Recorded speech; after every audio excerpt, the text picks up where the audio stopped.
Recording in progress.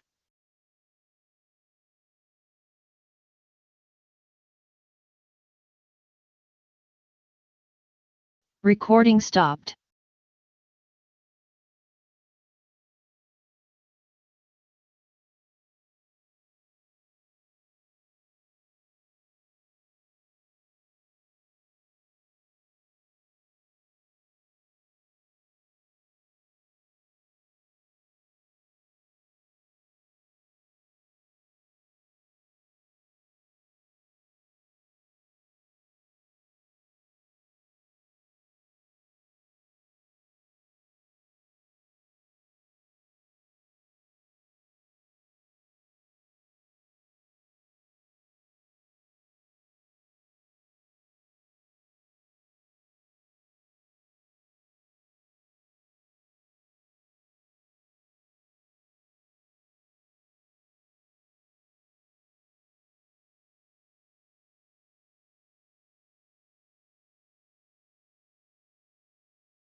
Good morning, honorable members and colleagues. The DG. My acting whip, how are you? I'm good. How are you? Allowing me to travel last night. I wanted to be here on time and not to be on the road. No, good. You travel safe. Yes, indeed, it's a huge occasion, the official state visit by our president to Namibia. And today we have an officials meeting in preparation for the arrival of the president tomorrow. No, that's good. Enjoy that place. We'll try my later. Thank you so much. Leadership.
Honorable Lizzie,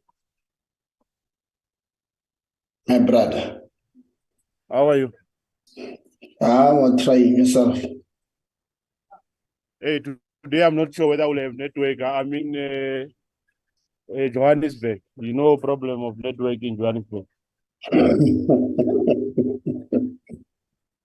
Yeah, since network was a problem there, since the DA was leading. Hey, let's hope I'm not removed today in the meeting. No, today it will defend.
Honorable Yabo, you are quiet. What's happening?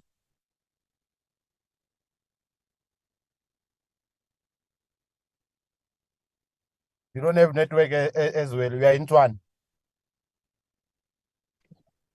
No. I'm in the mother city. I'm in Cape Town. They are the West End networking. Okay, sharp. Sharp.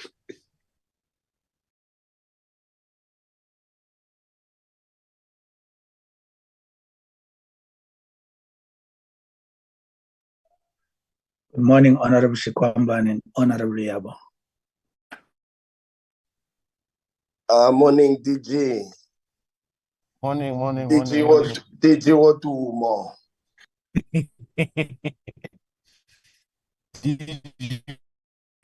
Wait, DG, and I still owe you a call. I will call you. Yeah, all members of parliament owe me. In actual fact, DG, you owe me many calls. Many. Not just calls, plus pictures. Many pictures.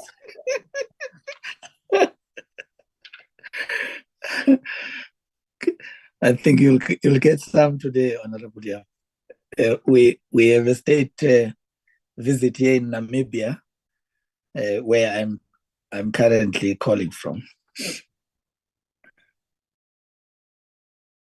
No, as long as you send them my installments, DG Gulunge is Oalinda.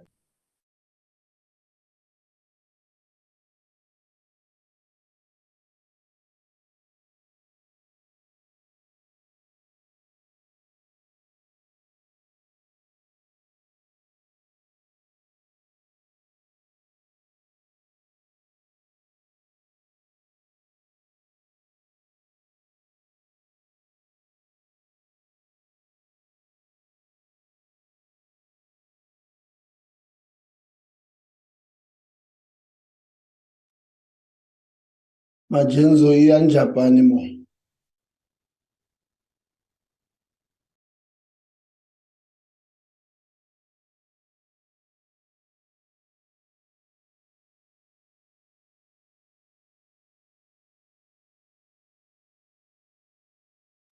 It looks like Comrade Whip has employed a robot, Moranalizi, artificial intelligence. Yeah. She's ahead. O di rata gampe tseo.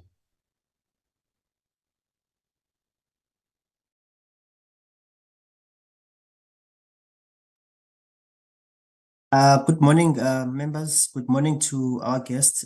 We are just waiting for the chair to log in. She's experiencing a little bit of challenges, but she should be able to log in very soon. Thank you very much. Thank you.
Good morning, honorable members and colleagues. It is now 9:05. Apologies for the slight delay.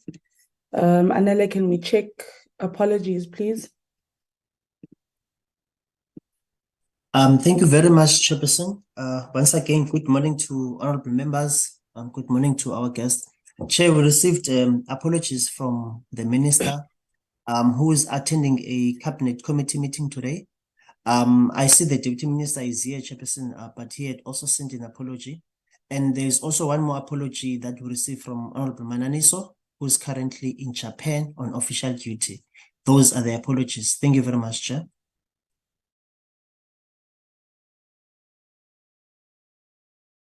Thank you very much, Anele. Recording in progress. I'd like to check if the DG is on the platform. Okay, I do see him. Okay. All right. Thank you, and I colleagues from the AG as well on the platform. Thank you very much, colleagues, for availing yourselves.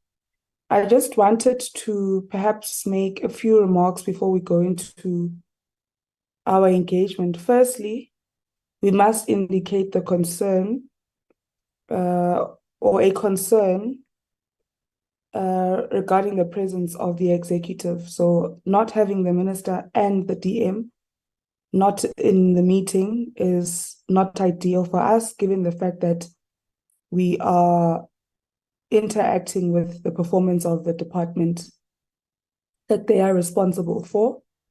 We note that, Wednesdays are cabinet meeting days. And so I think that colleagues could have tried better to ensure that one of the two, the DM or the minister, are in the meeting. I'd like to then also indicate as we go into today's deliberations that we still have not received the annual performance report of NSFAS for the year 2021-22, and we're not receiving 2022-23. And that for us is a great concern because generally when it comes to NSFAS, there's a number of things that we're concerned about. And, us not receiving the performance reports also doesn't assist us in the oversight work that we're supposed to be doing. We note that the minister has been engaging with the speaker regarding these particular delays. And from time to time, NSFAS has tried to bring us into confidence on how far they are in terms of concluding these reports. The AG will not be able to brief us on NSFAS because both of those reports have not been tabled to the committee or to Parliament. And so we really urge DG that the department really zooms into why we've not been able to bring these reports to Parliament. And we are hoping, DG, that in your opening remarks, you will also then bring us into confidence on this particular matter relating to NSFAS. I think in even how we have been trying to make recommendations to the entity regarding a number of matters that they are faced with, not having the reports really makes it difficult. Not having their annual performance reports makes it difficult for us to perhaps tie the dots between what is happening now or what we've been trying to play our oversight role on and what could be coming through very clearly through the performance reports.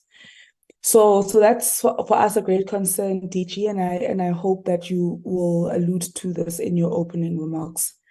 We are, of course, just generally concerned about the performance of the sector, all in all. And I know that the AG will also, give us their observations and recommendations. And we're really hoping to see progress in really critical areas that the committee has, spoken to in the past. So with that being said, I'd like to hand over to colleagues. We will start with today we have a long day, honorable members, because we are dealing with the performance of the Department of Higher Education and Training, together with 3 of its entities, which is the CHE, SAQA, and QCTO. We'll start with the AG, and the AG will give us their observations and recommendations to the department, to ourselves as the committee. And then we'll move to and we'll have a brief discussion on clarities, because essentially whatever thoughts that the AG's report could spark, we ought to interact with when we're dealing with the department and its entities, right? So really, the AG is here to guide us and give us their observations. So I'd like to implore members that when you interact with the AG, that we sort of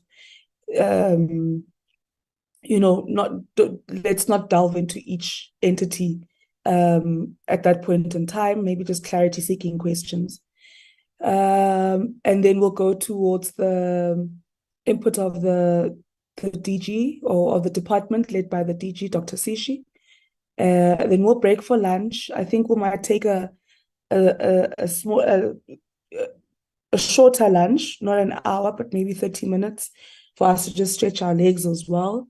And then we'll come back for the presentations by the CHE, SAQA, as well as the QCTO. So let me then hand over, I'm not sure who's leading the delegation, Ms. Machaman or Zamatlang? Ms. Mtitra? Thank you so much, Chair.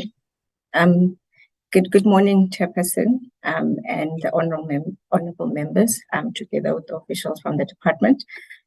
Chair, yes, myself, I'll be leading the delegation from the Office of the Auditor-General. I will just firstly start by apologizing for Ms. Khabo Komapo together with Ms. Magman, as they had to attend to other commitments. But with me, I have two colleagues of mine, Joshua Baganzi, together with Delta Rapiti, who are part of the AGSA delegation. I also have Kabelo, who is part of the Stakeholder Liaison Office. So with your permission, Chair, if we can just go straight into the presentation. Let me just share my screen. So, Ms. Mtitra, you have 30 minutes, and I know that presentation is extremely extensive. And I'm hoping that members did go through it.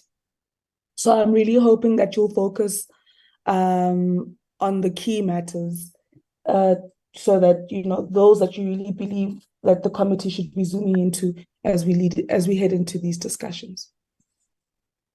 Thank you, Chair. Can I just get confirmation, Chair, if you can see the presentation? We can. Thank you. Thank you, Chair. So through your guidance, Chair, I'll just take you through the key things on the presentation due to the limited time. So I think we are all quite familiar at this point in time with our mission and vision, so I'm not going to go in much detail on. Together with, we've already explained in detail what the role of this particular slide in terms of just the coordination amongst the key role players within the government space. So starting maybe with this one, with this particular slide, here we just look at the ecosystem that is relevant specifically to the higher education and training skills. As we would have presented earlier on when we were speaking about our new strategy, in that we also look at the different portfolios or the different entities and the different departments that interlink with the Department of Higher Education and Training. So starting from your basic education up and how it feeds into the higher education and training, and then ultimately your employment and labor department, how these do different ecosystems interlink and work together to be able to basically produce, because we're talking under the theme of skills, education, skills, and unemployment. So when you're looking at education, skills, and unemployment, you look at from basic education up to the point of employment and labor. So we're not necessarily just looking at higher education and training in isolation, but looking at all the different departments that either feed into the department or that the department actually feeds into. Hence, we do this analysis of the different ecosystem that actually higher education and training has an impact on. So in terms of the theme of education, skills, and unemployment, the key thing that we look at in terms of our problem statement relates to the high unemployment rate that we currently face with in South Africa. And what is of critical concern specifically relates to the high percentage of that unemployment rate, which actually speaks to graduates or youth that are actually graduates that are sitting with qualifications that are not necessarily employed. So what we're wanting to see as an office, or the ultimate goal when looking at this problem statement, is that there's integrated planning within the education and skills sector, which will facilitate quality education and a responsive skills development program that actually meets the market needs, thereby reducing the unemployment rate. This will also further maximize the value of the limited fiscus that is invested by government, particularly in the education and skills development. And you'll see when we actually look at some of the insights that we gathered on this particular theme, that we still have, quite opportunities that are available in the sector to actually be able to get to a point of actually having this integrated planning and the optimum utilization of the very limited fiscus that we have as a country. But now, just going straight into the audit outcomes, we've split them, as we always do, into the department and the entities. Then we're going to move into the TVETs, and then just briefly touch on our section 4.3s, which is the universities. So starting with the entities and the department, this is what the picture looks like in terms of the audit outcomes. Of noting is that, we currently now sitting with 11 that are sitting at unqualified with no findings, classified, that we usually call as clean audit outcomes. And I think what we also need to recognize is that there's quite a number of entities that are sitting in that category that have consistently sat in that category, which means that, their systems within the entities are actually quite sustainable for them to still continue to have good governance, being able to produce financial statements that are free from material misstatements, being able to accurately report on their performance information, which is an indication that, this is actually something that can be done, and there are entities that have been consistently doing that, and those are quite exemplary in the portfolio. Your entities like your FACET, your MQA, your PSET, the entities that are listed there that have consistently maintained this unqualified with no findings category. Also, there's, some entities that are sitting on the unqualified with findings, which is still also a good, category to be sitting under. But I think what I'm going to sit a bit on is the ones that are sitting in the category of qualified with findings. You're seeing that in the current year, we have 9. Which is an indication that there's been quite a regression, because if you recall, or if you can see from the prior year, we only had 5 in terms of the entities. Now looking in a bit more detail on the entities that have been qualified, if you just move to the number 3 on the screen, there's firstly those 5 entities that regressed in terms of audit qualifications, which is your bank SETA, HW SETA, transport SETA, ETDP, and MER SETA. And all of these are actually qualified either on payables from non-exchange transactions, skills development, expenditure, or commitments. And then there's those which are under number 4 there, which have been qualified, which remained qualified in SETA, NSF, construction SETA, and services SETA have remained qualified. And again, also those have been qualified on either commitments, skills development, funding, which is basically expenditure, and commitments, which basically speaks to that there's been a pattern in terms of the areas in which either SETAs, because majority of these is actually SETAs and the NSF,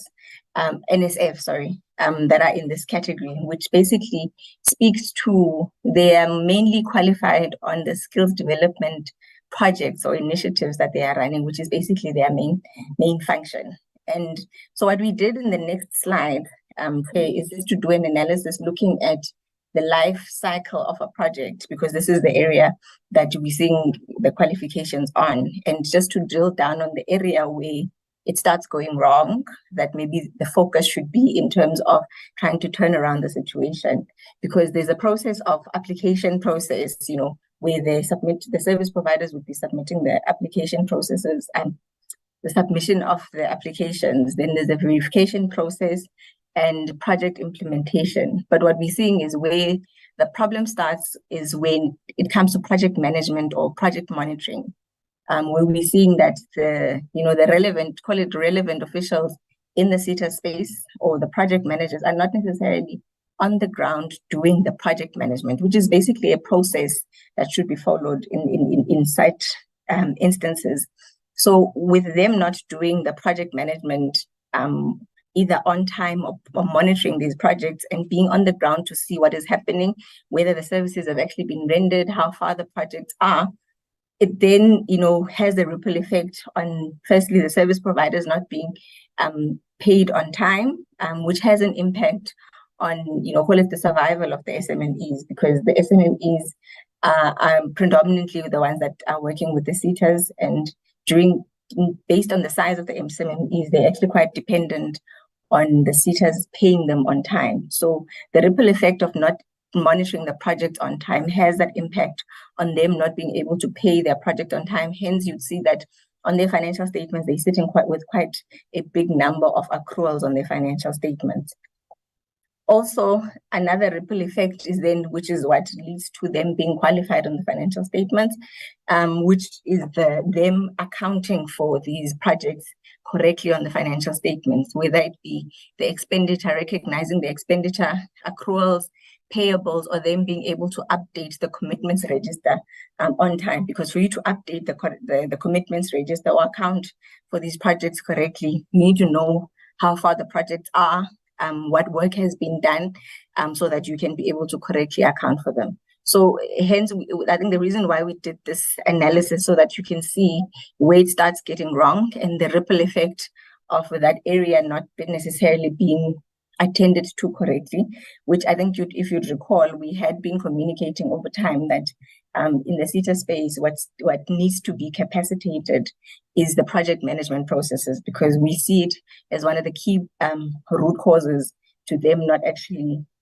being able to account for certain projects correctly, which then results in them being qualified in certain areas of the financial statements. Which also speaks to the next part, which is the reporting on the service delivery aspect, which is basically the annual performance reports. So this particular slide goes into the actual performance reporting. So whether it be at planning stage, so on the first part of the slide is dealing with the planning for service delivery, which is speaking to the APPs and their strat plans, and then the next part is talking about the reporting, which is what they report on the annual performance report. So the areas that we actually picked up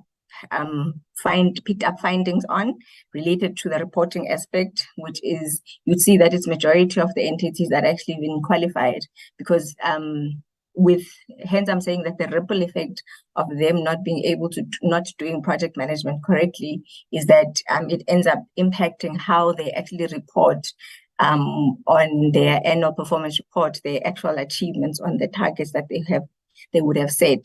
Because again, if you're not able to report on the actual financials, then chances are you're not going to be able to report correctly on the actual annual performance report. Hence, we're seeing that it's actually the same entities that were qualified on the financial statements as well. But in terms of the planning aspect, we only have 2 entities that were actually have material findings on the APPs, which is Bank SETA and Construction SETA. And ideally, there shouldn't really be any findings on the APPs because of the fact that we do that proactive review of the financial statements. But what we're seeing is that at times, some entities would make changes after the process that we would have embarked on in terms of the review processes. Hence, now we end up with findings on the APP, but it's quite minimal, as you see that it's only 2 out of the 28 entities that we're reporting on. The next 2 slides specifically speak to them achieving on the targets that they would have set themselves. So we broke it down into the department, the entities, and then the SETAs. This is just an analysis to see what is the percentage of them achieving the targets that they would have set. So in as much as the achievement rate is quite high, but we just wanted to highlight that there's quite a number. If you look at just the number of targets that they have set, especially at entity level, that speak to their core objective, which relates to skills development and training. So a total of 255 out of the 144 have not necessarily been achieved. So this particular slide breaks it down even further, so I'm not going to go in much detail on it, Chairperson, due to time. But I think what I just wanted to highlight on this particular slide relating to key service delivery targets that are not included in the plans of the entities You'd recall earlier on in the year when we were reporting to yourselves in terms of the APPs that we had expressed concerns about the alignment between the SLAs of the SETAs and what they have on the APPs, which we've had quite detailed engagements with the department on. So I'm hoping that going into the audit of the 23-24 financial year, we're not going to be picking up those same instances. In terms of material irregularities, we have 3 material irregularities that we have issued in the sector on 2 entities, Construction SETA and the NSF. Construction SETA, the first one relates to an overpayment, which is something I think you'd be familiar with, honorable members, because we presented on this in the prior year as well.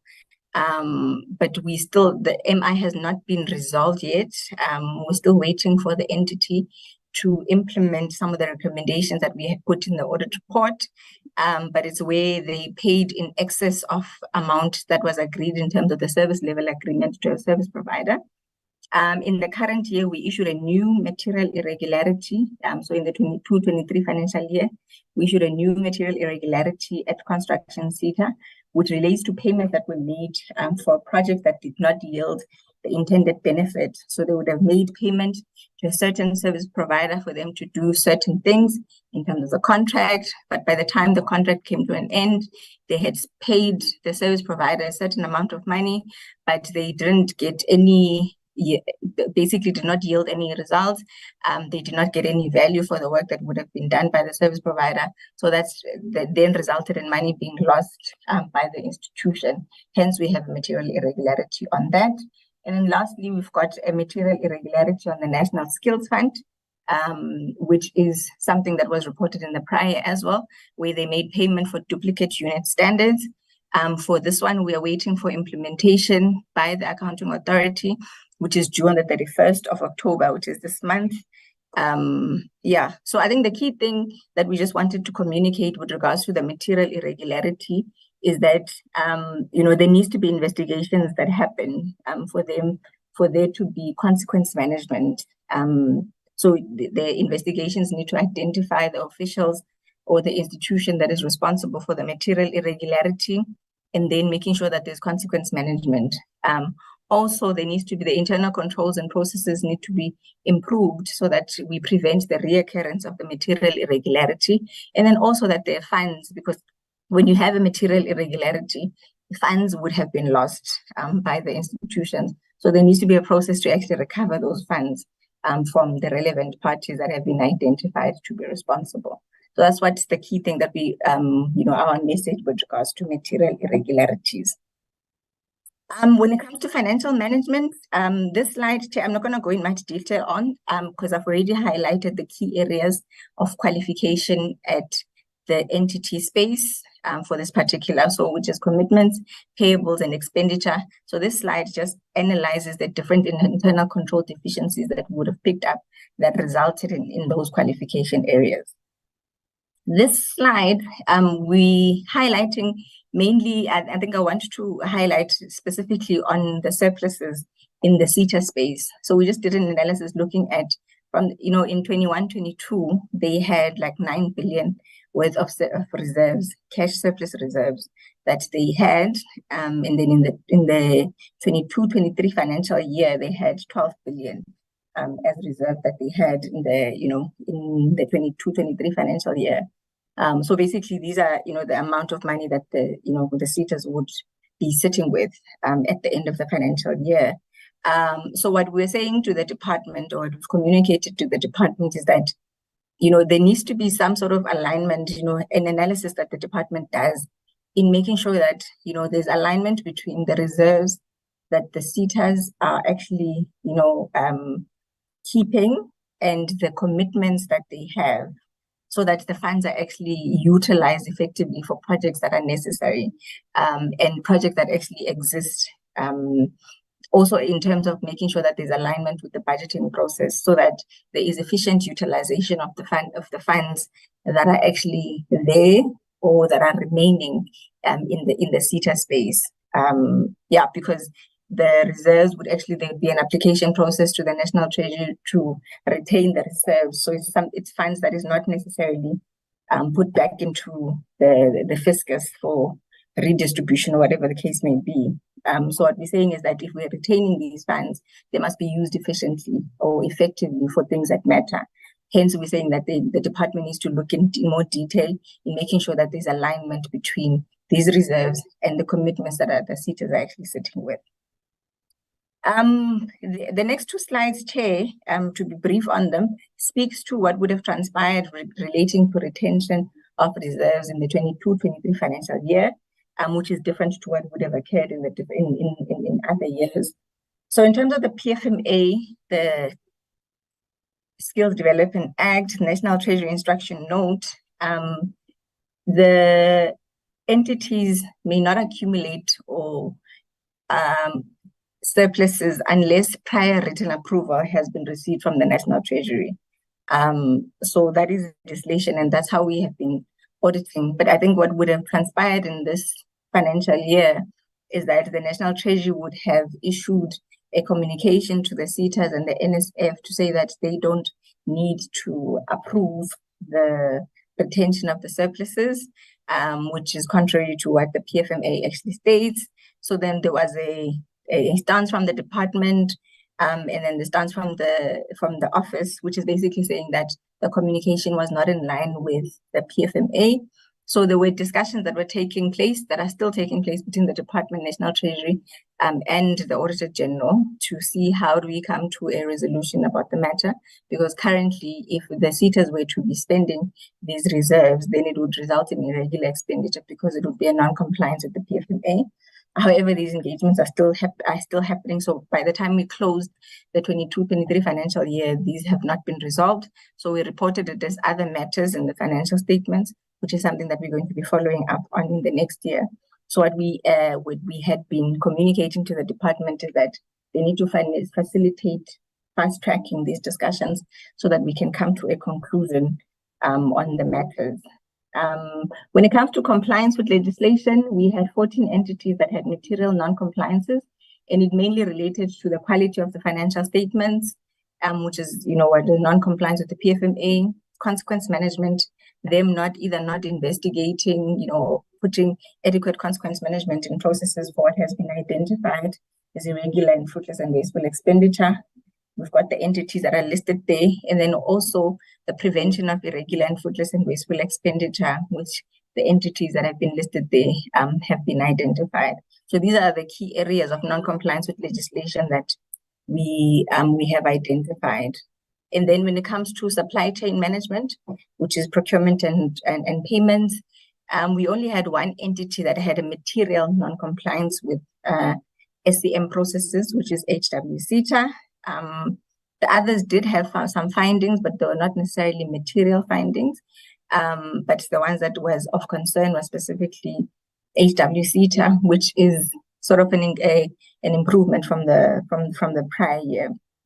And I guess the impact of not following the SCM processes would be, market prices not being adequately tested, or the disadvantage that this has on SMMEs if you are not necessarily following a competitive bidding process.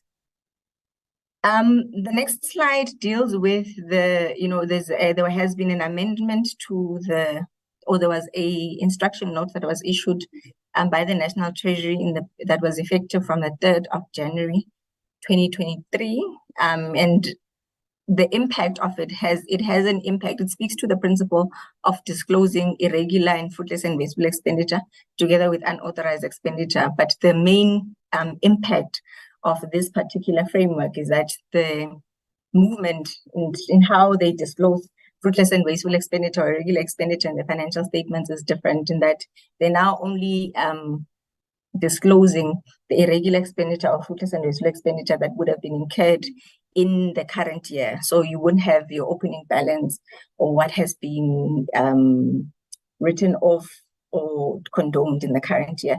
That information would now be sitting in the annual report.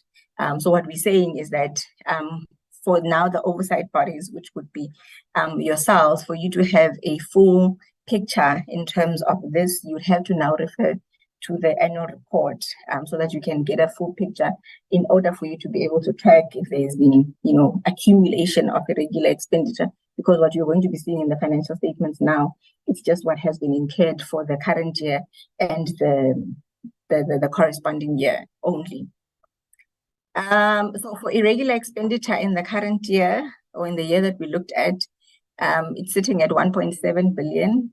We have listed the top 5 contributors to this irregular expenditure, which is MERSITA services, construction, AGSA, and QCTO. Mainly on your MERSITA, it would relate to contracts that were approved by incorrect delegation that would have happened at MERSITA that resulted in such a, they're currently sitting at 1.2 billion worth of irregular expenditure that was incurred in the current year, or was identified in the current year. The rest of the CETAs specifically relate to either exceeding the budgeting process or breaches of procurement processes with the entities that are listed there. But what we wanted to highlight as well is that your services, CETA, and construction are those entities that are, again showing up as top contributors to this big balance of irregular expenditure, which speaks to the adequacy of the consequence management processes that they have. This slide is talking about the accumulated irregular expenditure, which is also taking into account what would have happened in the prior year as well. So if you look at irregular expenditure for 22-23, it's currently sitting at 6.6 billion, which is basically an indication that there hasn't been much movement in terms of irregular expenditure or dealing with irregular expenditure. And when we talk about movement, we talk about them investigating the irregular expenditure to identify the responsible officials and making sure that there's consequence management that is put in place, so that this irregular expenditure can either be written off or condoned by the National Treasury. So if those processes are not necessarily being dealt with, then you are going to sit with accumulation of irregular expenditure. Hence, you also end up with the consequence management paragraphs that are sitting in the audit reports. So those are the entities that are the top contributors in inadequate consequence management in the sector. And wasteful expenditure, we're sitting at 58.6 million. And the top contributors would be, again, construction CETA, services CETA, and MERSITA. So we've highlighted the nature of what would have transpired that led to the fruitless and wasteful expenditure. And for a number of, for some of them, like your construction CETA, it's what would have led to them be sitting with the material irregularity as well, because it would be money that had been lost by the institution. Now, in terms of recommendations for this particular part of the sector, we're recommending to the portfolio that, the daily and monthly controls relating to project management needs to be upskilled. The strengthening of controls around the monitoring of projects and collating of supporting evidence, because we're still struggling with supporting documentation. Tamia's creation of comprehensive corrective action plans that are going to be addressing the qualifications, the 9 qualifications that we just spoke about. Developing and implementing an information system environment that is responsive to the business needs and is not necessarily vulnerable to the external or internal attacks in the space. Also, fostering a value-driven entity that is investigating all the instances of non-compliance with legislation and relating to irregular and fruitless and wasteful expenditure. And then also that the department finalizes the discussions with the National Treasury on the approval of the retention of surpluses. Now, moving on to the TVET colleges. TVET colleges, as I would have communicated over the years, there has been gradual improvement in the TVET space in terms of the audit outcomes. You'd see that majority are now sitting in the unqualified with findings or unqualified with no findings category, which is something that is commendable in the space, because now they're at the point of being able to produce financial statements. But we do note with concern that we're still sitting with quite a number, 17 plus the one that is sitting on the modified audit opinion, which is qualified or adverse. So we're still recommending that the councils, do their work through the audit committees to ensure that there's an implementation of the enhancement processes in terms of the reviewing of the financial statements, but then also capacitating the finance units to make sure that they are able to produce financial statements that are free from material misstatements. And the key areas of qualifications would be your property, plant, and equipment, expenditure, payables, and receivables, which is something that has been the case even in the prior years. So there's still a need to capacitate the finance units in making sure that they're able to produce financial statements, because there's still quite a big reliance on the audit process to be able to have at least, the entities that are sitting in the unqualified category. So it's work that is undertaking, that is happening in the TVET space, but we do note that there has been a gradual improvement in the space. The areas of qualification in the space, similar to what I spoke about in the entities, speaks to the quality of the financial statements, procurement and contract management, the submission of the annual financial statements on time, and then also on asset management. So those are the key areas. So the last area I want to touch on, just in terms of what we've identified as insights on the theme of skill and unemployment. So similar to what we did in the prior year, you'd recall in the prior year we had done data analytics in the SETA space, looking at the data of the SETAs together with the NSF. So we identified, duplications of efforts in the space, also leakages that we identified that we picked up. So in terms of duplication of efforts, we identified, which is basically as a result of what you're seeing on this graph on the right, top right.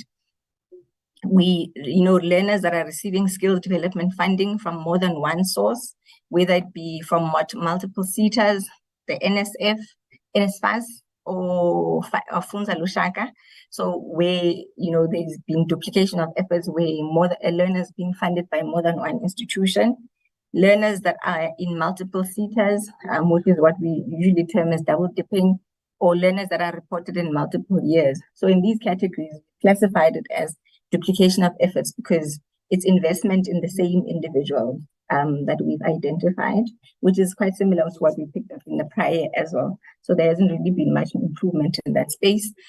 When it comes to leakages, this speaks to, when we identified deceased learners or learners, the SETAs would have funded these learners, and these learners would have passed away even before, in terms of the Home Affairs data, even before these skilled initiatives would have even started. Learners with ID numbers that are not in the Home Affairs system, invalid ID numbers, or payments made to companies that are deregistered on the CIPC. So these are areas of leakages that we are bringing to the attention of the sector to say, there's also these leakages mainly because of what is transpiring in the SETA space. Also, opportunities that we picked up is to explore what should be the focus of the NSF, because ideally they're meant to be bridging the gap between what is covered by the SETAs and what is needed by the market. But we're still picking up in situations where even the NSF, together with the SETAs, they're finding the same learners, the same skills development initiatives. So there needs to be just looking at what should the focus of the NSF be. And then also opportunities to enhanced collaboration of the quality assurance entities and the entire portfolio. This will ensure that the AGSA audit is also quite well networked. So that's what we identified in terms of the optimal utilization of the resources within the SETA space. And then now looking at the optimal utilization of resources, now looking at the academic focus. So we did an analysis looking at the top 10 courses that are enrolled by students in the TVET space, and then also looking at the top 10 courses that are funded by the NSFAS. So those are the numbers that you're seeing there on the screen. So what we found from this analysis is that there's still a mismatch, or there's a mismatch between what is the focus of the TVETs, or what is being funded by the NSFAS on the TVETs, and what is being, the research that would have been done by the portfolio to say, the portfolio or government as a whole to say what are the critical skills that are needed by the by the country. What are the occupations in high demand? Because there's these different lists that are there. But if you look at the list and the focus of the TVET colleges, there's a bit of a misalignment or lack of correlation that we picked up in the space. The last point is second to last point, relating to the employment status.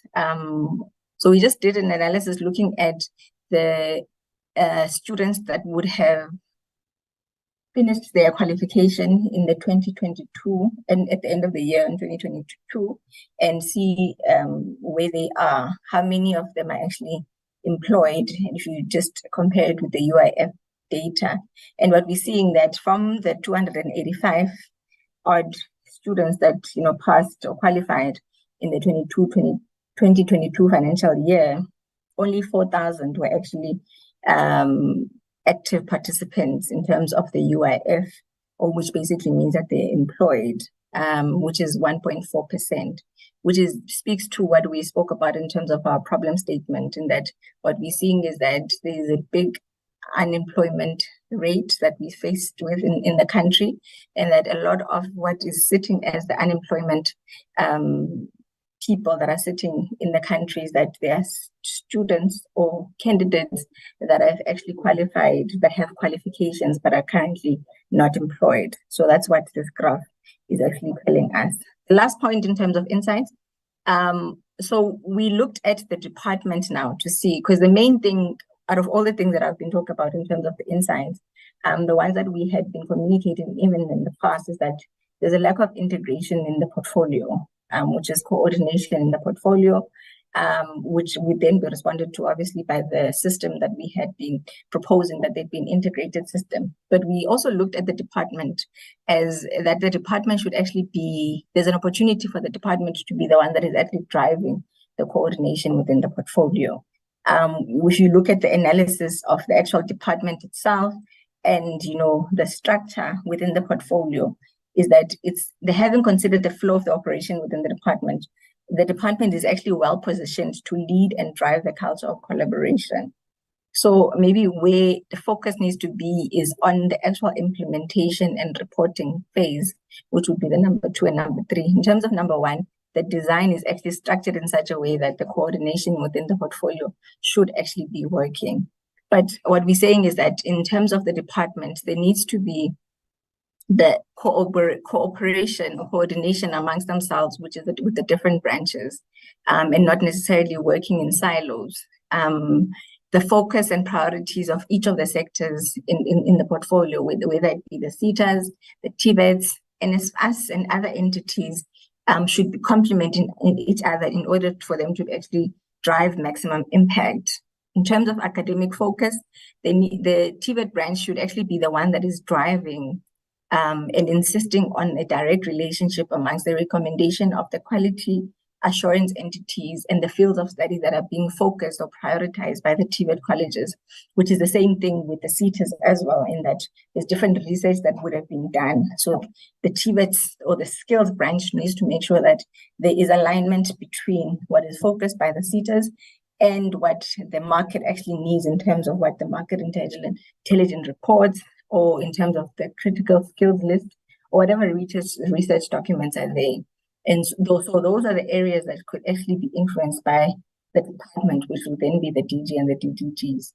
And then also in terms of reporting, which is the collective reflection and accountability, the coordinated reporting between the different entities in the portfolio should be the key measure of success. And then within the portfolio, because there's quite a number of entities within the portfolio, if the performance contracts of the leadership of the portfolio could actually be anchored on the principle of collaboration and coordination within the entity, would actually be seeing that this actually being driven, making sure that this coordination happens, and then also making sure that there's alignment between the performance agreement and the skills strategy. So that's what we what we're saying should be driven by the department based on what they should be doing as their responsibility.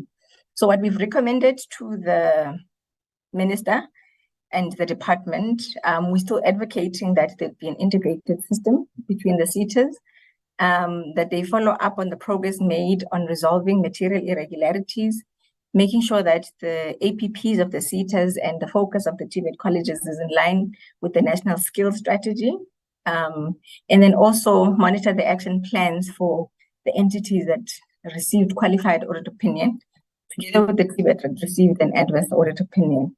And then what we're recommending to yourself as the portfolio committee, firstly, that you evaluate the entity's explanations as to why the portfolio's service delivery performance did not attain the target set in the strategic plan. So making sure that there is, call it accountability in terms of what has been achieved in terms of the service delivery performance plans. Following up on the progress that is made by the portfolio to address prior audit outcomes in relation to the performance information and other service delivery matters, because there's always that link when I spoke about the financial statements and the audit of performance information. The review of the annual performance report and also focus on investigation of the circumstances that led to the under or the over expenditure of the entity's budget, and what the impact is that on service delivery. And then lastly, following up on the entities that have actually incurred either irregular expenditure or fruitless and wasteful expenditure to make sure that there's actual consequence management that is done. And I think if these were to be implemented, we'd start seeing a shift in the outcomes of the actual portfolio. And then lastly, what we're going to be focusing on in the future with regards to the portfolio, access to funding provided by the government, to students versus their completion rate, and then assessing the efficacy of the regulators or the quality assurance bodies. What are they meant to be doing? Are they doing what they meant to be doing in terms of their mandate for them to actually have that impact in the portfolio? And then also in the next year, then we'd be looking at access to higher education institutions. Those are the audit outcomes of the ones that we are auditing. And then just briefly, in terms of our section 4.3, the universities, there's not really much of a movement in terms of the audit outcomes of the universities. I think of concern is the universities that are still showing as outstanding audits, whether it be because they submitted the financial statements late or they not necessarily have submitted the financial statements. But the main thing with the universities is majority of them are sitting, actually, if not all of them are sitting on the unqualified with no findings or unqualified with findings. And it's mainly the findings that they would be having relating to conflict of interest with regards to either staff members that needs to be declared that was not necessarily declared. But that's usually the key thing that we've been picking up as material findings on the universities. But you'd see that a lot of them are still sitting on the unqualified audit outcomes category. So this is just analyzing the findings that they have. So I'm not going to go in much detail on. So today, I'm going to stop there with regards to just the audit outcomes. So it would be the audit outcomes of the entities and then the TVET colleges, and then the insights that we would have gathered in our recommendations to the portfolio on the theme of education skills and employment. Hopefully with the implementation of these recommendations, we can see a reduction of the unemployment rate, because how the function of the higher education department has that direct impact on the employment rate or the employability of the students that we are servicing as a portfolio. I'll stop there, Chairperson, and take any discussion points. Thank you.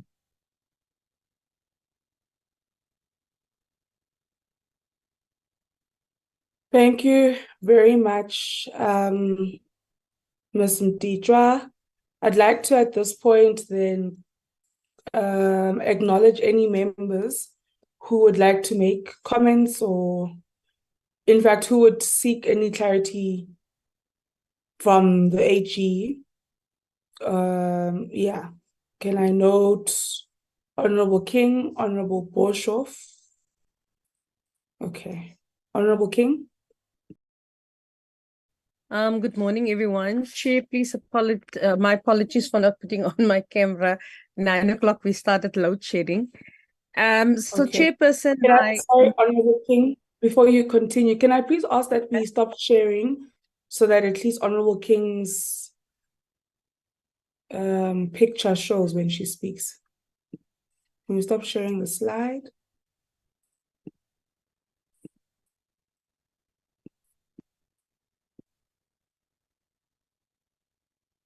Okay, there we go. You can continue, Honorable King.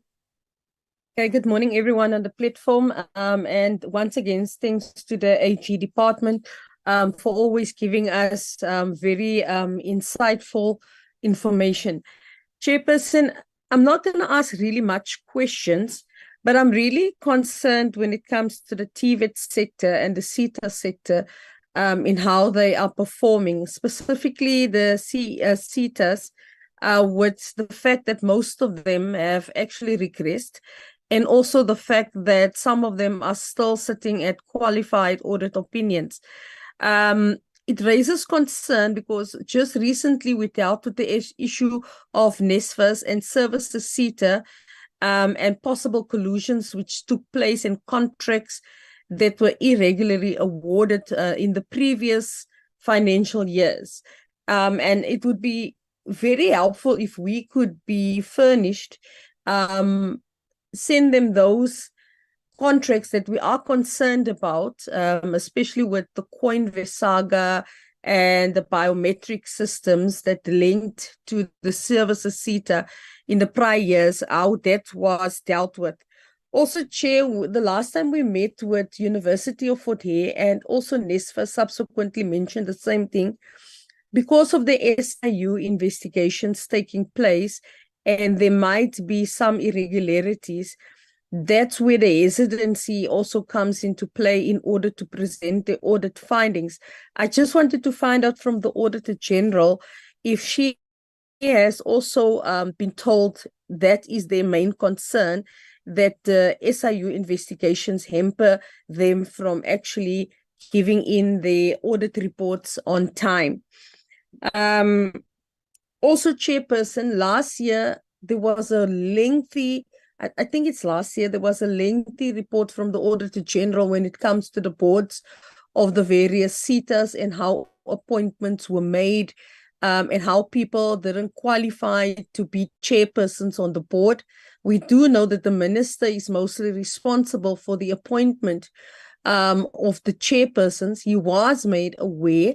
I just wanted to find out from the Auditor-General if the minister's department or the Department of Higher Education communicated with her regarding these matters of chairpersons and members on boards that were appointed irregularly or were appointed without having the necessary qualifications, if there was any remedial action done in that regard. Then the Auditor-General gave us very, very good recommendations last year, and then the SETAs and TVET colleges, NSFAS, NSF actually gave us a presentation on how they are implementing their audit action plans. So when we look at what the Auditor-General is presenting, it is a bit concerning, Chair, because it's you actually come to realize that some of these institutions actually decided not to fully implement the audit action plan to ensure that they move from a qualified audit opinion to an unqualified audit opinion, be it with findings or no findings. And it's a clear lack of consequence management, as the Auditor-General mentioned. She also mentioned a clear lack of project management. So then it comes back to the point, Chair, the people that they are actually employing at these various SETAs to do the financial records for them, to do the project management, how fit for purpose are they? Were they just placed there because they are friends with somebody? So those are the little things that I think in the future the Auditor-General should also look at the relevant qualifications of these people holding positions in the various entities, so that we know for sure that they are fit for purpose, they actually do what they're supposed to be doing. And Chair, we've forever been saying when it comes to the double dipping of the various SETAs, NSF, NSFAS and FUNZA bursary holders, that there must be some interlinking, especially on the ITC systems, to have some form of integration where they can actually do a proper check and balance to make sure that who they are funding, they're funding correctly. But Chair, we as the Portfolio Committee should ask what investigations has been done by these various SETAs especially when we see that people that are 65 years of age have actually received some form of funding, especially when we see deceased learners who never even applied for SETA programs were funded. So those are the investigations that we need to see happening, and we need to see consequence management taking place. Because if this should reoccur, we must actually then find out, is there no way that these SETAs could either be placed under some form of administration or something? Because at this stage, I'm very worried what's going on in the sector from what the AG has presented. Thank you, Chairperson. Thank you, Honorable King. Colleagues, can I please, with of course not welcoming the inputs made by Honorable King, can I please guide us that we seek clarity for now from the AG? The AG will be with us. Ms. Mticho, you're with us till the end, correct? Yes, sir. So the comments around the sector overall, I would really appreciate it if we could either add them to when we are engaging with DHET's APP, or when we're dealing with the various entities. So that for now we just push to get through the particular clarities relating to the AG. Of course, not all your inputs are welcome, colleagues, but I just want to structure the meeting in a particular way so that we don't go over 6 o'clock.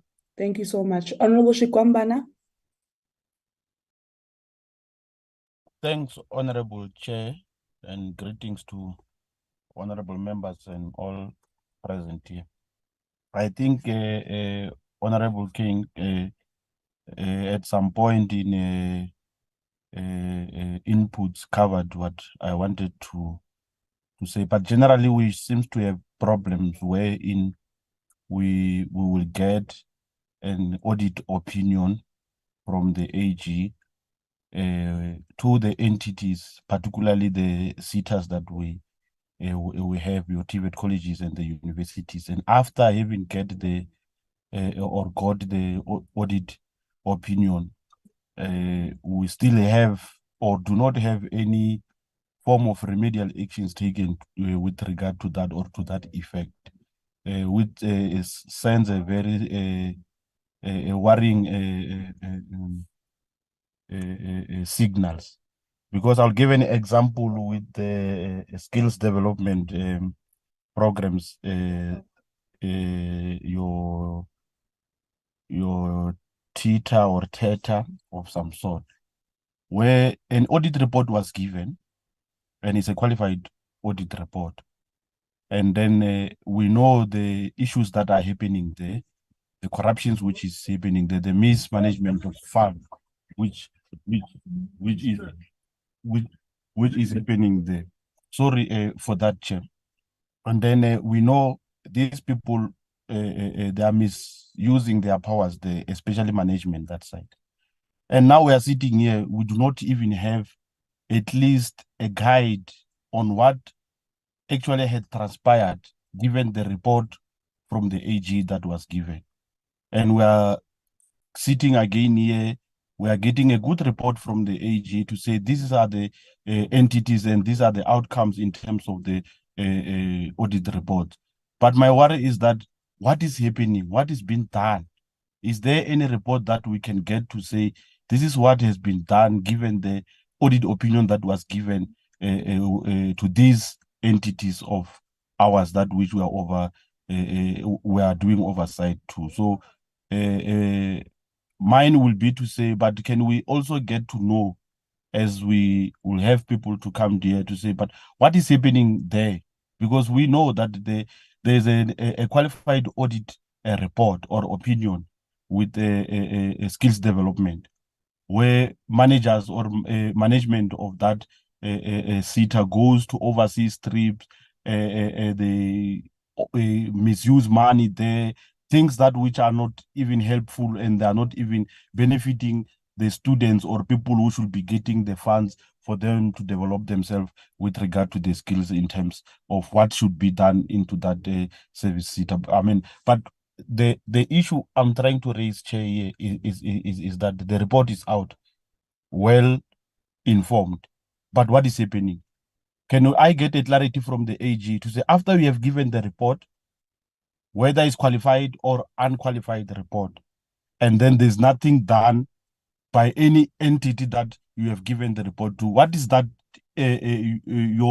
your department does after that? Do you still make follow-ups as to the remedial actions, whether they were taken or not? Or in terms of your operations, you are not allowed to make follow-ups, you just give us the audit report like that, then it ends there. Whether there will be any implementations of some recommendations that will be made on your report or not, you don't make any follow-up of that. I just want to get clarity on that, to say, after we have given the report, qualified or unqualified, and there's no actions taken, what is actually the next action that we are going to do from your own office to make sure that there is accountability, and also there's some sort of remedial actions taken to that effect? Thank you, Chair. Thank you, Honorable Shikwambana. Honorable Boshoff, followed by Honorable Sibia, then Honorable Litie. Honorable Boshoff. Your Honorable Chair, I'll just open my camera for a moment so that you can recognize me. What I would like to ask from the Auditor-General, which is a specific audit perspective, if I'm correct, she mentioned integration in the sector as being important, and I would like to know the multitude of entities that we have, especially at the SETAs, having another SETA for each industry. And some are managed well and some are managed not well. Would it be possible to integrate this into what I think had been something like the industrial board, with different divisions within the industrial board, which looks after training? Because I think the biggest indictment that we have on this whole system is that we have a huge unemployment on the one hand and skill shortage on the other hand. And that she mentioned that people are trained but not necessarily being employed. But I think that's maybe a little beyond what I would like to ask from the Auditor-General. I would specifically like to ask what, out of a management perspective, what advantage do we have out of the fact that we have so many entities? How expensive would it be to integrate this into something like an industrial board with certain divisions? And would that be feasible? I would just limit it to that. Thank you very much, Chair. Thank you, Honorable Boshoff. Mams Bia. Thanks, Chairperson. Morning to everyone. Thanks for the presentation from AG. Hey, Chairperson, from leakages, I'm not clear. Invalid ID. Is it a typing error or it has been done purposely? Because if I'm Duduzile Sibia, my ID number is wrong. Is it because that student is supposed to be funded wrongly and someone getting the funds for that student? I am not clear on that one. And even the bursaries, duplication of these bursaries. And as far as SETA funding the same students receiving bursaries from more than one SETA, students receiving funding from a SETA and Funza Lucia. Is it a corruption or is just but something is fishing there? AG uthi makwenziwe njani la ngathi kuyagangwa kodwa. Thanks, Chairperson. Thank you, Ma'am Sibi. Honorable Litie. Thank you very much, Chair. Good morning to yourself and everybody else on the platform. Special greetings to the AG. The first sort of comment to the AG is that maybe the one that I know you said we're not receiving the report on NSFAS. But I just want to make comment from last year. Maybe Zama and the team there will assist us. Last year, there was a misunderstanding between NSFAS and the AG. I remember when we were at NSFAS offices and wanted to understand exactly what were the issues. NSFAS said that the process that is being followed or should be followed is that, and I saw in one slide here, it sort of explained that where they were talking about the opinion before correction and opinion after correction that created, a scenario where there were improvements. And so I want to ask, because the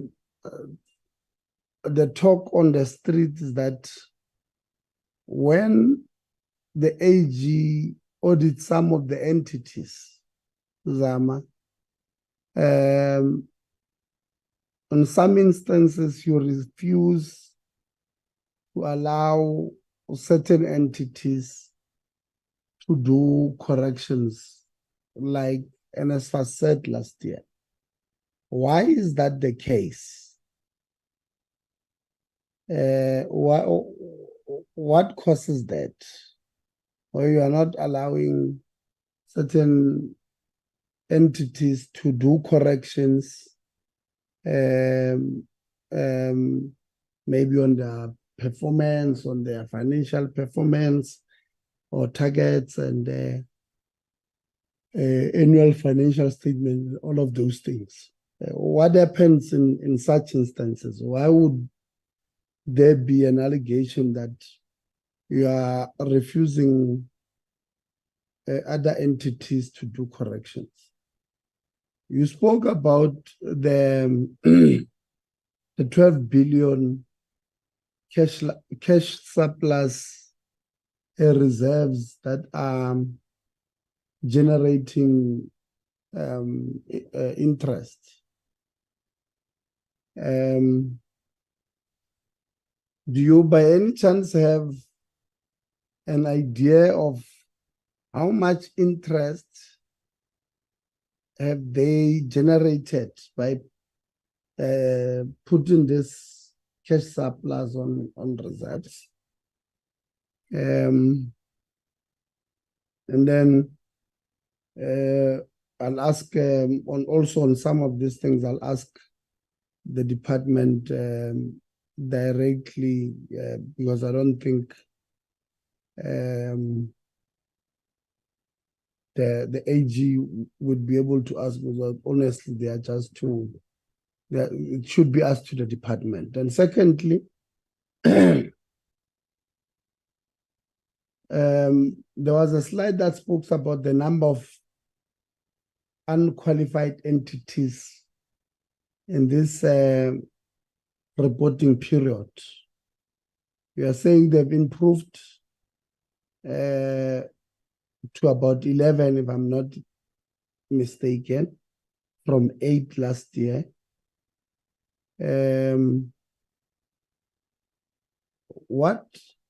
Okay, we do have, if you look at that slide or slides somewhere there, the repeat offenders share, which is construction SETA, I think, and services SETA, if I'm not mistaken.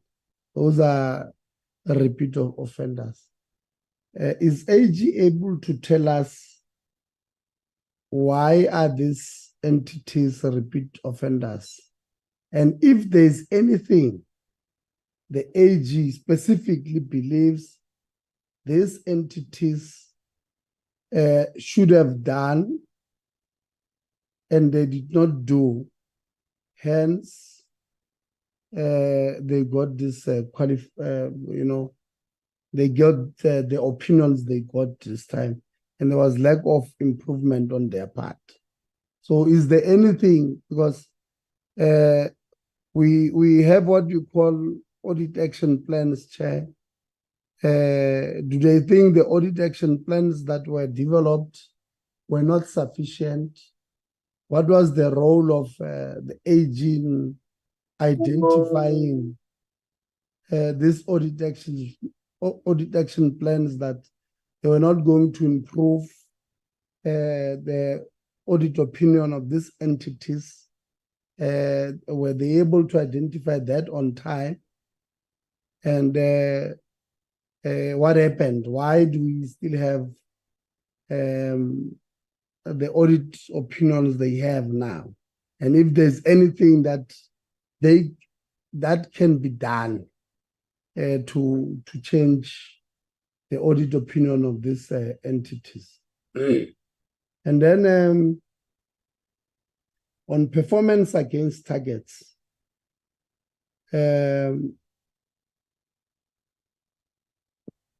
if you look at the SETAs, and well, in the sector, there were about 1,445 targets which were set by SETAs, TVETs, in the sector.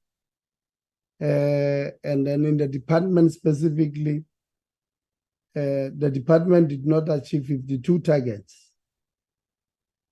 And in the entities, it's about 40. So again, AG's opinion, what is it on why did the department not achieve such high number of planned targets, 52? What went wrong? What could have been done differently, which was not done by the department to avert the situation where so many targets were not achieved? Is there anything, AG uthini ikhona into bekumele bayenzile bangayenzanga, and what is it? Can we really point at it and say, department, if you could have done this, you did not do it, and could have assisted us? And on material irregularities, against construction SETA, NSF were identified, overpayment from SETA, and AG says SETA also made payments for projects that did not yield the intended benefit. Project failed to meet its objectives. While for NSF, there were payments made for duplicate unit standards, according to the AG. Says the NSF approved and paid for 3 modules twice.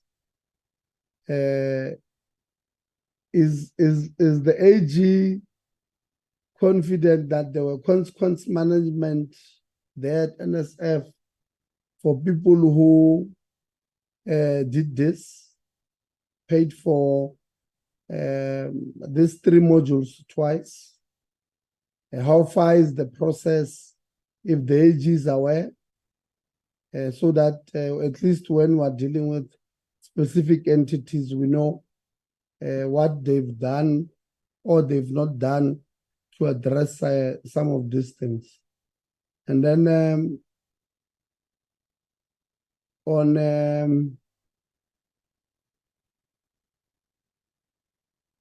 TVETs, AG notes that, or makes a point that there was an improvement from Ekurhuleni East, Ingwe, Lovedale, Ngundlovu, from having unqualified with findings, from previous financial periods.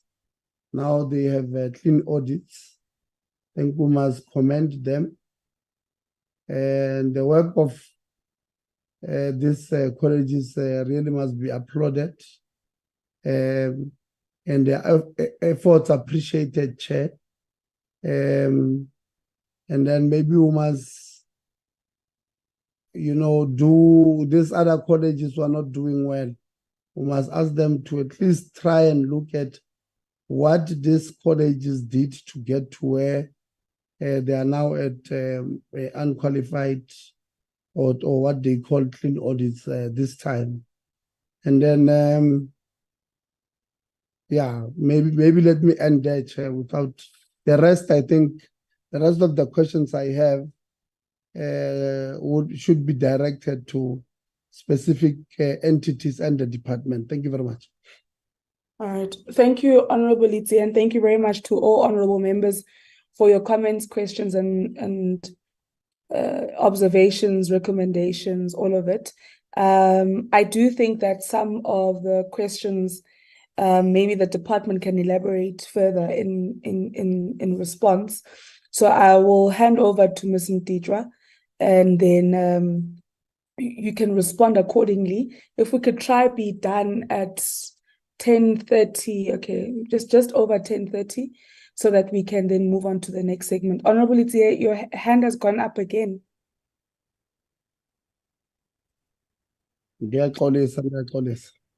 Okay, that's a legacy hand. All right. Thank you very much. Over to you, Ms. Mtitjwa. Ms. Mtitjwa, we often call you by your first name, and it's not because we disrespect you, it's because your first name is so beautiful. And Mina, because my family, I've got Mahlangus in my family. This is a Mahlangu name is just so beautiful. So please don't think Honorable Litsi or myself are disrespecting you when we call you by your first name. But over to you, Ms. Mtitjwa. Thank you so much, Chair. I do not mind at all. I actually enjoy being called by my first name as well, especially the full name. Thank you so much, honorable members, for the questions and comments that we have received. I've taken note of all, especially the comments for consideration. But if I can start with Honorable King's observations. The first part relating to the tabling of the annual report as a result, or not tabling the annual report as a result of the SIU investigation. She asked if that has been something that has been communicated to us, which is not necessarily the case. So I think from my recollection, the only one that would not have tabled would be the NSFAS.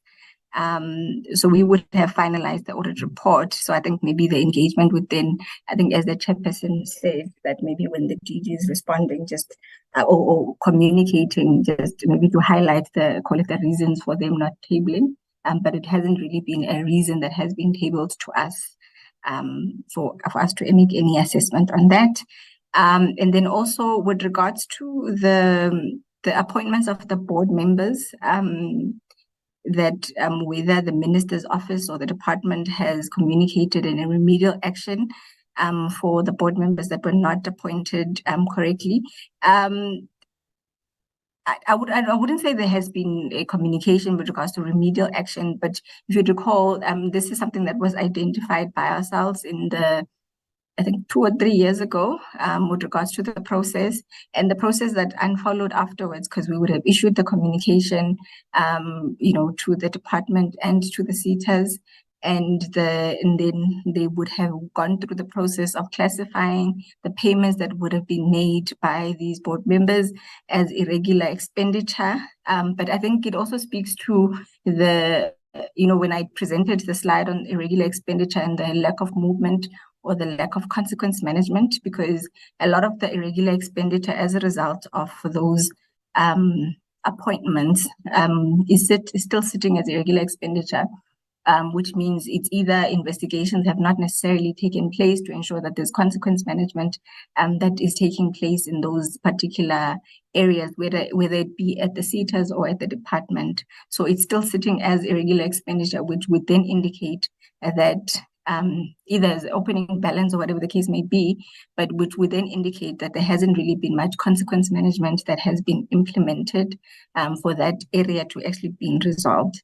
So that's what would have transpired or lack thereof in regards to that particular area. And then Honorable King also spoke about the employees in the projects department in terms of us maybe doing analysis in terms of are they fit for purpose. And so I think what we have communicated in this particular area, what we have communicated to the SETAs specifically is the need to capacitate the projects units for them to be able to do adequate project management. It's something that we've identified that there's a need to actually capacitate those particular units. And then also the need to coordinate amongst the different departments within the entities. So the coordination amongst or communication amongst the projects units and the finance units so that they can be able to collectively correctly account for these projects on their financial statements. So we have started that process of actually communicating that there's a need to capacitate the project units, and then also that there needs to be that coordination amongst the finance and the project units so that finance can also capacitate the project units on how do we correctly account for certain things and how do we make sure that there's adequate project management that is taking place in the SETA space. I have noted the comment from Honorable Sheikh Kwambana, and I think maybe the question that he would have asked specifically in terms of when we've now issued the audit report, what do we do afterwards? I think what I wanted to highlight in this one is we do review the action plans as part of our processes to look at the adequacy of the action plans to see if the action plans that they have to address the things that or the recommendations that we have communicated to the entities, whether the action plans are actually, detailed enough for them to respond and address what we have identified. So we do go through that process, but I think we also rely a lot on the oversight bodies when it comes to making sure that accountability processes happen at the entities. Hence, we'd be, after we finalize the audit reports, then we go through the process of communicating the outcomes to the different oversight bodies, starting with the minister, the department, starting with the department and the minister, then the parliamentary bodies, which like yourselves. And there's a lot of reliance from our side after we've issued the audit outcomes to make sure that everybody is holding the necessary entities accountable to make sure that the prevention of the reoccurrence of some of the things that we would have identified and the implementation of our recommendations. Honorable Bashov, in terms of the integration, I think what we are communicating in terms of integration is that what we're suggesting, which is what we started suggesting even last year, is that there be an integrated system. Because if we have an integrated system, then we can have an elimination of some of the inefficiencies that we're picking up where there's investment in the same people, where there is, leakages that we are picking up. If there's some sort of integration amongst the SETAs to make sure that we are not necessarily funding the same students, to avoid those inefficiencies. So we would not necessarily be in a position to be, looking, because we haven't really analyzed whether there'd be, advantages of having, an integrated entity, like how you were making as an example, or whether there's actually an advantage of having so many entities. I think at this point, based on what we've analyzed, what we're saying is that at least to avoid some of the things that we're picking up as leakages in the system and inefficiencies, is that there would be some sort of integrated system so that the SETA 1 and SETA 2 would not necessarily be funding the same students, just as an example, that, I would be able to identify, to see as SETA 1 that this student is actually already funded by SETA 2, just to avoid some of the inefficiencies and having to have a bigger pool in terms of the impact that the money that the SETAs are actually distributing has. So I think that's what we are focusing on in terms of our recommendation, in that there just be that coordination and integrated system, not necessarily an integrated entity, because that's something that we have not necessarily analyzed in terms of whether it would be advantageous to have just one entity, or whatever the case may be. Honorable Spear, in terms of like the invalid IDs, the duplication of or double dippings that we're seeing. So what is it that we are saying as AG? What we're saying is that because of, these things that are, we're bringing to the attention of the portfolio that this is what's happening. And what we would be expecting or would be advocating happens is that they'd be holding people accountable, especially for leakages. People need to be held accountable, because when we talk about leakages or invalid IDs, we're not talking about incorrect capturing of ID numbers. That's something that we would have already identified and, as an internal control issue. But when we talk about the ones that I presented here of invalid IDs, it's IDs that are not on the Home Affairs system, or people that have been, given funding, but they've passed away. So when we communicate this, we expect even at entity level that there'd be some sort of consequence management that is taking place, investigations as to what would have transpired, holds the relevant people accountable to avoid the reoccurrence of such, so that we don't have a situation where money is actually being lost in the system, where it could actually be used somewhere important, as we know that there's quite a need for money in the sector. So that's basically what we're saying, is that now that we've identified this at entity level up to the point of the different oversight bodies, how do we make sure that the relevant people are being held accountable so that we prevent these from happening in the future? And then lastly, Honorable Letier, in terms of what causes us not to allow corrections to the financial statements, there is a process that we follow in terms of our engagement letters, which is consistent with all the different entities. We do allow corrections to the financial statements.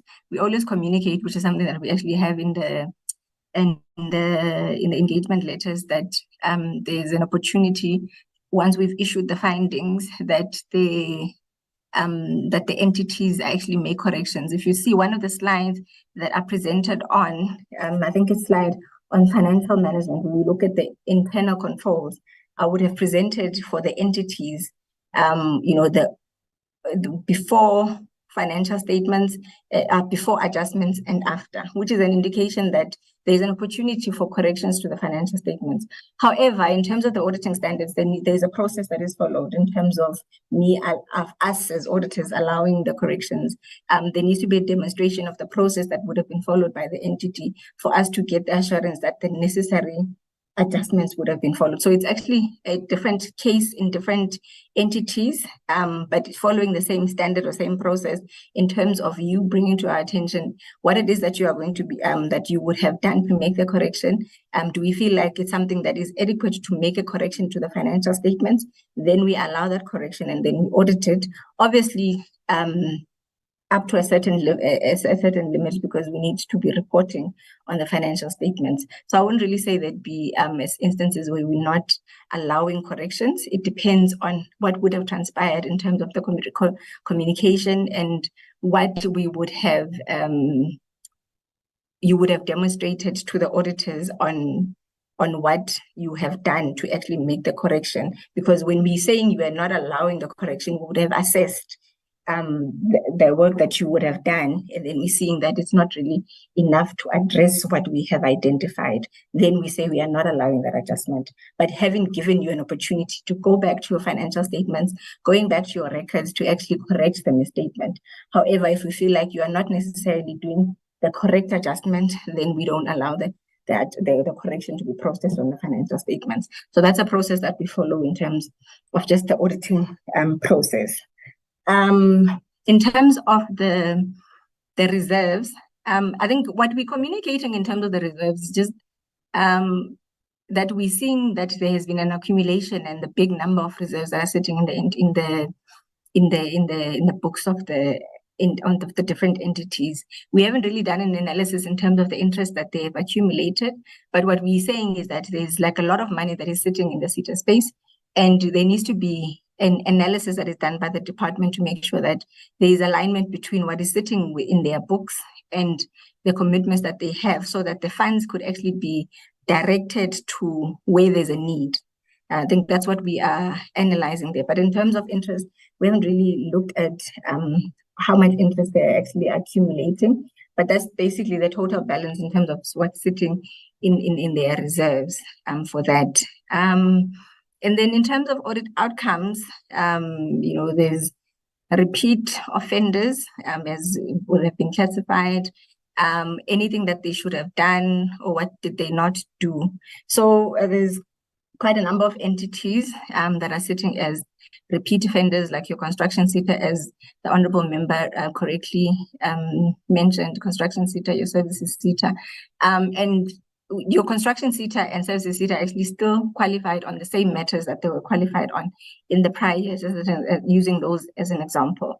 And some of the areas for qualification is something that needs them to go back, years on. For example, both of them are qualified on commitments. What needed to happen is that they needed to go back in terms of all the commitments that are sitting in their commitments balance. And we had communicated that the key thing is project management. So imagine having to go back from, some of them are sitting in 2011-12 financial year, to make sure that you are correctly account for each of the projects that are sitting on the commitments balance. So I think there wasn't really a thorough process that was done in terms of making sure that you adequately address all of the projects that are sitting in your commitments balance. So we then were still identifying certain areas. But for construction SETA, for example, we do note that there's been quite a lot of work that has been done by the entity to try, move the situation around.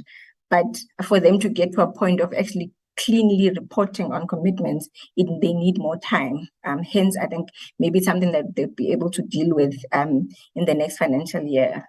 We have been in communications with them in terms of taking them through the process and our recommendations. What are the certain things that they need to focus on? They're now sitting with at least one category that they need to still fix. But it's quite a lot of work that they were not able to fix within the period after we left the audit in the prior year, for them to still be able to correctly report on these accounts for the 2022-23 financial year. But I think it's work in progress that we're hoping that maybe in the next year they'll be able to address. And then in terms of performance against targets, why did they not achieve these? And I think it's something that I would recommend to the committee, like this particular one is something that I would recommend to the committee, that maybe when you're having engagement with the different entities, that you can get explanations as to what would have been the reasons for not achieving these targets. Because if you look at one of our audit reports, we actually don't express an opinion on the achievement on the target. We direct the users of the financial statements or of the annual performance report for them to actually look, because they would actually put in explanations as to why certain targets were not achieved, but we don't really go and audit those reasons. But it's something that I think for people that are holding these different entities accountable, you can probably get an explanation as to why would you have so many targets that are not necessarily achieved when you had planned to do that, because it's something that would have been approved as things that you're going to be achieving for that financial year, but then you would not necessarily have achieved them. Could be budget reasons, but we wouldn't really want to make assumptions on that. But it would be great to be getting from those particular entities what would be the real thing, so that they can actually, as part of their action plans as well, see how do we mitigate that, because there's also needs to be analysis to look at how does that impact service delivery, because not achieving targets should have a direct impact on service delivery, because the targets would have been set to be able to have an impact on the South African citizens. And then when it comes to MIs, how confident are we that consequence management is taking place at the NSF? Look, specifically on the NSF, we had given the accounting authority up to the 31st of October to do the investigation and make sure that there's consequence management. So I think once we receive the report after the 31st of October, then maybe we can be able to make an assessment of whether adequate consequence management is actually implemented. Because I think the reason why we're at recommendation stage is because consequence management was not implemented by the accounting authority. Then we gave him recommendations that we put in the audit report, and we gave him until the 31st of October. So that is a process that we still have to assess. Yeah, I think I've covered all the questions, Chairperson. Apologies for going over time. But yeah, I think I've also taken note of the comments that have been received, and we appreciate them. Thank you, Chair. Thank you very much, Ms. Mdidra. And thank you very much to the members for their comments. It's now 10:45. We are going to move towards the presentation by the department, led by Dr. Nkosinathi Sishi, the DG of the Department of Higher Education and Training. Colleagues have 45 minutes to make their presentation. It's now 10:45, it's 10:43, so we expect to be done with the DG's presentation at 11:30. Over to you, DG. The only way that both those sets of institutions can manage would be... Honorable Chair of the Portfolio Committee, a very good morning to you, and an expression of appreciation for the opportunity to present. I take this opportunity I think there's someone who has a device that is open in the room that you're in. Apologies, Chair. I'm actually calling from Namibia, where we have the state visit by our president, and we are the officials in preparations for the arrival of the two presidents tomorrow. It's an honor to present on behalf of the department. I take this opportunity, Honorable Chair, to also extend my warm greetings to all the members of the Portfolio Committee. Honorable members, your guidance is always the reason for the progress you see, and the determination to deal with these obstinate areas that the Auditor-General has covered very well today. I take this opportunity, Chair, to really commend the Auditor-General. I think this is quite a rare occurrence that the auditees commend the auditor. Not for any other reason. I think if I were to just recall the problems we had in the last financial year regarding the audit with some of the entities, the Auditor-General has actually collaborated with us to change the culture completely, to the extent that in this audit report that the Auditor-General is presenting before us today, there is no occurrence where the Auditor-General's work has been made difficult by any of our entities, even those that were reported in the past, because we have changed the organizational culture completely to a culture that shows appreciation of the audit process, but most importantly, a bigger effort towards dealing with issues of compliance and issues of accountability. Allow me to make a few remarks on behalf of my minister and our deputy minister, Chair, for the first 5 minutes, if you allow me.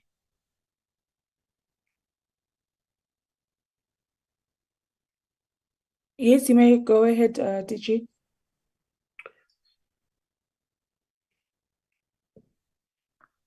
Chairperson and honorable members, the Minister who has apologized for not being here to personally address the portfolio committee, and our Deputy Minister for the reasons we have cited.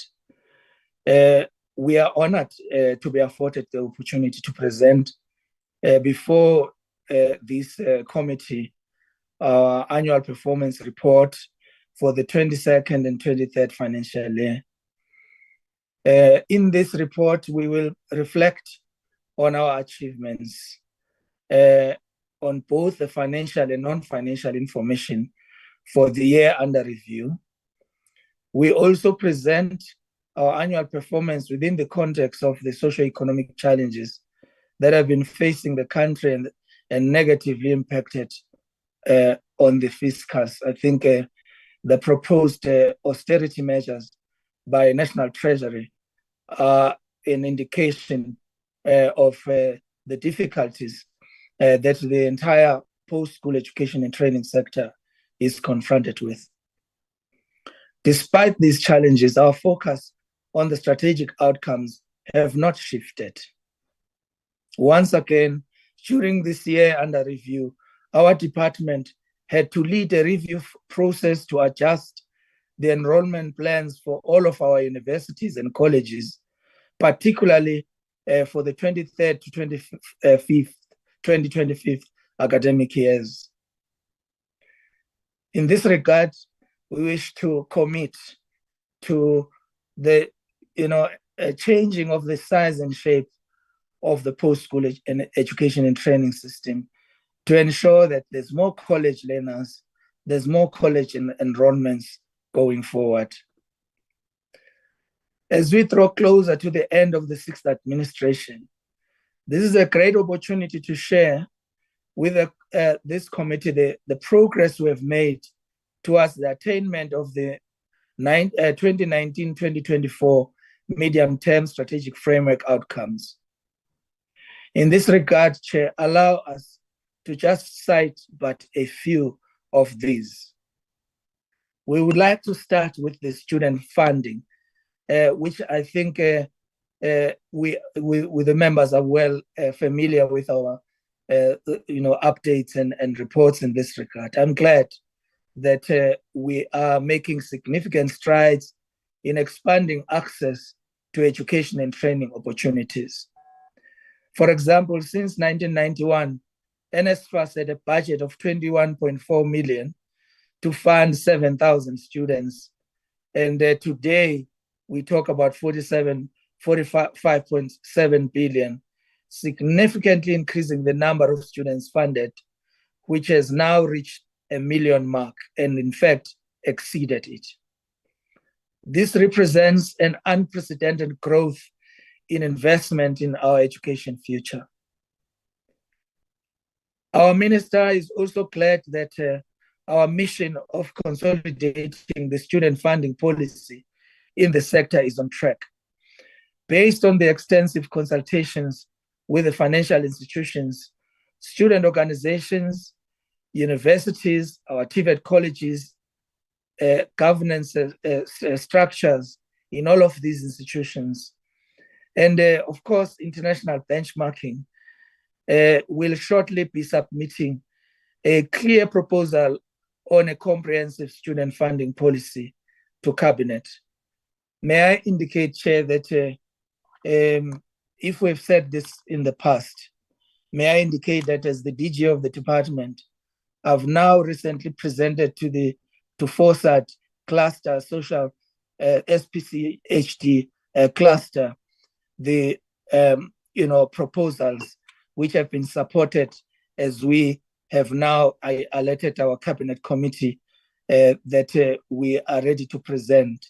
We started this process yesterday with the presentation of the civic education and welfare program, an NQF level 5 program that is aimed at ensuring that all young people, 2.5 million of them within the post-school education and training system, And those sitting outside of the system at close to 3.5 million, and this is a total of 6 million young people of South Africa, will also have access to the civic education program, which is embedded in the values of our constitution and therefore seeks to change the trajectory of gender-based violence that has escalated in the last number of years to a point where, as a department, we have targeted to rid ourselves of the scourge within the post-school education and training system. And we have presented, and we are looking forward to sharing this also with our portfolio committee, the report on gender-based violence in the post-school education and training system. The University Capacity Development Program has progressed steadily, and during the year under review, the implementation of the Staffing South Africa University Framework has significantly, moved forward, and we are implementing this through different programs that are targeting academics at different levels, including the new generation of academics program, the university staff doctoral program, and the Future Leaders initiatives. We would like to share with the portfolio committee progress we are making in positioning the CET sector to move into mass skills provisioning following the successful summit held in March. In the last 3 weeks, I've visited each province to meet public works in each of the provinces, and I'm happy to say in KwaZulu-Natal, land for building the first college, CET College, have already been processed by public works, and we are ready as a department to commence with construction. This also follows my visit to the Northern Cape, where the Northern Cape Public Works have allocated us the site for building of the new college already. Just 2 days ago, we're in the Western Cape, and indeed Western Cape have given us 3 sites, of which the college is going to choose the site that is associated with the vision for the future CET college system that is going to take lifelong learning and development further than where we are today. We are happy as a department that the NSF has availed about 200 million to assist colleges in the mass skilling initiative. We are also on course to achieving our objective of increasing offerings of skills program in our CET colleges. I'm also glad to indicate that R1 billion have been secured within our own budget over the 3-year period for the construction of the rest of other colleges, and I've cited 3. And I also have indicated that since allocating this funding already, we have now begun a process of sourcing in sites for the building of these colleges, of which the cooperation by public works and other government departments has been outstanding. And we are sure that by the end of this financial year, construction would have started in all the 9 colleges in the 9 provinces. We have now concluded 9 TVET college campuses across all various provinces. We have completed feasibility studies for the establishment of the University of Science and Innovation, including the one for crime detection at the university in Hammanskraal in the Gauteng province. The feasibility study for the establishment of Giyani Education Precinct through the establishment of a university campus with the Tshwane University of Technology have already commenced. The Constitution of the Republic provides for compulsory basic education.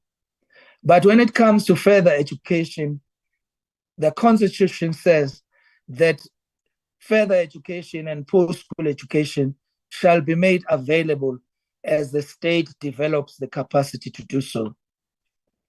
In this regard, When we are saying 9 colleges are in the process of being built, when we say 9 TVET campuses have already been finalized and been built, it is very clear that our department continues on the trajectory of expanding the capacity of post-school education and training so that there is no South African who is denied access to education. Chairperson, I am not going to speak about centers of specialization. We will speak about this in our report and in our presentation. But it's important for me to say that we are in a process of developing a model to incentivize students who complete training programs that are linked to the centers of specialization. And upon completion of these programs, these students will be able to start their own businesses. And in this regard, we are working with other government departments, especially the Department of Small Business Enterprises, to ensure that graduates in that program do not just graduate with certificates, but they graduate with a capacity to start their own businesses. And we have already injected about $500 million to this particular program to ensure that what we say in our vision and in our policy is what happens on the ground. I am happy, Chair, to indicate as I conclude the remarks on behalf of my ministers that we have in the last couple of weeks released the National Plan for Post-School Education and Training. This is going to ensure that as we end the 6th administration, the transition towards the 7th administration is managed with a clear vision and a clear strategic direction, and a building and a founding stone for building a stronger post-school education and training system going forward. In this regard, Chairperson, with your permission, I'll request that Mr. Mkiba project our presentation with an appreciation for the support that we have received from the Portfolio Committee, all members of this committee, especially the chair of the Portfolio Committee. None of our achievements will be possible without this contribution and support that we receive as a department. I also wish to thank our minister as well as our deputy minister for the leadership, and my department, especially as the DG of the department, is here to account fully to the Portfolio Committee. And we are very clear after the Auditor-General has tabled this report that our biggest challenge in the post-school education and training system is to establishing systems at institutional level that will enable us to achieve more than 52% of the targets that are still obstinate. And I think it's important that we upfront make this declaration. May I also indicate, Chair, that we are watching very closely and we are monitoring very closely the work that is being done by NSFAS in ensuring that it rids itself of all issues of governance. But this report by the Auditor-General begins to say to us that our focus should not necessarily be on NSFAS alone, but it should be in all systems, because if you look at the ICT systems and the Auditor-General cites a number of incidents where there are duplicate candidates and beneficiaries as a result of us administratively not being able to identify those areas of fraud that happens in the system. We are determined to respond to the Auditor-General's recommendation, but may I also indicate that since last year's report of the Auditor-General, we have continued to work and we are ready to table before the Portfolio Committee the gap analysis report on information technology for the entire post-school education and training system that seeks to indicate exactly where we are going to start in building an ICT system for the entire post-school education and training system to improve our efficiency and to improve the effectiveness of our administration across the board. In the outline of the presentation that we are making, we provide the vision and mission, but we are not going to spend a lot of time on it because we believe that members are familiar with this. We also recap on the 5-year strategic planning, the outcomes and highlight the achievements against those outcomes. The program performance against annual targets is indicated, as well as the financial performance indicated.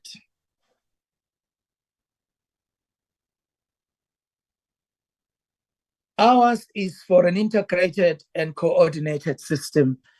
And the Auditor-General makes this observation and recommends a stronger coordination system, of our department. And I think if the Auditor-General has an opportunity, they will recognize that we've already published the vision and the plan for the post-school education and training sector, of which we have already shared with the Auditor-General. And we are excited about this opportunity because it begins with a clear strategy. It begins with a clear strategic direction, and then all else will follow.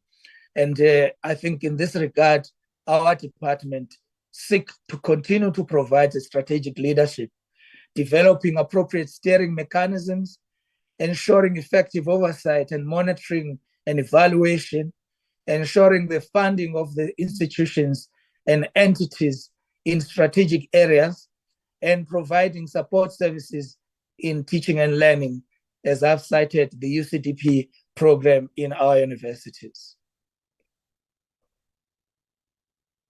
At the beginning of this administration, up front, we committed ourselves for an expanded access to PSET opportunities. And I think it is very clear that we are achieving this and we are making great strides. If you look at our infrastructure programs, as I've cited, 9 new campuses already built.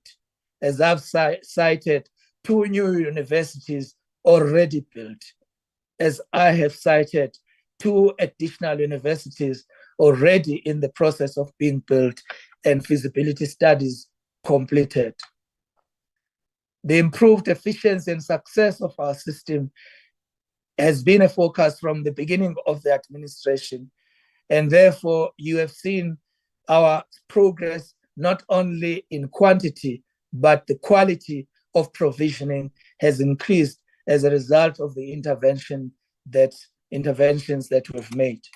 But it is clear to us that our success will fully be realized once the size and shape of the post-school education and training system has been converted in favor of better access to opportunities in colleges.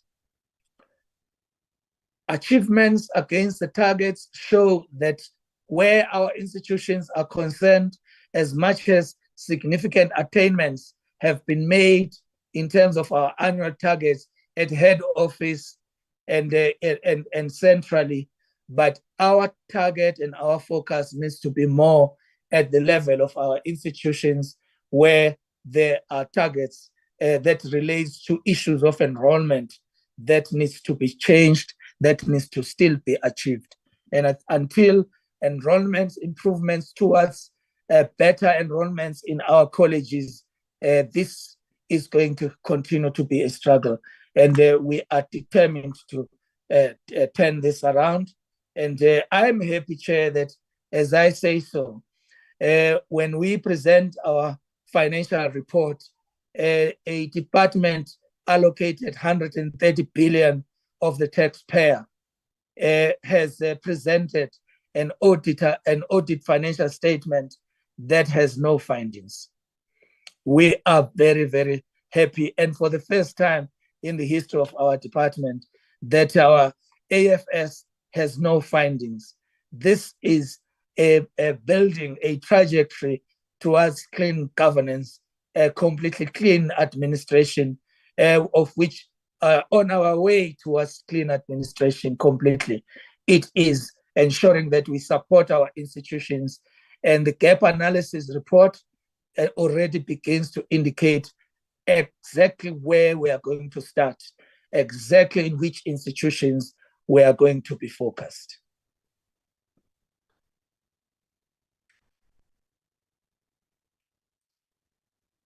The department's vacancy rate had remained below 10% at 9.4%. And it has improved to 8.8% during the first quarter of this particular financial year. And we have an intention, you have noticed, Chair, that we've advertised all funded posts in the Department of Higher Education. And I'm very proud of the fact that we've also procured additional support to process all of these vacancies within the guidelines of Treasury, also understanding the austerity measures that are imposed before us. Of course, Chair, I think as I've indicated, we have retained an unqualified, Auditor-General's report with a clean financial audit statement for the first time in years. We have managed to resolve 80% of all disciplinary cases. And as a department, the Ministerial Enrollment Planning Statement for 2023 to 2025 academic year has shown that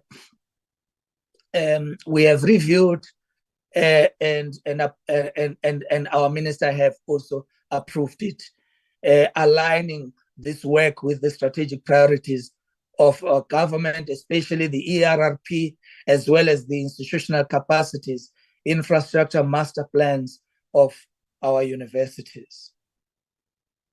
Our CCT sustainability funding model has ensured that the sustainability of funding is ascertained in this sector, and that the model is aligned to funding requirements of our colleges and our operations, as well as focus on enrollments, programs, and qualifications mix, as well as the duration of programs and lecturers.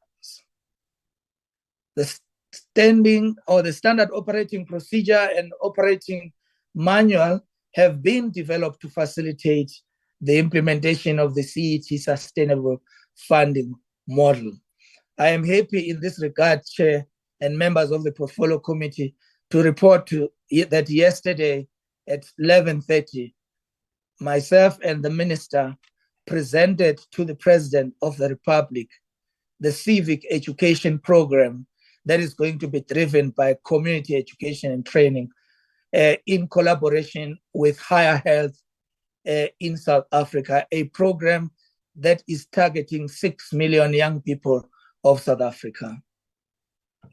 We have provided guidelines for the DHET bursary scheme, and these guidelines have been updated and approved by our minister during this academic year, and about almost 600,000 university students have received funding from NSFAS in line with these guidelines, with the rest 226,000 college students supported against the planned targets of around 320,000 already funded. We are happy that we have exceeded the target of 10,000 placement of TVET graduates in workplaces by more than 600 students, and surpassing the targets that were announced in the State of the Nation's address by His Excellency the President of the Republic of South Africa, President Cyril Ramaphosa. Of course, we have achieved, or we have set higher standards by doubling the target from 10,000 to 20,000 for this financial year. And I wish to commit myself as the DG of the department, that in as much as I've met the target of 10,000 in the last financial year, we will also meet the targets of 20,000 for this financial year. The implementation of the skill strategy on economic reconstruction and economic and recovery program continues. The strategy has ensured during this year under review that we have overseen that our SETAs, our colleges, and our universities within the PSET sector continues to operate within the strategic direction we have provided. The TVET colleges have identified occupational programs to be introduced and aligned to priorities of the sector so that our colleges continue to be colleges that are in demand, but also that are going to attract many young people with ambition, not only within the economy of South Africa, but ambition to contribute significantly to finding solutions for the rest of the world. The student enrollments and workplace-based learning, our enrollments at both our TVET colleges and CET colleges have increased. Of course, this increase has to be aligned to the targets of the National Development Plan. But I'm happy that we've already exceeded 1 million students at our universities who, in terms of enrollments, and many and most of these, in fact, more than 51% of these students are girls. 99,000, which is 93% of all our students, were placed in workplace-based learning. And I think this is going far in ensuring that those graduates in the sector are going to be able to find opportunities for employment because they are well equipped by a system that understands that workplace-based learning is crucial. The implementation of the University Capacity Development Program I have cited earlier on in a statement on behalf of the Minister. But I do wish to indicate that the end gap, which is positions that have been identified within the university sector, and in this regard, about 872 posts have been allocated by our department to universities to be filled by graduates of the NGAP program. Recently, our minister launched the first set of graduates in this program, and we are committed to ensuring that each and every year we will produce not less than 100 young professors, and in that number, ensuring that women are the majority, so that the profile of our lecturers, the profile of our scholars and academics is aligned to the transformation agenda of our department.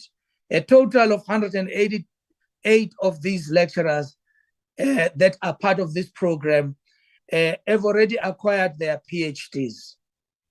The allocation of doctoral scholarships to universities through our program called the University Staffing Doctoral Program continue to see an increase in the number of young people at our universities, including some of the universities abroad, opportunities that are funded jointly by our department and embassies of our friendly countries across the world.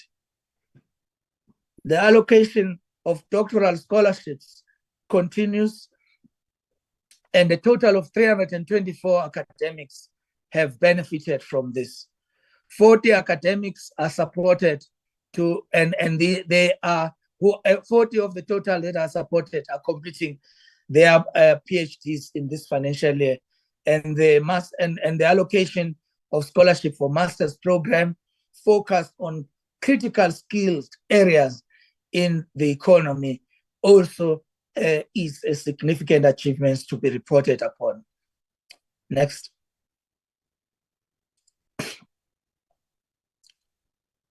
The allocation of development awards to senior academics in universities in support of the Future Professors Program continues.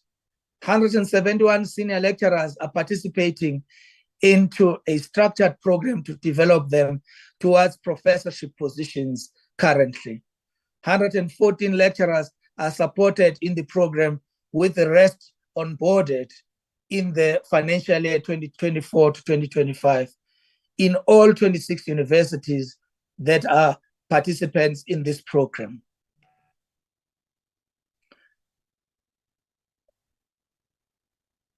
I am very happy, Chair, to say to the Portfolio Committee, as we report on our performance, when we say 9 colleges have already been completed, I think it's also important to indicate where are these colleges, how many are they, in which areas, in which district are they.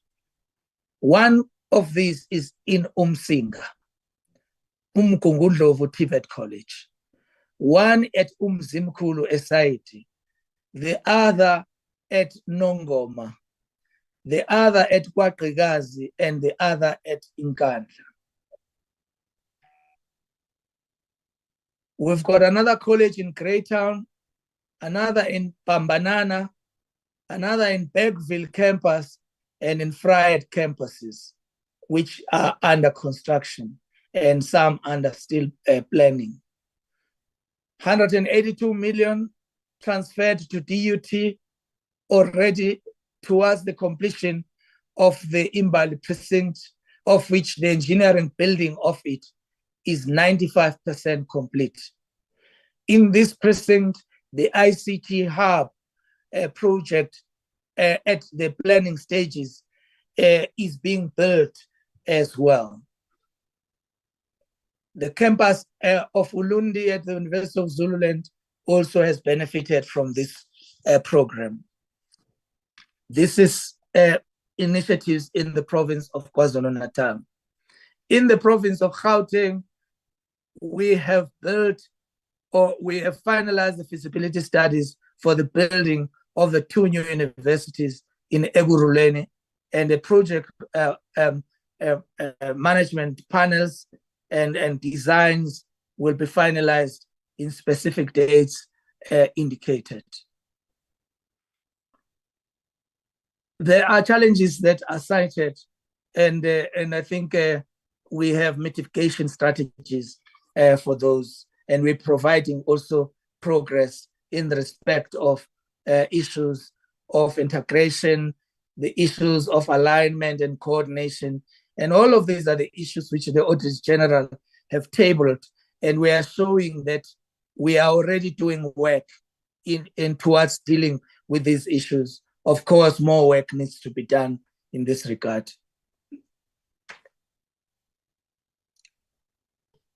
The financial performance of our department is presented, and the CFO is here to take on the presentation. But I'm happy to repeat the fact that in this financial year, our audited financial statements, 430 billion budget allocated to our department is without any findings. Thank you, Chairperson. May I present to you our CFO, Mr. Lucian Kens.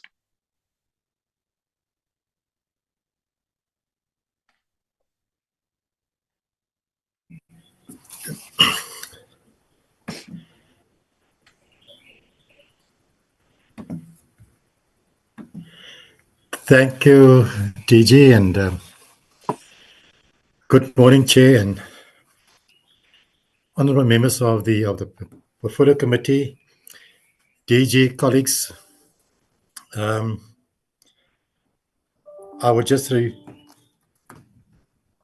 close my video so that hopefully the presentation I'm able to connect better. Thanks.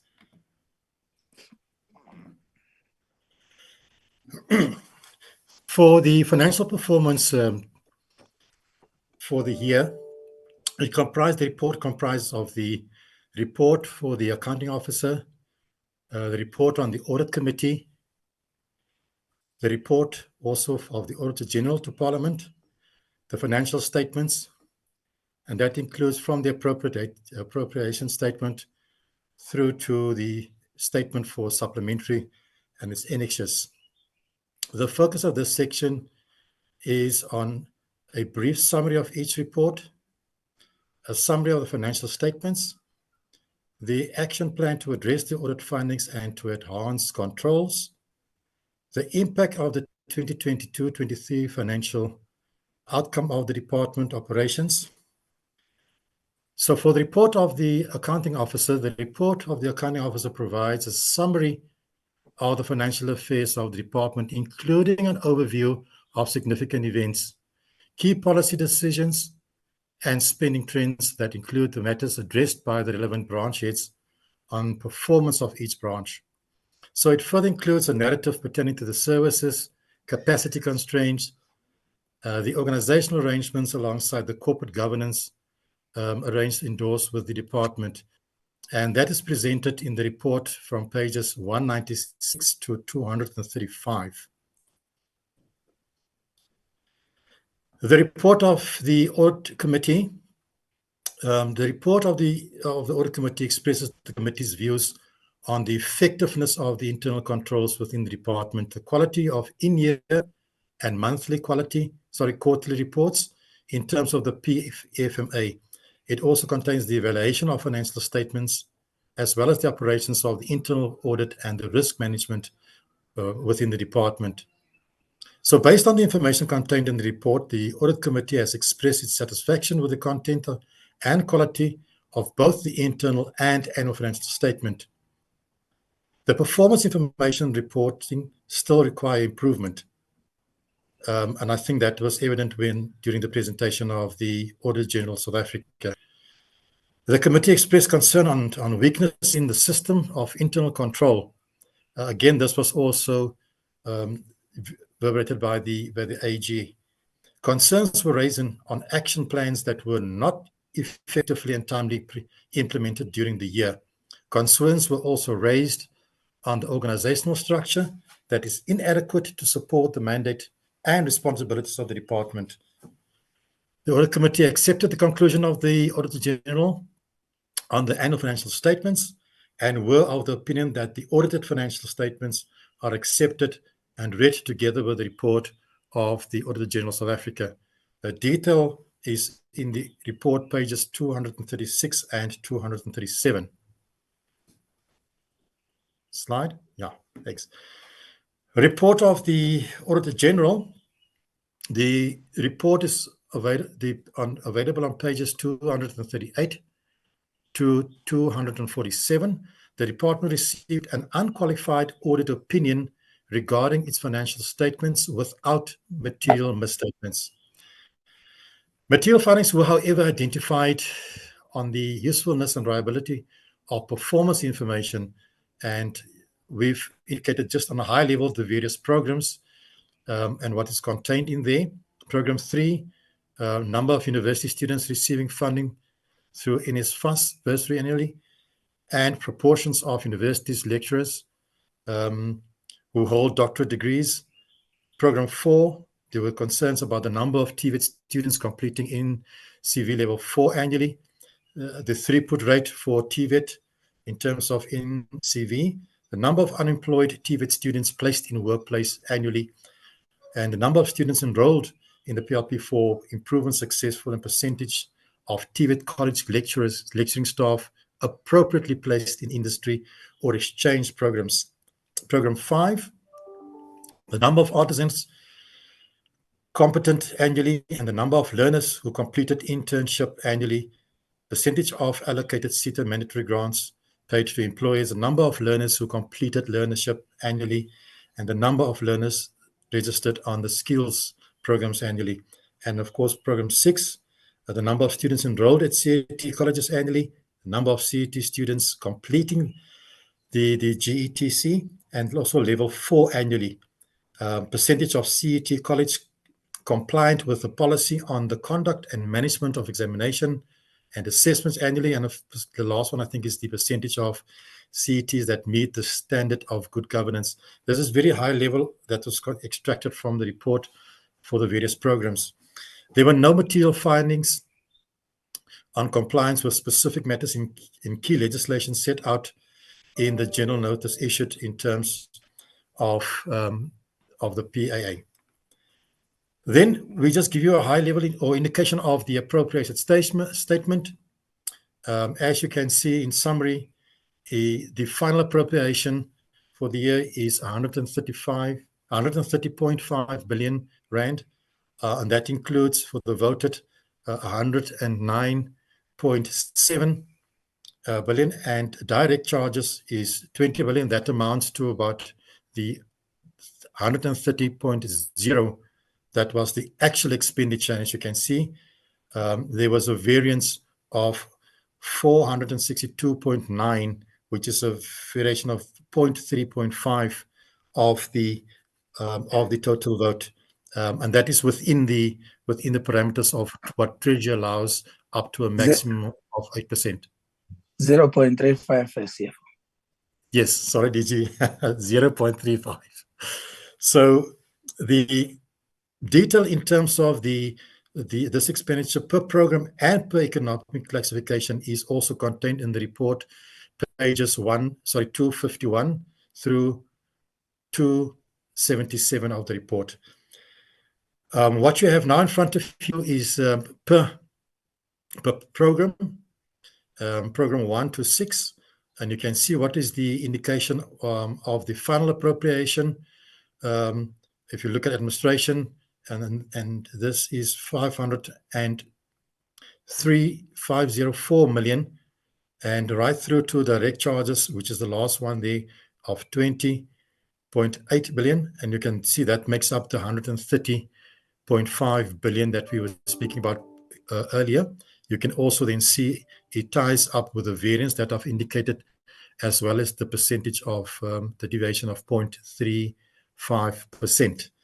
The next slide is just the indication per economic classification, and that is for compensation of employees, goods and services, transfer payments, capital expenditure. And again, you can see also again what the variance is per classification and the percentage deviation, and they tie up with what I said earlier in terms of the rand value for the variance as well as the percentage. So here we just have an indication of the reasons for it, for the variations, and we're giving it per economic classification. The variance there is the natural attrition that we've implemented, as well as the PPN or the post-provision norms for TVET colleges. That was a reason for the compensation. Goods and services, there were a bit of savings in terms of current subsistence and also printing and stationery, and those were the normal type of expenditure that we had underspent for about just over, say, 50.1 of just 50 million that we have there. Transfer payments, it was for its favorable exchange rate for membership fees of the Commonwealth of Learning, and also on capital. It is capital assets not received as projected due to delays in the procurement process for capital equipment. And then for financial assets, there was overspend, which was the under provision for write-offs, and that constitutes the indication of the variation. Here is the spending in terms of the top items that we have, and travel and subsistence is on top of the list, is 161.1 or say 0.2 million that we have. Computers followed by computer services of 139.4, operating payments 103.9, right through to the bottom, which we have venues and facilities, which is 12.2, almost 12.2 million that we have. And at the far right, you would see also, again, we just give you an indication of what is the percentage variation that we have on, sorry, on the top spending that we have. Slide.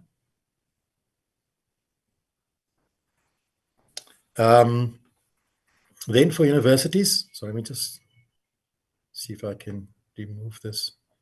Yeah, transfers and subsidies that we have here. This is indication of the transfer subsidies. As you know, on top of the list is universities with an amount of almost 36.4 billion that we have for transfers for them. They followed by the entities, and we've listed each one of them. NSFAS being the second highest with 45.8 billion that we give through. And we can see also CHE 74.5, SAQA 81.2, QCTO, and after the entities, it's then higher health was 20.6, right down to the leave gratuity that we have, which is about almost 30 million that we have, and that constitutes the 98.4 billion that we have in terms of transfers. And you can also see the magnitude of the transfers and subsidies in terms of the effect against our budget. Slide. Financial statement in terms of irregular expenditure. There were no irregular expenditure during the current financial year incurred this year or the past financial year. The summary of the movement on irregular expenditure during the financial year is reflected in Part E of the report, and that is it amounts to just over R1 million. It's 0.1 million, and it's in page 188 of the report. And there is a little breakdown of the balance. Opening balance is 6.9 million, and less the expenditure that we have condoned, which is just short of $1 million. And again, the irregular expenditure not condoned and moved, that's still awaiting. That's 4.925 million that we're having, and that leaves us the closing balance of just over $1 million that we have in terms of the irregular expenditure. Progress in terms of irregular expenditure. One of it was the incorrect procurement process that was followed for tools that was procured for the world skills, and that was in the prior year. And we gave you indication in terms of what the cost is there that pertain to it. And that submission was submitted to Treasury for condonment. We're still awaiting the outcome of that irregular expenditure. Slide. Slide, please. Thanks. And in terms of fruitless and wasteful expenditure, it amounts to 89 million of fruitless and wasteful expenditure incurred during financial year. A summary is also provided here, and they appear in the report on page 190. Again, there's an indication of what was the balance, which was 0 in the prior year, as well as also wasteful expense that relates to the 2016-2017 identified. That is 30,000. And the total outstanding closing balance there is 89,000 Rand. Thanks. Action plan to improve audit findings. There are quite a few actions that we've embarked on. One of it is the audit action plan that we've implemented. In fact, has been going through for the past few years. So that report contains the detail of each and every finding per program. So we deal with it in terms of each and every branch head. We deal it from its root cause right through to management actions, and we report on this action plan on a monthly basis within the department, and we give through also through the audit committee as well as to the Director-General. In terms of the progress, we've already embarked on that process. All our actions are targeted to be finalized by the end of January 2024, which is about 2 months prior to the end of that financial year. Slide.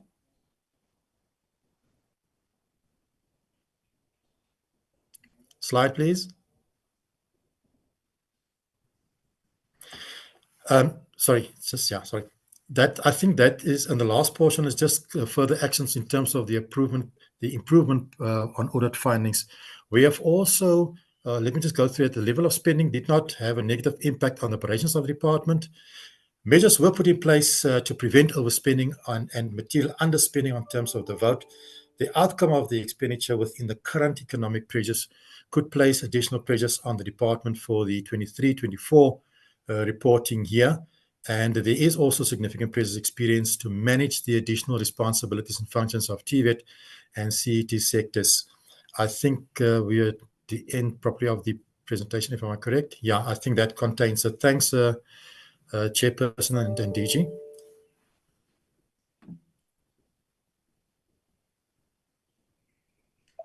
Thank you, Honorable Chair. We submit. Thank you. Thank you very much, DG, and thank you very much to the CFO.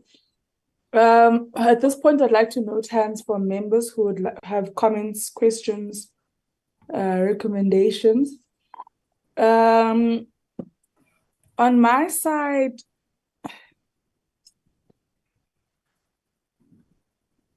perhaps let me start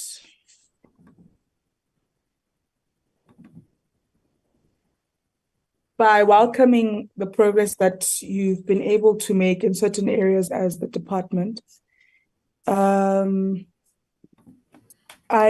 do wish that our slides would have been presented in a way where we could just at least have what the target was and what our achievement was, you know, so that we can compare the two. I know, of course, in the full-on report, we have that, but for the sake of presenting, I think DG in the future, that will really assist us. So just what the target was and what we've achieved. Just, you know, very brief sort of tables that accompany the slides, or the tables within the slides would really assist us. But I do want to welcome some of the achievements that you have been able to share with us.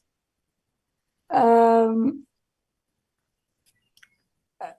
would appreciate a briefing on the sustainable funding model for CETs. I think you speak to it as one of your key achievements. And then want to understand that would the sustainable funding model for CETs be incorporated within the comprehensive student funding model? I think one of what we've tried to emphasize at large is that when we talk about comprehensive funding for the sector, or when we speak about comprehensive funding in a sector like ours, we can't only be speaking about funding for tuition, but we should also include just overall funding of programs within the sector. And so one would assume that, or hope that the CET sustainable funding model would somehow be incorporated to the comprehensive funding model, which I'd also like to understand, DG, are we saying that the report will be ready on the 30th of October? Or are we saying that it will only appear before Cabinet on the 30th of October? I think that's just a clarity that we need, because we've been stressing as a committee that finalizing the comprehensive student funding model is absolutely important to bringing about stability in terms of funding in our sector. So if we could also just have an indication of how far we are with that. And then one would also like to understand how we're doing in terms of CET enrollments. I think you've indicated highlights here speaking to student enrollments, but also you've indicated that the ministerial enrollment planning statement has been reviewed and approved. And one of our greatest concerns as a committee has been that we don't have an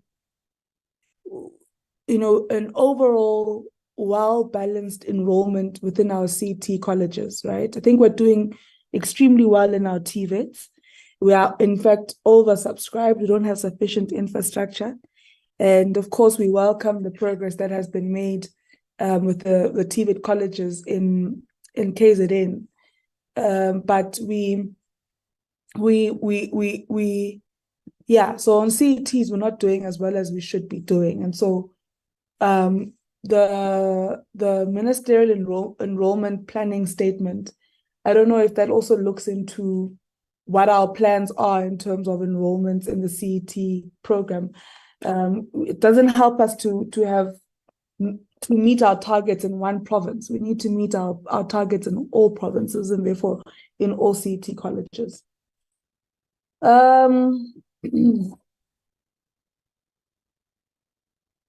Then we welcome that you have 99,000 students placed in work-based learning. And again, we'll not preview immediately to what that looks like in terms of progression, right? Because we have to now go back to the full report. But one would want to understand that, who becomes one of our greater contributors to us being able to make such strides. I mean, assumingly would say it's government, but I guess the reflection one is trying to make is how are we doing in terms of getting private sector on board to assist with workplace-based learning, or so in terms of our work integrated learning and the placement thereof, how are we doing in terms of getting private sector on board as the buy-in by private sector increasing? And then if the DG could just assist in understanding when the in-gap program started again, when did we start with the in-gap program? And then, of course, we would want to not only see increased infrastructure in our TVET colleges in KwaZulu-Natal, but also in other provinces. And whilst we welcome the completion of those particular institutions, we would want to see increased progress in all our provinces. I think that's it for now. I can come back later. I'm just going to hope that other members will cover me. So I note Honorable Shikwambana, Honorable King, Honorable Sibia, Honorable Pillay, Honorable Ngobo, and then Honorable Litsi. Honorable Shikwambana. Thanks, Chair. And also let me greet the DG of Department of Higher Education. But I just have some few questions that I want to ask, and I want to be taken into confidence with. We all know that TITA is one of the 21 SITAs mandated to facilitate skills development and training in different economic sectors in South Africa. And one of the offers of TITA is to access the funding to students to pursue their tertiary studies.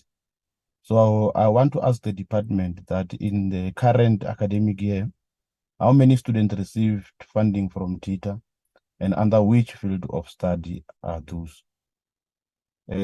Also, I will want to hear from the department as to, are they able to take us into confidence about the audit report of course, of which we all know that is a qualified audit report of data from the Auditor-General, and what are the actions that have been taken so far?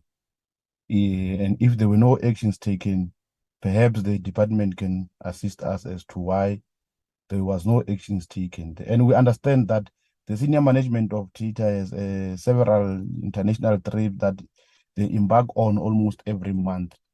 What have been the benefits for TITA from these trips that the management are having almost every month? How much on average cost that on average that this trip cost the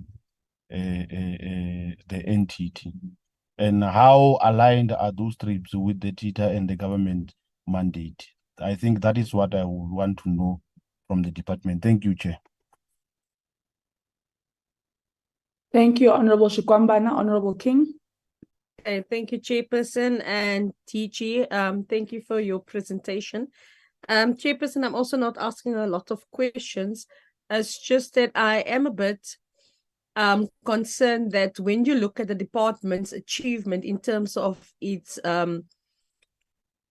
key performance indicators, that it basically shows that not much of them have been achieved, considering that almost 99% of the funding has already been spent on their program. So it leads one to believe that there is an imbalance with what is being spent and what has actually been achieved by the Department of Higher Education. And that raises concerns when you look at the financial presentation that was done, and you would find that travel and subsistence reached the top of that list. It's actually quite disturbing when you see that, and not much other stuff is as high as travel and subsistence.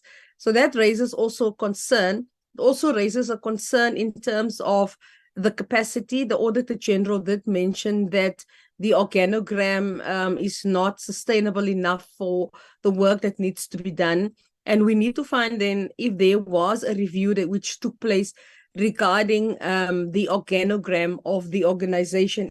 If the DG can maybe just let us know if there was anything that took place. I welcome the fact that the DG actually mentioned that in October, the comprehensive funding model will be presented to Cabinet. I just would like to find out if that presentation would be made available to the committee for its input as well, but also if the comprehensive funding model will be implemented in the 2024 academic year, or if they are only earmarking it for the 7th Parliament, Chairperson. So that is what I would also like to know. Also, Chairperson, NSFAS has not presented now for the 2nd year in a row its audit report. We're not even sure when the one for last year was presented, if at all.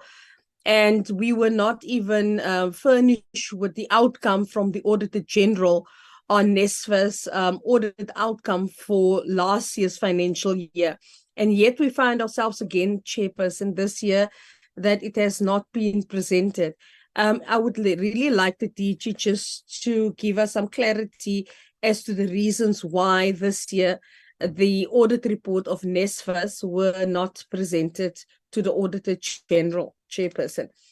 Then, Chair, if you look at the Auditor-General's outcomes, it also indicates about the lack of consequence management.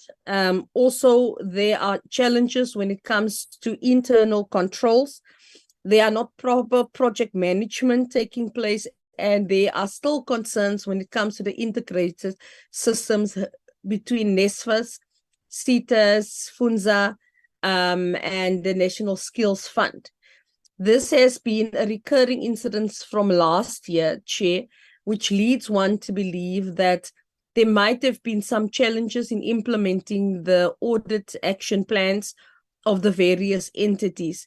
I would just like to know from the department the level of oversight that they do to ensure that the entities actually do roll out their audit action plans, so that we do not see a recurrence of some of them being stagnant in the same position as qualified audit opinions, and some then regressing into that space. Because we would like to see the progress where we would see all our CETAs moving into a space where we could be really happy to say that, yes, what is being paid over from the 1% is actually reaching the desired result to close the gap on unemployment in the sector, by them having proper audit outcomes and proper reporting mechanisms, Chairperson. I'm just going through my Chair. Also, I asked a parliamentary question some time ago with regards to CSIR's buildings. And we do know that the Department of Higher Education intends moving into the CSIR building. But the report basically speaks to an alarming result in terms of the infrastructure of the CSIR, which indicates that most of their buildings have reached their lifespan already, the electricity concerns, which is over 40 years old. the research infrastructure is outdated, Chairperson, and to replace and to make sure that the buildings are fit for purpose for people to work in, it's going to cost around about 4 billion rand. So I just want to know from the Department of Higher Education if they've been in consultation with DSI to discuss this issue of the CSIR buildings, and also then to map a way forward where they can meet each other halfway before they even consider moving in to the building, which could be a risk for both the employees of the CSIR, but also adding the Department of Higher Education into that space as well, Chairperson. Chairperson, of concern that we see on slide 34 of the AG, it basically shows that the programs that are being funded or courses being funded by NSFAS compared to the enrollment, it really shows the mismatch, because you would see that at some TVET colleges, engineering is high, but NSFAS funds more tourism students and not so many engineering students. That clearly shows that we really need a proper review of how funding structure is being made to also close the critical skills gap as we go forward, Chair. And I would like to see that the comprehensive funding model would actually direct that we go into niche fields of study in order to ensure that our country is as ahead with ICT, with AI, and anything related to the STEM sector, and also to the agricultural sector. We do know we are a tourism-rich country, but with the way the country is going, tourism would be the last thing that people would want to come to this country for. So we need to niche ourselves to make sure people are skilled in other sectors more, Chairperson. Then, Chair, about the double dipping, about the interlinkages of students earning multiple fundings from different SETAs, from NSFAS and SETAs, from FUNZA and SETAs. I think, Chair, we do need to have a discussion around this. Last year, we had the same issue. Also, the issue now that is being added to this is the fact that we are now even funding students that have deceased. And that is a big challenge for me, Chair, because it basically means the lack of oversight or the lack of inability to ensure that we've got proper integrated systems in place is not taken serious. And we need to start looking at making sure that that is being taken serious so that more students can receive funding instead of only a select few. And I would like the department to do a proper analysis and investigation and give us a report on the students who actually double dipped. Have there been cases where they've asked for the money back from some of these students? And have there been criminal cases opened after in some investigations against officials who would actually give money to students who have deceased in the long run, Chairperson? So, Chair, in a nutshell, that is basically all I wanted to say. Thank you, Chair.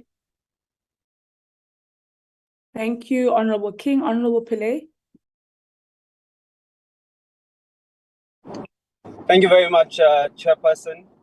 Chair, let me first welcome and appreciate the report and the presentation. And I think the first thing is to just congratulate the department on all of the achievements that has been made. I think it's important for us to acknowledge the gains and the strides that have been made. Chair, mine is just to find out what is the department doing in terms of using best practices in some of the entities and SETAs to be able to assist them to be able to achieve the same status as other entities and SETAs. And then the last one is just if there are critical vacancies that haven't been filled, perhaps DG can share with us. Thank you. Thank you, Honorable Pillay. Honorable Ngaba. Thank you, Chairperson, and good morning, colleagues. Chairperson, my questions are on Program 6, Community Education and Training. And I will start with something that you touched on, Chairperson, which is the enrollment of students in CET colleges. And I think it is concerning that the target for the number of students enrolled at CET colleges annually has not been achieved since the implementation of the medium-term strategic framework. For example, in the 2019-20 financial year, there was a target of 340,000 students enrolled, and only 149,444 students were enrolled. In the 2022-23 financial year, the target was 266,424,000, and only 123,393 students were enrolled. It is really concerning that the department has not been able to achieve the enrollment target, and the department does not seem to be taking effective measures to address this. We have over 3 million people in South Africa who are not illiterate and who should be absorbed by the CET colleges. And that is why it is concerning that the department is failing to achieve this target. And the reason given by the department for not achieving the enrollment target is that there is a lack of provisioning of adequate infrastructure for teaching and learning in CET colleges. So my question to the department is, does the department have an infrastructure development plan for CET colleges, including the capacity of the CET sector to execute its function? Under the same program, which is Program 6, there was also a target to have new 2 programs or qualifications offered in the CET colleges. So I just want to, and I see that the department has achieved this target and in fact exceeded by 2, which is good and must be commended. However, I have the following questions. I want to know if the new programs are offered in all the CET colleges, and also what is the uptake by the students of these new programs, and also do the CET colleges have qualified and competent lecturers to teach these new programs? And just lastly on this, can the department tell us if these programs are funded by SETAs and not ministerially funded? And if the programs are funded by SETAs, is this funding model sustainable? Lastly, Chairperson, there was also a target to have 100% of CET colleges compliant with the policy on the conduct and management of examination and assessment, which was partially achieved. So, and the reasons that was given by the department for non-compliance was that there was vandalized buildings, lack of running water and electricity. So I just want to find out from the department if through their regional offices, they conduct monitoring of the readiness of examinations at CET college centers, examination centers. And also, I want to know if these regional offices do the monitoring. I want to find out from the department if these offices are able to address the concerns or the non-compliance issues that are being found in examination centers of the CET colleges. Thank you, Chairperson. Thank you, Honorable Ngobo. Honorable Itie. Thank you very much, Chairperson. Good day. Let's commend the department for getting clean audit on their financials. I think it's a good development. Not necessarily surprising because even when we were with them on the financial last year, we could see that they would reach this thing. They would achieve clean audit on financials because of the work they were doing there with the previous CFO. What is just concerning there is that when you compare the amount that they've spent vis-a-vis the targets that they've achieved, it's really concerning. Because on the performance of target performance or something like that, they've achieved roughly about 50% or so, but the spending is almost 100%. The question is, how is that possible? Are there other targets which were put there by the department? Did they not have financial implications, meaning if they were to be achieved, they will not have financial implications? Because it doesn't make sense that they've spent almost 100% of the budget and about 50% of the targets. What does that mean actually? Does it mean they've spent more than they had budgeted for some of the targets or the targets that they achieved, vis-a-vis, the targets that they did not achieve? What really happened? Can we get a clearer picture there? And on the presentation by the DG, they don't indicate, DG, you don't indicate, or you did not even spend time on telling us on the targets that you did not achieve, or why did you not achieve them? What were the challenges? And what are the mitigating factors that you are now going to employ to achieve these targets? Did you identify the problems, the challenges?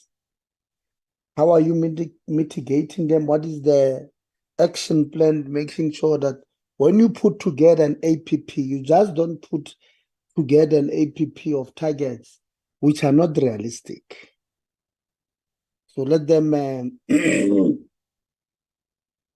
take us through their chair, because from one seated, honestly, it does not look good. DG, last year when we were dealing with this process, were physical, and I remember I said, we are always going to have double dipping of students because our systems, they are not aligned. Each SETA does their own things. And I said, NSF must develop a system for the SETAs, a central system with the department. And I said NSF because you as the DG, you are the accounting authority of NSF, you are the board there. So I said, let NSF have a central sort of biometric system that will be able to pick up if who's in the SETA, services SETA program is not also on the bank SETA program and also on a construction SETA program. So we don't have one person in all three SETAs. And today, as things stand, we have the number, let me just check my numbers here quickly. On the, where are this? But the numbers last year were around 10,006. And then this year they are around 23,000 something. I'm just trying to get my notes here. Something like that. I can't find where I've written that. But the number now has more than doubled to around 23,000, where these kids are either SETA hopping or double dipping on this issue of SETAs, which is really concerning, because it looks like we make recommendations based on the challenges that we're identifying. And you guys at the department there, when this process is concluded, you just close the laptops and move on. Very concerning, Chairperson, and I think we can't let this go on like this. The second issue on this very point that we felt if the NSF had this central system where all these SDPs that are contracted by different sitters are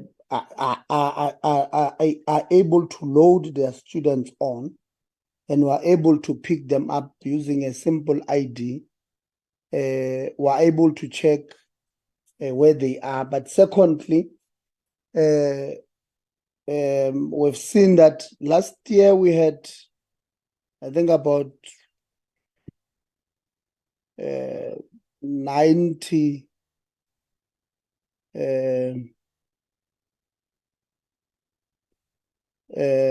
or so learners who were deceased, Chairperson, when they were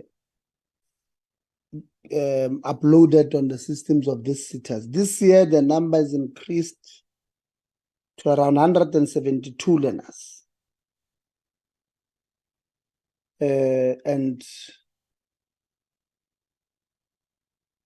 these learners, the Home Affairs system says that when they were entered into the system, according to the system, when they entered these programs, according to the Home Affairs system, they had already been deceased or declared deceased.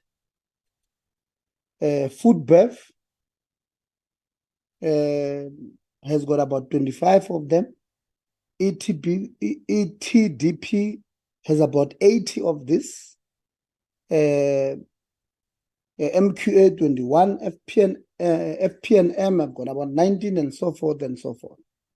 Of these learners who were declared deceased by the system, do we have an idea of what happened here? Because for me, it smells like these SDPs, they just uploaded people there just to defraud the state, defraud the sitters and the state. And you guys have got no systems in place to pick this up, because when we suggested this thing last year, you just looked at us and you have not done anything. It's been a year. You have not done anything. Last year, Chair, we said there were 140 learners who were older than 65 years old who benefited from this program. This year, that number moved from 140 to 907 of our people who are over 65 years of age. What's happening there? Can we really be taken into confidence? And can investigations be done here to find out if maybe these old people don't even know, somebody just picked up their IDs or ID numbers and uploaded them on the system? Can we really honestly do something about this? Because it does not look like something is right here, Chairperson. So the department must really assist us. On the issue of double dipping in terms of bursaries, AG has found that almost 2,000 students were funded by NSFAS or by Funza Lushaka, were also funded by the sitters, 2,000. Again, we're unable to track these things on time because our systems there, DG, are not assisting. When we suggest, can you try this thing because we believe it will assist, you are not doing that, and it's not assisting. It's more than 2,000 or almost 2,000 of these kids. Let's say they are fully funded for accommodation, tuition, book allowance, meals. We're talking one child, almost 200,000 here. So can you imagine 200,000 times 2,000? it's bad, does not look good. So please, can we get a response here of what's really at play here? And lack of consequence management and lack of internal controls have also been identified by the AG. You know, when it comes to SITAs. You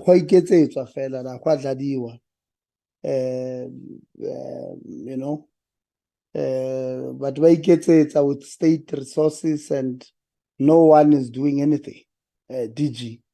So the issues of Mokitwadi cards and the SITAs must come to an end. And it must come to an end now. But how do you monitor those things? By having proper reporting systems. That on a monthly basis, on a quarterly basis, this is a system you must upload. What's happening, you know, put together a framework on audit action plan. This is the, you know, you upload here. Let's see how far you are on spending. This is you upload here on consequence management or disciplinary cases.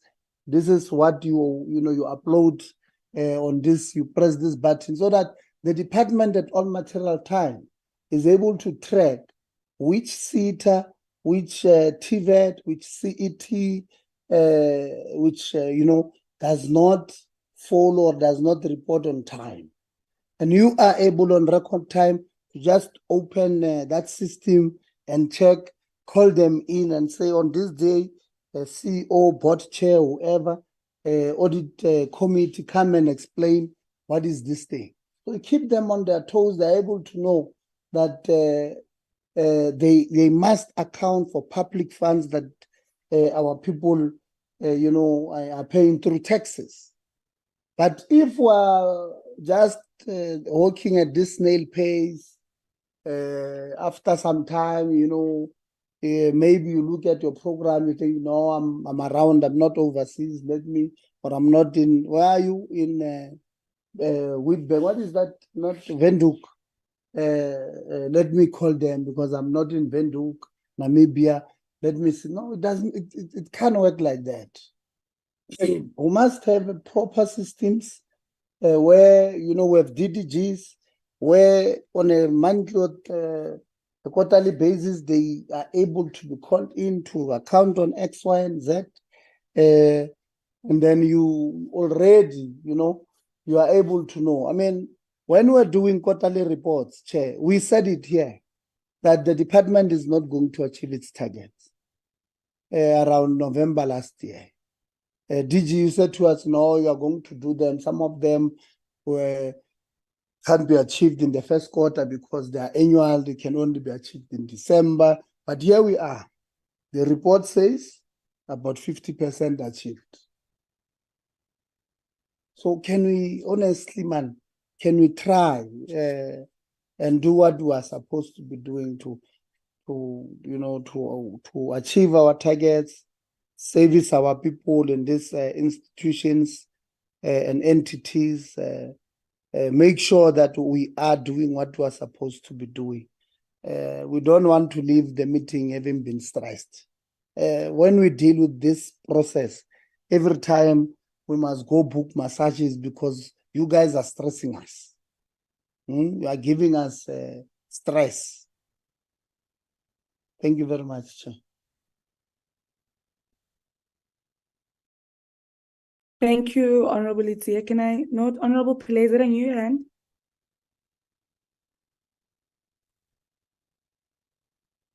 Okay, I'm assuming that's a legacy hand. Can we take it down, please? Thank you, Honorable Itia, and thank you to all honorable members for your comments, questions, and recommendations.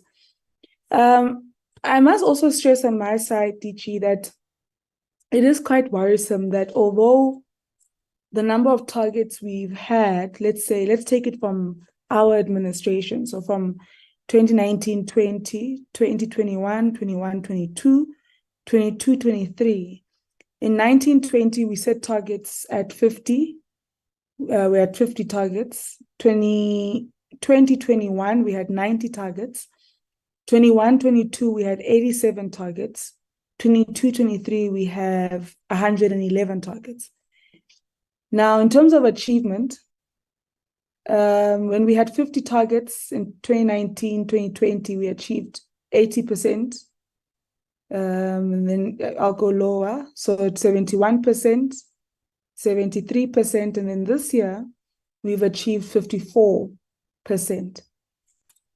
That doesn't look good. So even though we have an unqualified audit opinion, which we welcome, it really doesn't look good that in terms of achievement, there's a decline.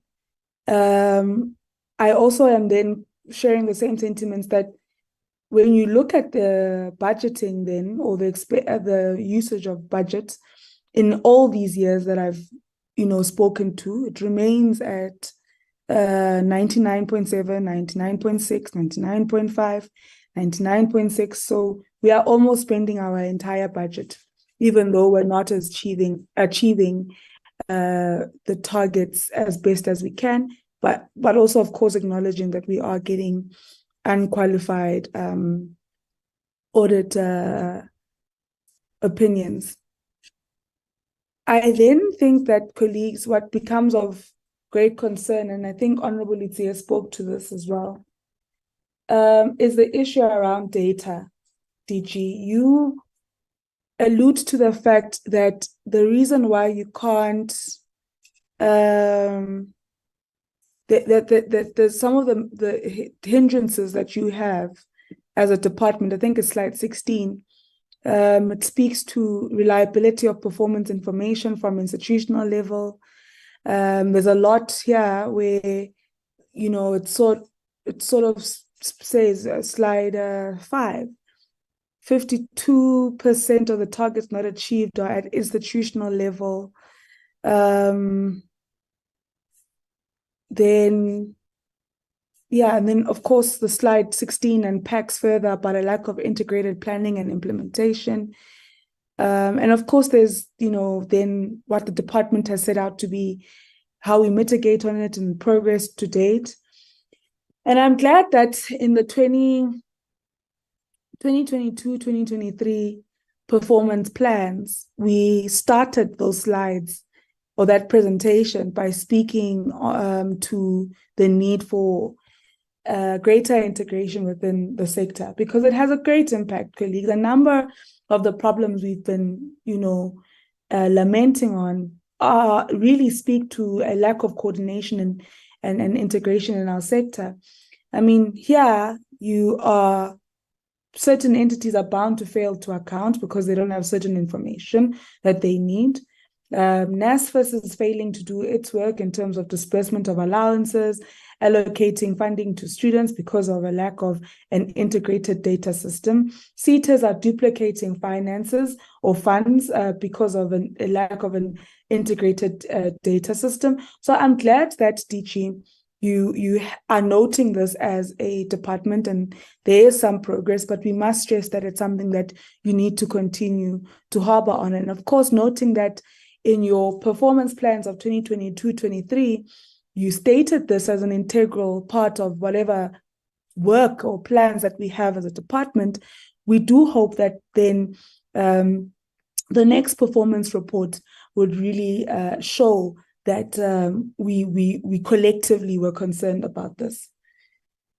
I think at the moment, Honorable Itzia has covered a lot around CETAs. Members have spoken about CETs and TVETs, and I know we're dealing with reports and not necessarily plans, but reporting, planning, it's all one, sort of intertwined process within this accountability ecosystem. It's through these reports that we can better plan for the next financial year, and so on and so forth. And really, one is hoping that, and we're going to have a meeting with the department and various stakeholders around our plans for the academic year 2024. And what we really need to be zooming into, DG, is capacity. I mean, just to go back to the issue around the enrollment, the review and the finalizing of the enrollment plan by the minister, we have institutions that are over-enrolled, and I don't really know if it's fair to solely place the, not blame, but it's almost like we want to paint those institutions to have been irresponsible. But the number of applications we're getting as a sector are massive. And one would really want to be brought into confidence on what we're doing to ensure that next year we can plan better for the start of the academic year. Our TVETs, we've successfully made TVETs fashionable. I really don't want to, I no longer want to believe in the narrative that students or young people go to TVETs solely because it's the only other option that they have. There are many young people who, through the work of the Deputy Minister, Puti Manamela, and various collectives, have now begun to understand the value that TVET colleges have. And of course, this pushes us to really ensure that articulation is better. It pushes us to ensure that we find workplace for these students, that we have work-based, work-integrated learning opportunities for these students, right? So, because when more of them are coming in, we need greater space, we need greater infrastructure, we need the whole ecosystem and the whole chain in terms of the journey of the TVET student to then be strengthened. And so really what one is hoping that through the reporting process and the reflections we've made is that we are preparing ourselves greatly to start the academic year 2024, in particular, where our numbers are massive in terms of enrollment. So that's something I hope, DG, that we are reflecting on, and then I think I'll leave it at that for now. I think I had another point, but it's just slipped my mind. Yeah, I think I'll leave it at that for now, DG. Over to you, DG and colleagues.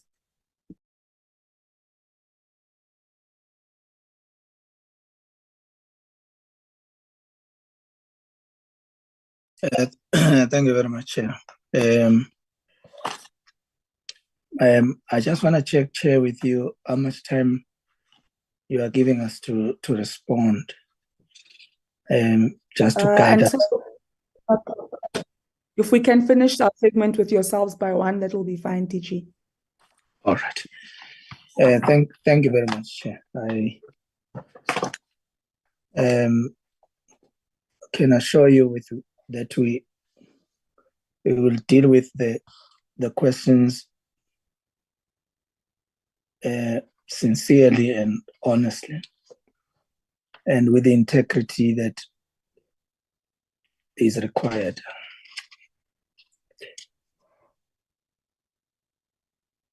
May I deal with your questions last, Chair, because in as much as you are the first to speak, I think your questions are systemic and they need more time as well. I think at some point we might also just provide written response in some of the areas. I'm not alone, Chair. I've got DDG Mvalo is not here. So Mabuza Ngubane is here. He's going to deal with questions relating to CETAs. Honorable Mandla Shikwambane has asked very specific questions around TITA. Is concerned about the travel, the cost of travel, and even the purpose around it, non-aligned to the core business and the strategy of the Transport, Education and Training Authority.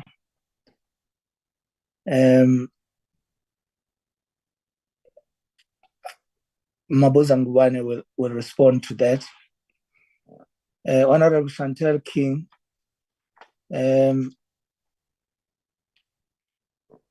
some of the questions I'll just quickly respond to. But I will also ask the area of funding model.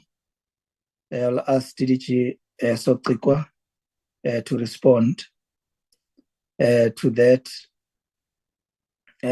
You make a point about the organizational structure, and I'm going to ask DDG Mpopo Vava to respond to that issue. DDG Sokikwa will also touch on the NSFAS reasons for not presenting in the last 2 financial years. There is one question though, overall. Honorable Brandon Pillay, we take your compliments. May I indicate that compliments do encourage us to work harder, especially if you understand that the majority of the cases we keep piling work to our teams, notwithstanding the fact that there's continued budget cuts, and now we are expected to cut our budget by 10%, and but we still must achieve the objectives that we have committed ourselves to. We never come and say, no, we are unable to achieve this one. We keep trying. And I therefore wish to represent the majority of hardworking officials of our department in the regions, in the institutions, and at head office. And in the same way as I do not reserve my comments when it comes to underperformance. Honorable Sibongiseni Ngcobo, DDG Fuchane will deal with the poor CET enrollments, but she's got good news for you around infrastructure, and I would leave it to her because she's been with me in all of these provinces where I reported earlier that we are not just talking plans anymore. We are talking about site visits and appointment of contractors. That is how far we've come. But I will ask DDG Fuchane to assist us with that. Honorable Tebogo Letsier, thank you for your comments that are very direct and clear about our performance targets. And Honorable Mkachwa also is requesting that we are more specific about targets not achieved. We may have thought we have done so, but perhaps because the slides that are speaking to those issues were not there, because we're trying to fit the requirements of the number of slides. But we can provide that detail because it is really, really important to us. I wish to speak about, just as I hand over to my colleagues, consequence management. I spoke to the AG about this. I've been to SAQA 5 times in the last year alone. And at the time that I was at SAQA, it was about consequence management, specifically around NSF. We said to South Africa, we have initiated an investigation into all AG-related issues, covering AG reports of the last 3 financial years. 2021 to 2020, 2020 to 2021. We've covered, in fact, from 2019 to 2020, 2021 to 2022, we've covered all of that in the forensic investigation that we have done. And we have decided that when it comes to consequence management, we will appoint a judge. Advocate Mshe chairs an independent panel that is looking at all AG issues from irregular expenditure, tracking backwards. Those implicated in the report have been suspended, and now I can report that 2 of them have been fired. Those that have not been suspended or fired, they are presenting themselves before the independent panel. We also said that our investigations at NSF are going to also look into criminal related matters. And I've personally made police reports in 10 cases appearing in the report, of which I presented SAQA with even reference of those reports to the police.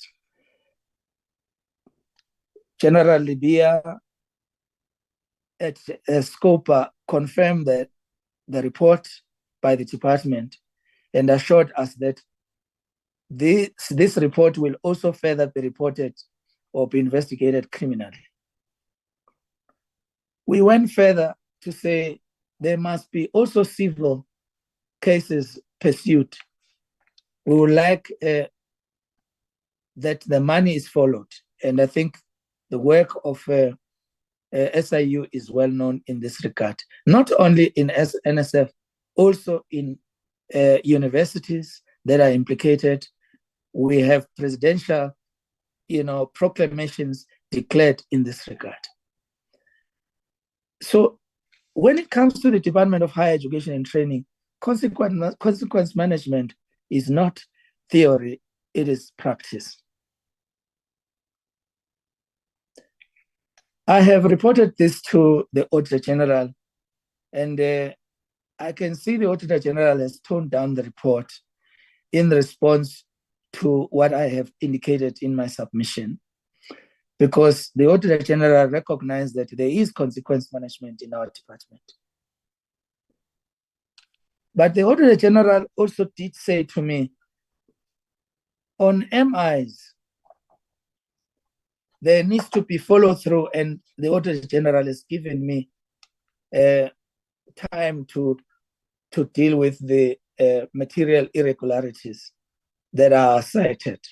And I take the point, and within the time frame I'm given, we shall follow the example we have already set on ensuring that consequence management is followed in the department. I also, Chair, take the point that the same kind of rigor in consequence management that is seen in selected areas I've cited must be seen also in the rest of the SETAs.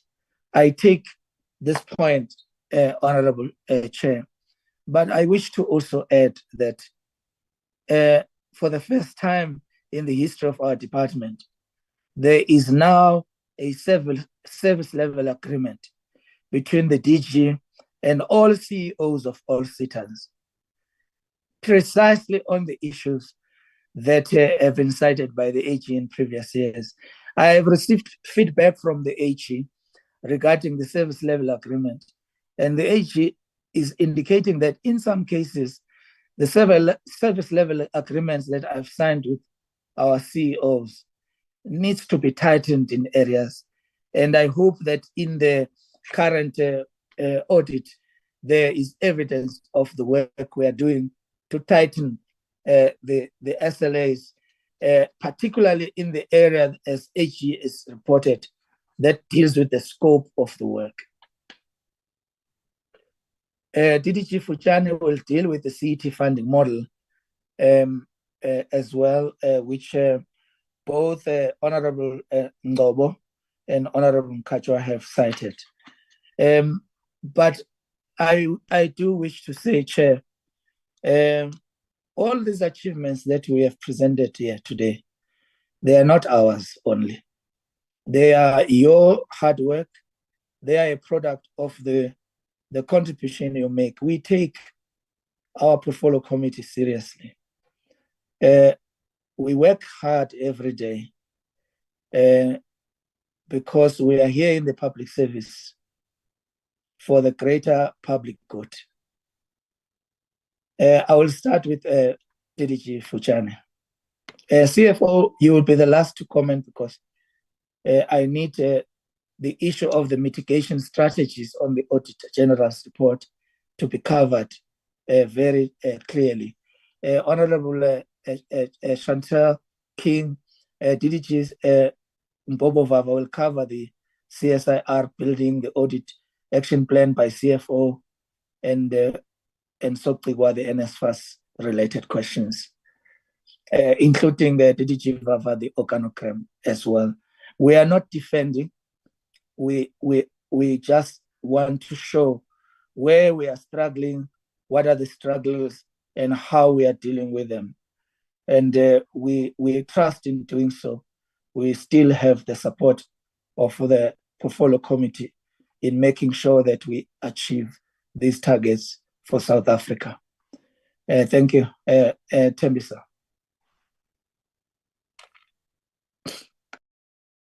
Good day to the Honorable Chair and to the Honorable members, the Minister in absentia, the Deputy Minister, the Special Advisor to the Minister, the colleagues present. I will briefly show my video, and then afterwards I will ask that if I can be allowed to close the video.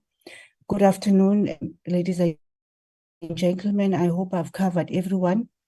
And thank you very much. I want to thank the Honorable Chair and Honorable members for all the questions that have been raised and the comments. I see them as being developmental and certainly progressive for the sector. With your permission, Honorable Chair, Honorable members, I will now switch off my video, and then we'll go through those sections very briefly without leaving out any detail in terms of what has been indicated. The questions and comments first as covered by Honorable Mkachwa, which asked about the issue of the CET a sustainable funding model. I want to indicate that there is historic importance to understanding why we had to do this CET sustainable funding model. And that goes to the fact that the funding model that was used by colleges was taken as is from the provincial education departments when community colleges migrated. It was an ABET-based funding model.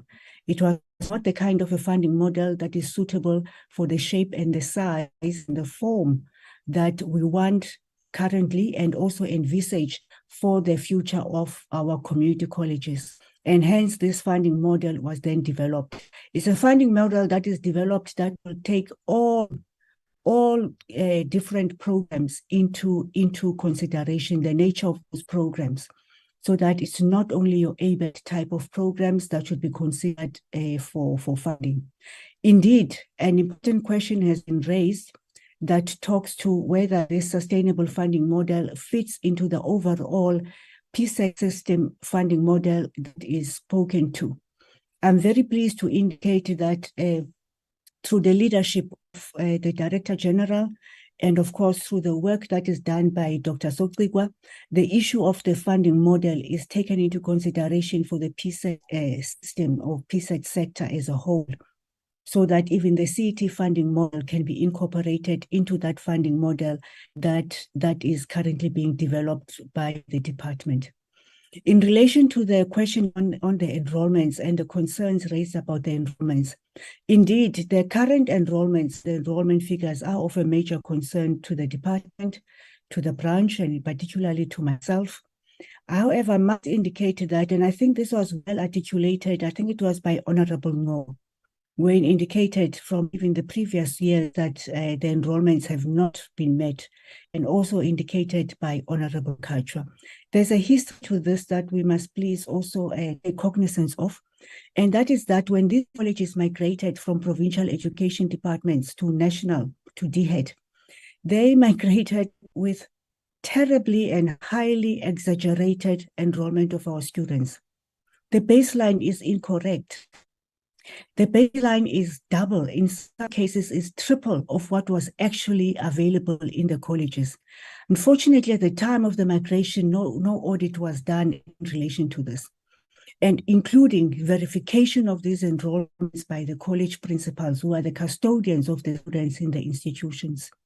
Must indicate to you that now the enrollments that we have are actually a much better, perhaps not 100%, but very close to 100% reflection of the student that we actually have in the system. I must also indicate that when this was picked up, consequence management was applied. Must indicate that all the principals that were involved, and unfortunately it was all of them, were then taken through a disciplinary process, through the processes of the department. Most of their functions were meted out to those, and there are few, the process is still ongoing. Regrettably, we are not able to correct that baseline. We have taken this to anywhere and everywhere where we could, but particularly to DPME, with the proof that the baseline was incorrect, and therefore the projections of the future enrollments are highly exaggerated because of the incorrect baseline.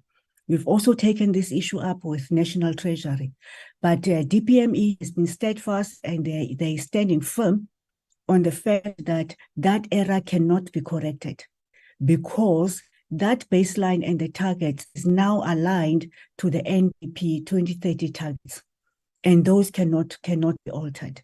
We are now in a situation where we find our place between a hard place and a rock, where year on year we are going to have the incorrect targets, which also will mean that most of the time, if not all the time, will not achieve those targets. Be it as it may, we fully understand that there are enough young people out there to actually, for us to meet that baseline and to exceed it. So it's not a case of just wanting to change the targets. It's a case to say, even if the targets were correct, this is a sector that has a potential to absorb a lot of young and adults, particularly the needs that are in our communities. Hence, we talk about offering of more programs, diversifying programs, capacity building of our lecturers, ensuring that we have the correct infrastructure so that we can absorb those students into the system. Education system takes time to turn around. Whilst we're resting on our laurels, we are moving fast with the pace. We cannot ignore the fact that we are limited by capacity. Community colleges are extremely new. We are hamstrung by capacity, both human resource capacity and, of course, infrastructure capacity and resources for sector. But those are the things that we are working on. And the infrastructure program of 1 billion rand is a major boost to the enrollment, that we know that once we have that infrastructure in place, therefore we will be able to double, if not triple, our enrollments. I must indicate, though, that we must bear in mind that the current nature of the working conditions of our college lecturers, on average, they're working 3 to 5 hours. Those are the conditions. And boosting and increasing the enrollments, even when we have the infrastructure, is going to have implications on the compensation of employees, which is the salaries. We also know that National Treasury is not keen on increasing salaries or any form of a budget. Because for us to be able to have meaningful programs and meaningfully engage our lecturers, we have to move them from working 3 hours a day to working 8 hours a day.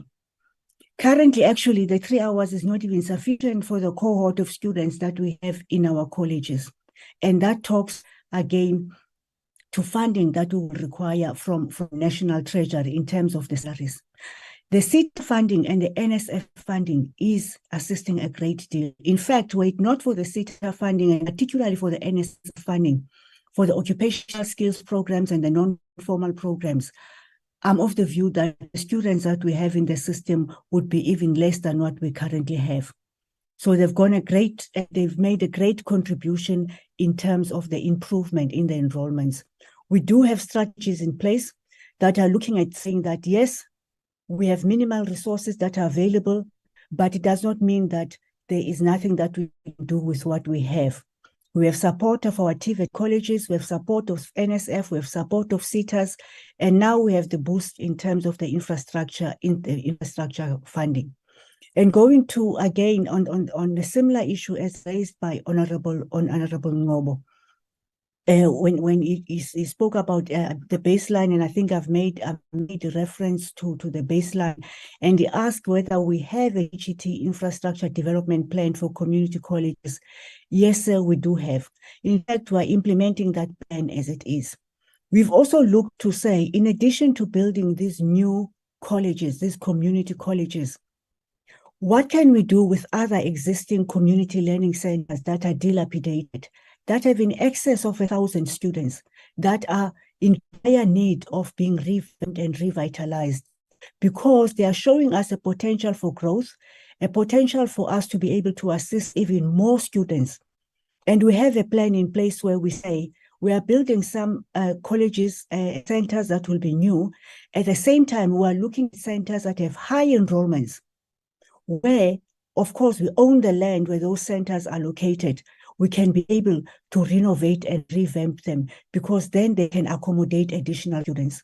We are also looking forward and being innovative, because we can't only provide for students of today.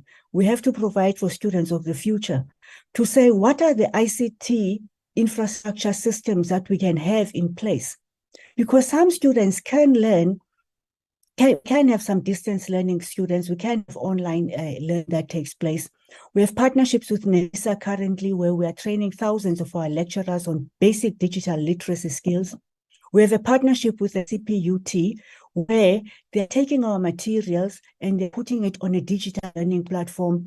We are supported by the likes of the WNR CETA, where we are saying, particularly in the bigger centers, each of those centers must have an ICT lab, because then it's an area where students can come in and rotate and have access to the digital online learning platform that we have.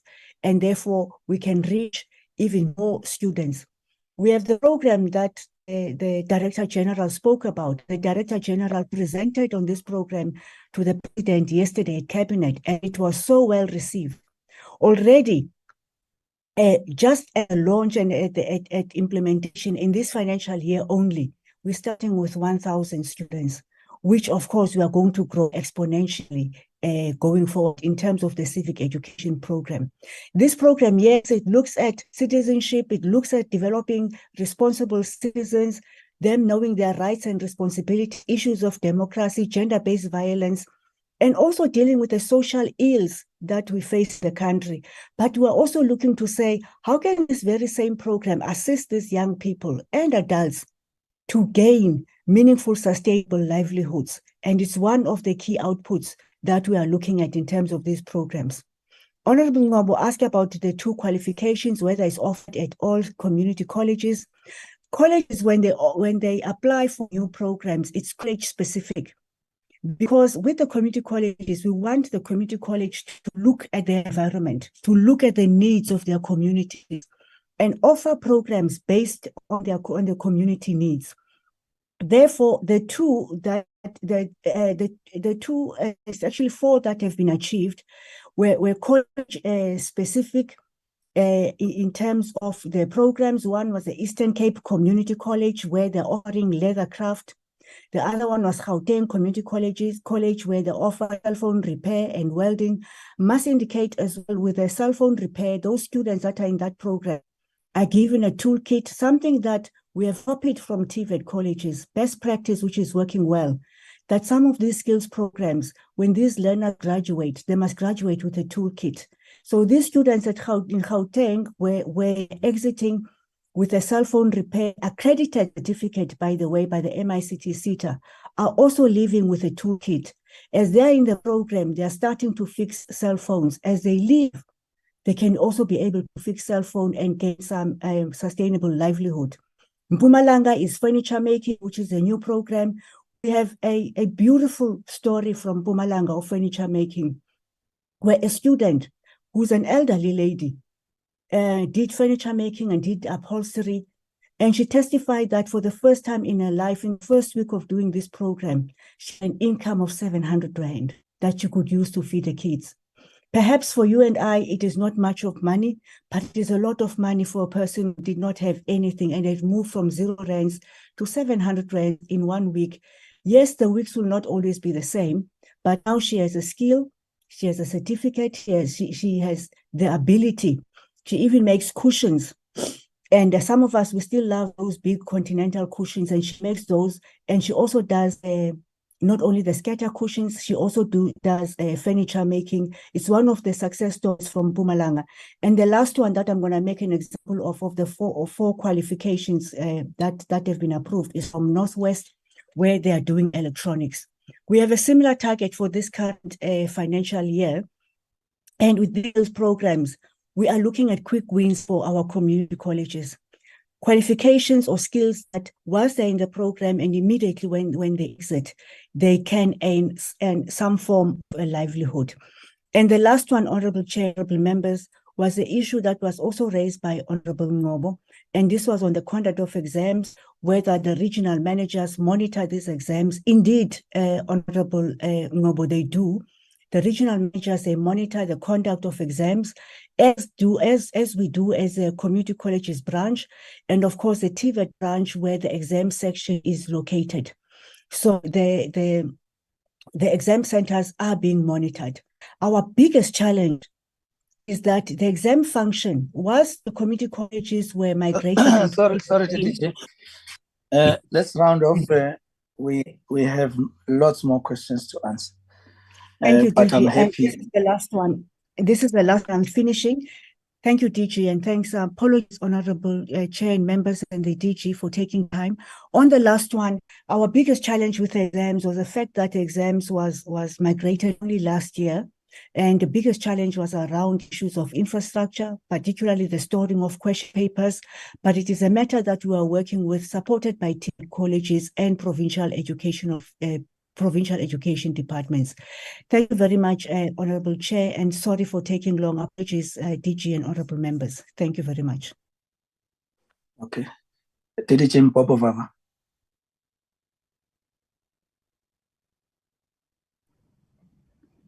Okay.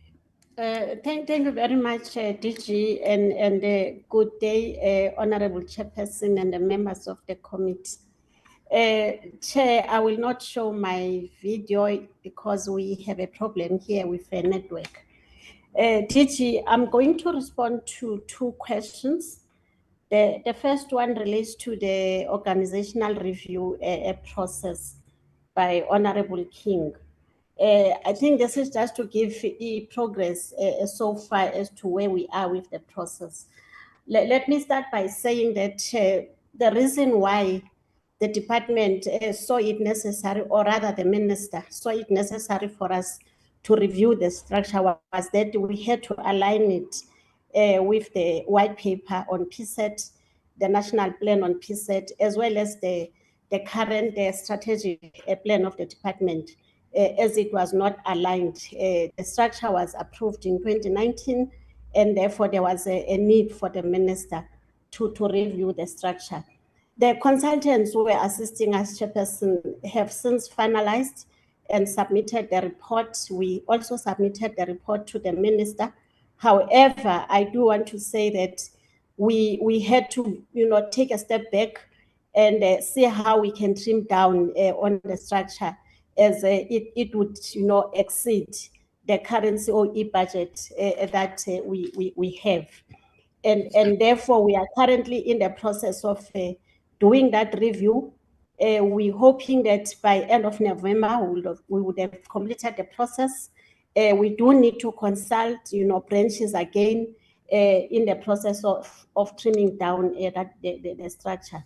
Let me also say, Chairperson, in view of the comments that were made in regard to issues of compliance, as well as issues of governance, the structure, actually, the currently proposed structure, it does provide more capacity and puts a lot of emphasis on monitoring and evaluation, as well as strengthening our capacity in compliance monitoring in particular.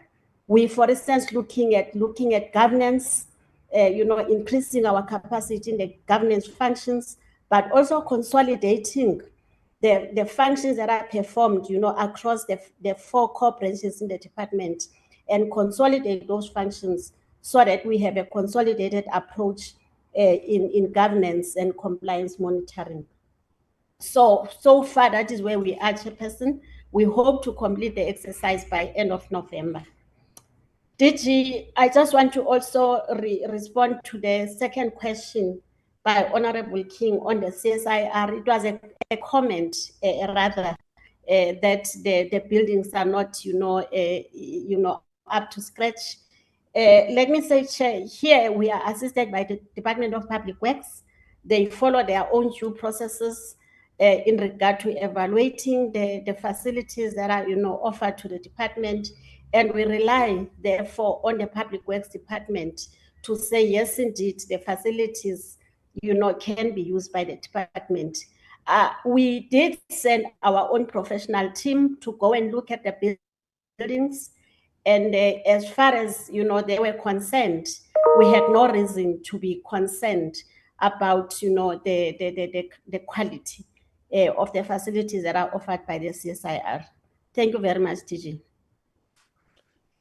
Because of time, thank you, TG.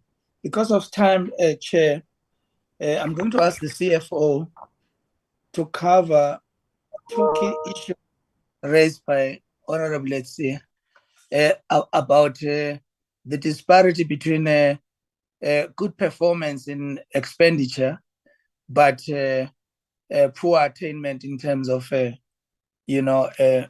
targets. I think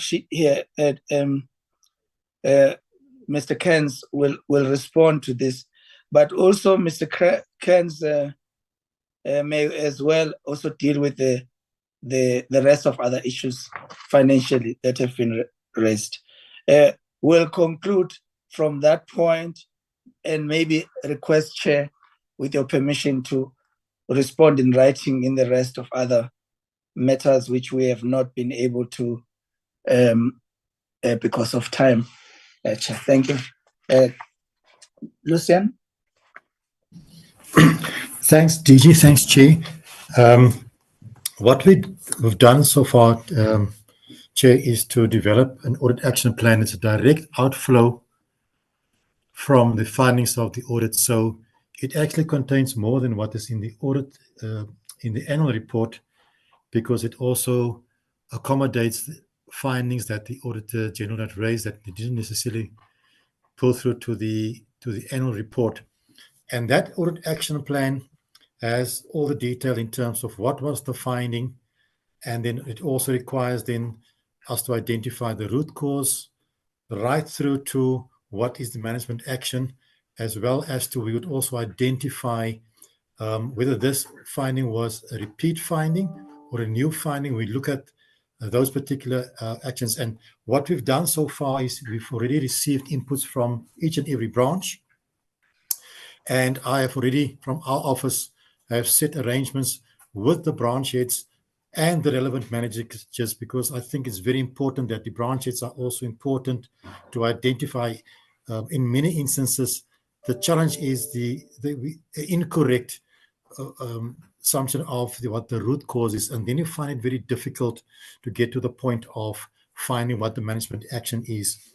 So that is what we are doing now, and as I said in the presentation, our audit action plan is of the nature that all the actions must be finalized by the end of January.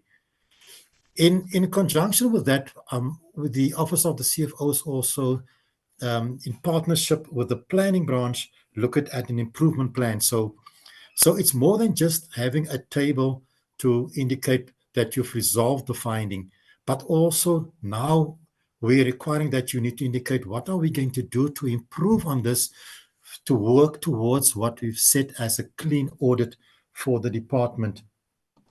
That together with also we have what we call an OPCA. OPCA is basically an operations committee on audit findings, and it constitutes of DDGs in terms of that committee to look at what are we going to do to address these issues in terms of the department. Chair, also what we have done is it's an extension also of our assistance in terms of the entities and the CETAs. What I've explained to you now is predominantly in terms of the audit for the department, but there are other actions that we've also started off working together with the entities now to see how we can assist them in looking at some of these issues. And like you said, the ideal is to have systems in place, but we can't wait for those systems if they are not there, is to look at what we can do. So, for example, there is a forum which is a CFO forum, and it constitutes of myself and also all the CFOs of the CETAs, for example. In fact, that committee that gave rise to also a SCM forum. So there are not two institutions that we've initiated it with these entities to address. The SCM is specifically focusing on what are the audit issues that they find, what are the current issues that they are battling with, so that we can collectively look at how do we address this as an extension of what is pertained to audit, and then improvements in terms of our functioning as a department and its entities. Maybe, Chair, just in closing remark from my side, there was an issue raised in terms of you have a spending of a near 100%, and how does that relate to meeting your targets? Now, I'm not going to speak particularly in terms of the targets, but from my side, just give some perspective that not necessarily all targets are financially related. If, for example, you have a target that you have to have a clean audit, so that does not necessarily have a financial implication. But I think we take note of what the committee is saying in terms of how do we then match, especially looking at these targets and meeting them, and particularly looking at performances that we measure, so that there is at least a consistency in terms of not only making sure that we spend it's not just a process of making sure that we spend our funds, but it also, where it's linked to a funding or a budgetary matter, that there is consistency. Obviously, also other issues that relate to it is that you have during the year, as DHET indicated, we've had to battle with the budget cuts. So where in cases we had planned particular projects, some of them had to be reduced, some of them have to move out. But those are some of the issues that we had to contend with throughout the financial year. And in some cases, we also had to then obviously reprioritize in terms of it. So thank you, Chair. That was my contribution. Thanks. Thank you, Chair. We submit pending your call in terms of us responding in detail to the rest of those we could not cover with the time available, but we appreciate your leadership and your direction, Chair. Before you conclude, can DDG SAQA come in on the NSFAS issues, please? The reports. I think you had delegated that to her. Yes. Dr. SAQA? Good afternoon to honorable members. Good afternoon, Chair. Good afternoon, all the advisors. Thank you, DG, for the opportunity. The NSFAS have advised me, and that is my engagements with the former CEO and the current CEO, that the challenges around the annual report are largely centered around the closeout report. Members may recall that the closeout report speaks to the reconciliation going back as far as 2017 on how much the institutions owe NSFAS and how much NSFAS owes the institutions in return. And this is as a result of various errors in the system. The most recent update from them, they've been updating me periodically, and this is largely following DG's letter to them on the outstanding reports. they indicated to me that they have now concluded this reconciliation, and the AG has seen their report. And as a result, following a letter they received from AG last week, they are now busy with the layout of the annual report so that it can be submitted. So that is on the annual report 2021 to 2022. Obviously, we then have a ripple effect on 2022-2023 delay because of this question of the closeout report. It's a large amount, Chair. The preliminary figures that I saw in the report was 7.1 billion owed to universities and 7.8 billion owed by NSFAS. So hopefully we will have a conversation and settle this. And then on the question of student funding, model as raised in the meeting, Chair, the DG cluster in which our DG sits have approved this for submission to Cabinet. Thank you, DG. Thank you, DG, for the opportunity, and thank you, Chair. Thank you, DG SAQA. Over to you, Honorable Chair. Thank you very much, DG Sishi, and thank you to all the colleagues from the department for those responses. I think on our side, we just need to emphasize the fact that the entire sector is really important. I think even given the concerns that we've had recently, or not even recently, the concerns that have been building up regarding skills development in the country. And we need to acknowledge and appreciate the pivotal role that we need to collectively play as the various programs and components of the sector in contributing to the skills development agenda of this country that should be contributing to our citizens being able to be active participants of our economy, but also being able to sustain their livelihoods. And so it really is important that we meet our targets, that we are intentional about the work that we do and thorough about the work that we do. We need to capacitate ourselves and ensure that we have the requisite staff components or human resource that is needed, fill the vacancies where we need to, make payments on time, and really commit to the targets that we have set. Intent and action is two different things. It's all good and well to intend on doing well. It's something completely different to actually, action your intent. And so let's where we are doing well, let's strengthen that work. But let's really zoom into the areas that we need to strengthen. And DG, the written responses will be requested or required within 7 working days. It's not an instruction, it's just that's what we need from yourselves. So please ensure that you send us that information within the next 7 working days. With that being said, thank you very much to the Department of Higher Education and Training. Honorable members, we will take a 30-minute break and then return for our engagements with the 3 entities that we're supposed to be interacting with, which I believe are the CHE, SAQA, and the QCTO. So if Anela, you could just check if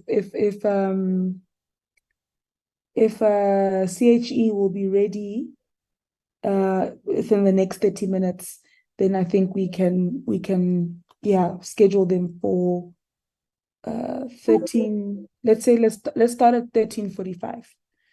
All right. Thank you very much, honorable members. It's adjourned. The meeting is adjourned. It has not concluded. Thanks. Thanks, DG. Thank you, Chair.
Recording stopped.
Thank you, honorable members and colleagues.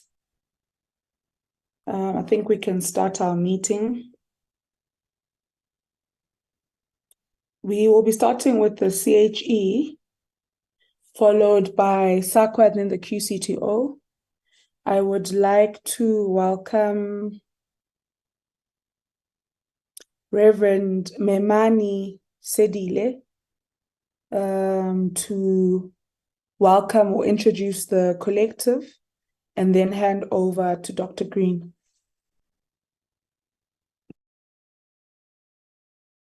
Thank you very much, Chair of the Portfolio Committee, and good afternoon to Recording everyone. in progress.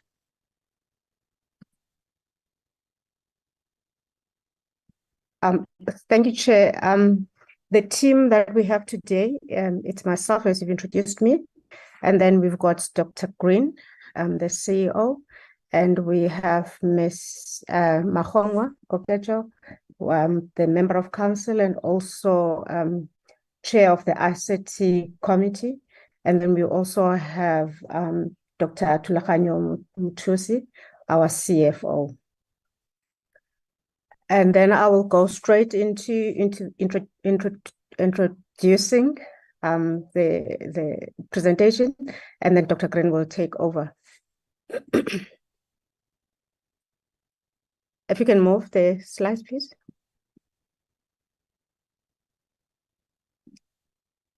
Thank you. As we are in this year celebrating 25 years, we thought that it would be of interest to the members that they may go and look at the publication, which shows where we started from in 1997 and the trajectory of the role that we've played since then. If you are interested, you can download the publication on our website. Thank you very much. Next slide, please. There's 4 parts to the presentation. I will do the first part and the last part, and then part 2 will be done by Dr. Green, and part 3 would be done by the CFO, Dr. Muthusi. Next slide, please. In terms of our mandate that is conferred on us by the Higher Education Act, we advise the Minister on higher education matters, arrange and coordinate conferences that are in line with our mandate, and through the Higher Education Quality Committee, we promote the quality assurance in higher education. So we also audit the quality assurance mechanisms of the higher education institutions and accredit programs of the higher education. So we do publish information on higher education, including reports on the state of the higher education. And of course, we promote access of students to higher education institutions, and then we perform any other function that is designated to us by the Higher Education Act, NQF Act, or by the minister through the notice in the gazettes. So the mandate conferred to us as well by National Qualifications Framework Act of number 67 of 2008 is to develop and manage the HEQSF, develop and implement policies and criteria that are linked to that. And of course, recommend higher education qualifications to SAQA so that they can be registered on the NQF, to maintain a database of all the learners and achievements and submitting that data for recording. And we also take responsibility for quality assurance in relation to the HEQSF to conduct and commission and publish research of importance for the further development of the HEQSF, and advise minister and inform the public about the HEQSF. In addition to the mandates that I have just read, in 2021, our Minister Nzimande requested us to consider incorporating an additional mandate that is to do with the overall sectoral oversight of the transformation, and we have agreed on this. So the last year, as there was the publication on the post-school National Plan for the Post-School Education and Training, it required that the higher education will be a formal function of this mandate. And therefore, the CHE will develop a systematic framework for reporting and monitoring transformation indicators. And we have made some good progress on this. And we have developed a transformation monitoring framework for the sector. And we have submitted that to the minister. And we incorporating that into all the work that we do. And not that transformation has never been part of that, but it is to enforce and to make sure that it's not forgotten. Next slide, please. The structure of council, what we have at the moment, the new council that took up office from 15 December, including me as the chair of CHE. So there had been 3 chairpersons for this financial year that we're reporting on. Prof. Themba Mosia, who retired on 14 July 2022, and then Prof. Mvuyo Tom was appointed to take care until until 15th of December, and then I was appointed from that time. And then we have an executive committee, and then we also had the chairpersons that chair the executive committee of council. And then we have also subcommittees, and then one is the Human Resources and Remuneration Committee, which is chaired by Dr. Anita Lawton Misra. And then we have Audit and Risk Committee, is chaired by an independent person, Ms. Mona Lisa Nkonki. We've got the ICT Committee of Council. It was chaired by Mr. Thangran Govender, and his term came to an end. And now Ms. Kokecho Mahongwa is the chair, and Ms. Kokecho, who is also in the meeting. And then the Higher Education Policy Committee is chaired by Professor Anjina Parek. And then the Monitoring, Research and Advice Committee was chaired by Mr. Luzuko Buku, whose term also came to an end in July. And now Professor Youssef Wahid is the chair. And then we've got also the Nominations and Governance Committee, which is chaired by the chairperson of council. Thank you very much. And then the structure of management, I will only just look at the top management. It is led by Dr. Green, and the directors that we have for corporate services, Ms. Matsam, CFO, Dr. Mutusi, Director, Research Monitoring and Advice, Dr. Amani Saidi, Program Accreditation, Dr. Rose Masha, and Dr. Pumzile Dlamini was acting at that time. And then we've got Dr. Brita Zawada for institutional audits, national standards and reviews, Ms. Olivia Mukhatle, and the management of HEQSF by Dr. Makapa Mahafula. But since then, Dr. Dlamini has been appointed as a director, management of the HEQSF in a permanent capacity. And Dr. Sanele has also been appointed as the Director, National Standards and Reviews, because Ms. Olivia and Dr. Mahafula have left the organization.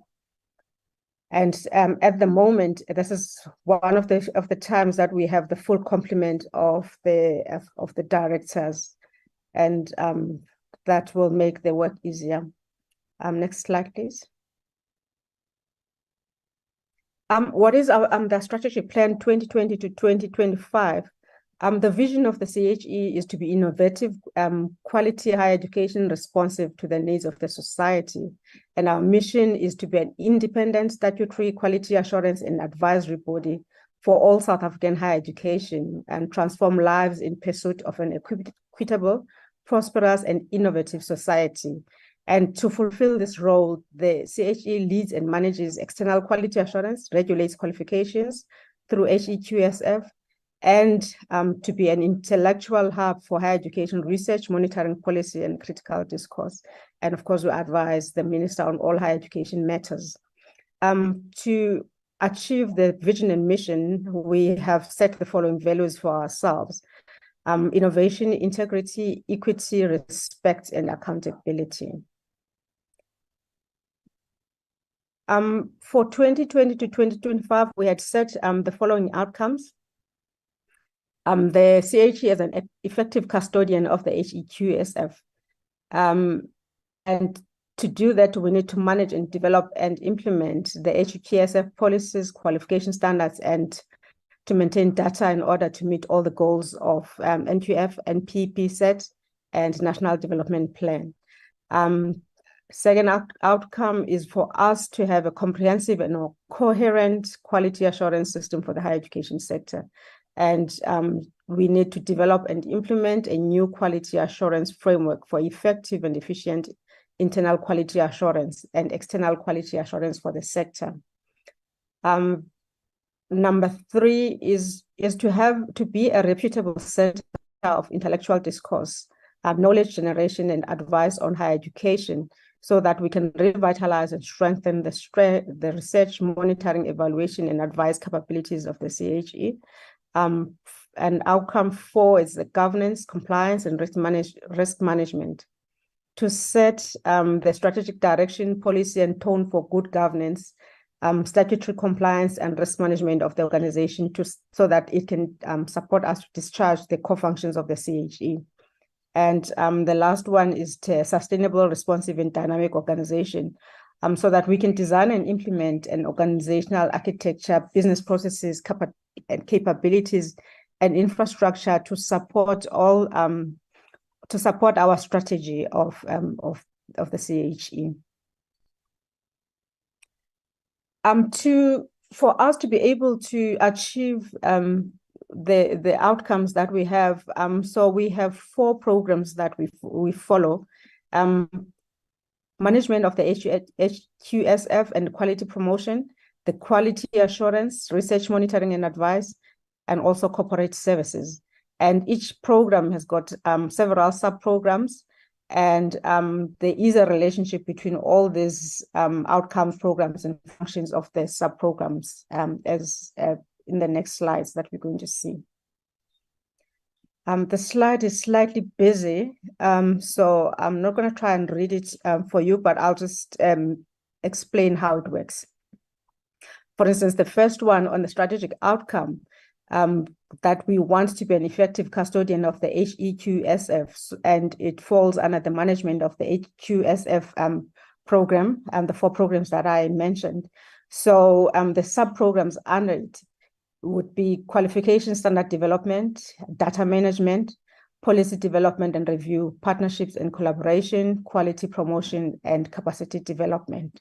And so that's how we've come up with this. And it will come clearer when the CEO explains our progress for the financial year. You can go to the next slide, please. And I will hand over to Dr. Green to take us through the performance indicators and our achievements for 2022-2023. Thank you.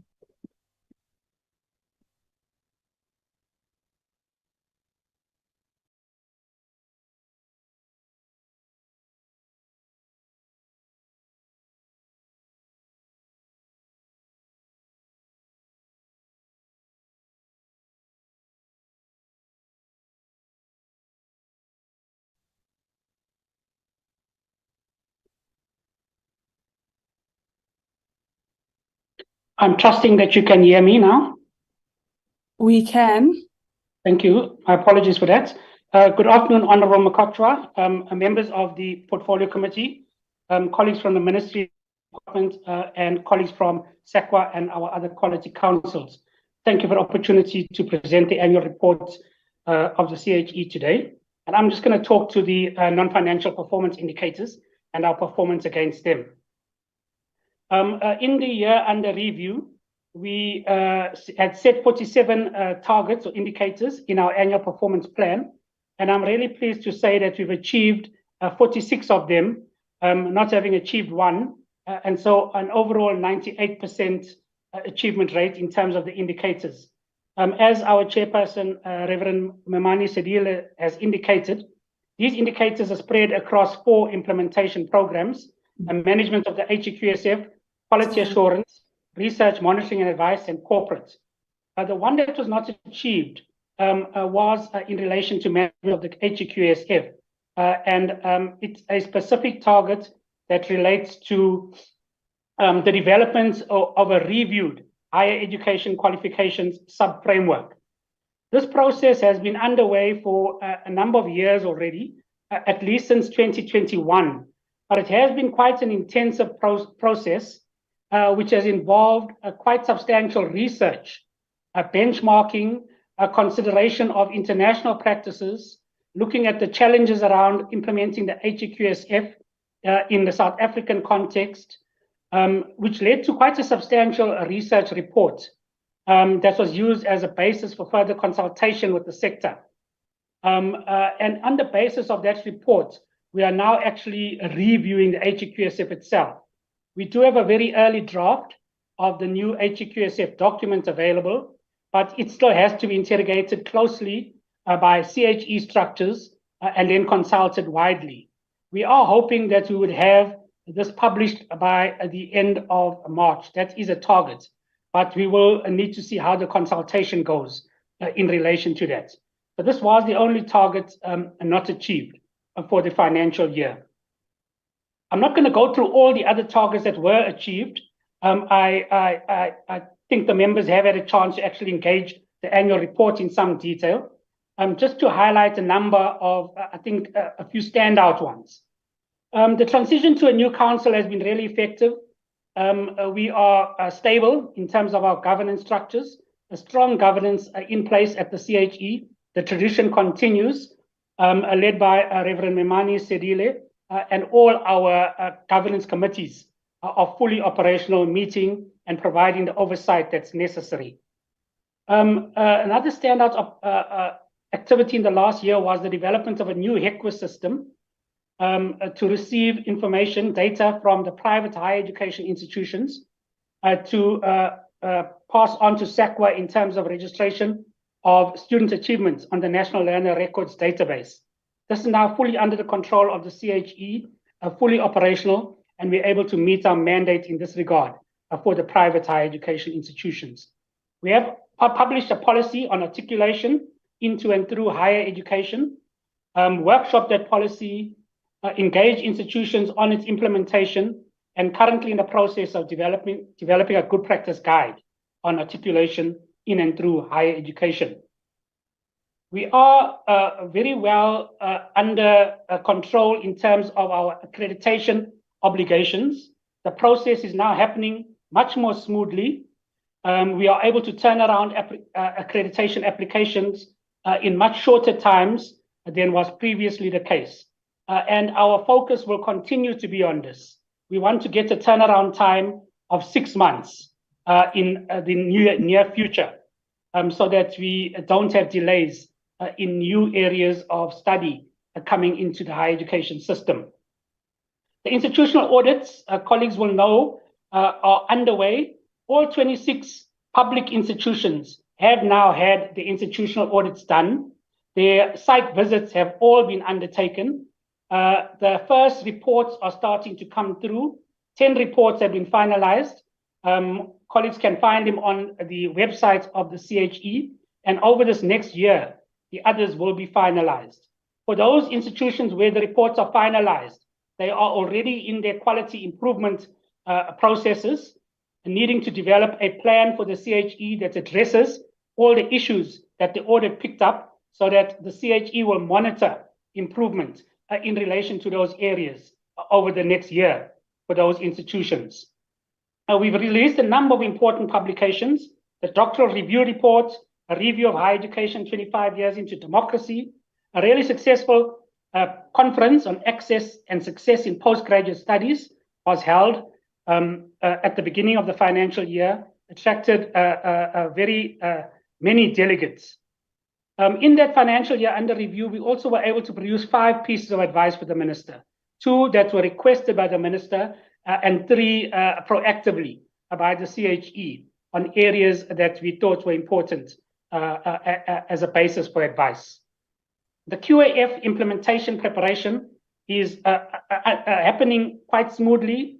We have launched the QAF formally on the 19th of September, when we had a dinner to celebrate our 25th anniversary. And we are looking forward to a more strengthened implementation in more areas in 2024. The QIF is already being implemented in a range of aspects. Reverend Memani Sedile has made reference to the new transformation oversight function that is being taken on by Council, and good progress is being made in that regard. We've also been able to, in terms of our organizational structure, stabilize at an 85% occupancy rate. In terms of our financial management, our CFO will elaborate on that. But suffice to say, one of our targets was payment of service providers within a 30-day time frame, and we've actually achieved well over that in the financial year. I've given a list of the publications in 2023, really for the members' information. I'm not going to read through them. All of them can be accessed on the CHE website. And you can see the range of issues that are under investigation at the CHE. Some of them are once-off publications, others are annual publications. For example, Vital Stats is an annual one. And then we have a range of briefly speakings. Kagisano is a journal of the CHE that is published on a regular basis. An important publication is the Higher Education Monitor 15, the Possible Futures of Higher Education, where we were considering the impact of COVID-19 and digital advances, moves to online and blended learning, and what this means for higher education going forward. We've also undertaken a 25 review of higher education, adding to our series in this regard. This is the fourth in the series. We try to publish these every 5 years. The next one will be a 30-year review of higher education. A range of research reports have been finalized as well.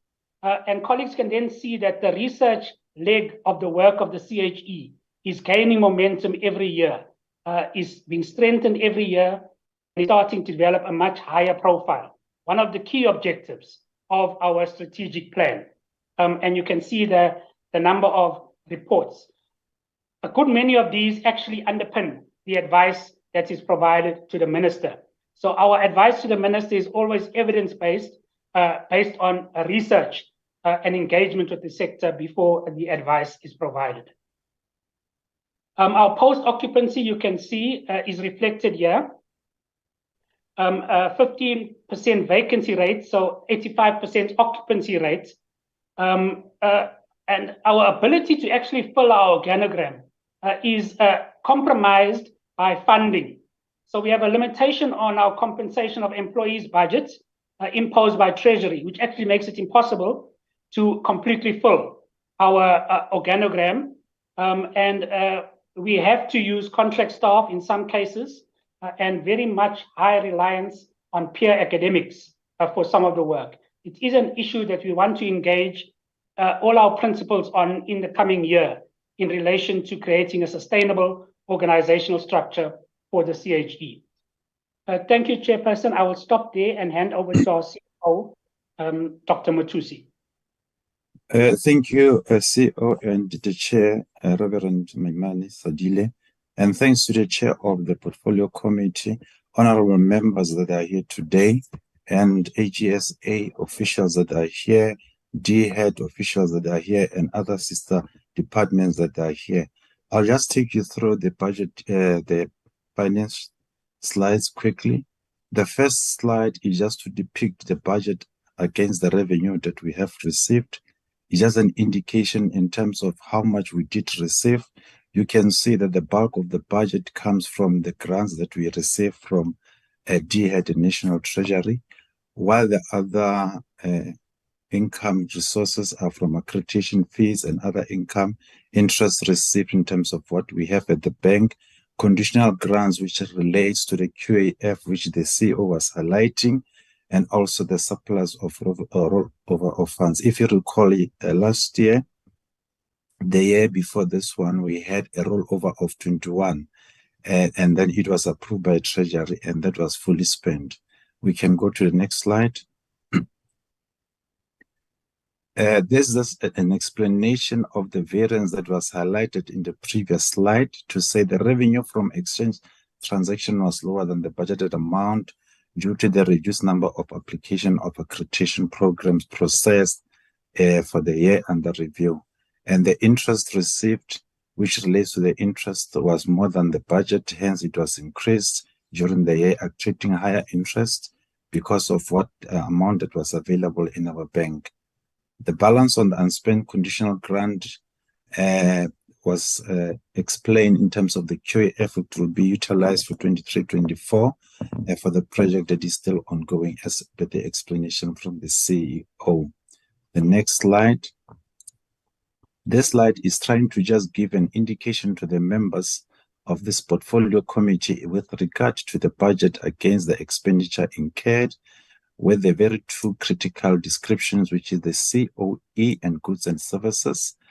You can see the budget that was allocated and the expenditure incurred with regard to each description.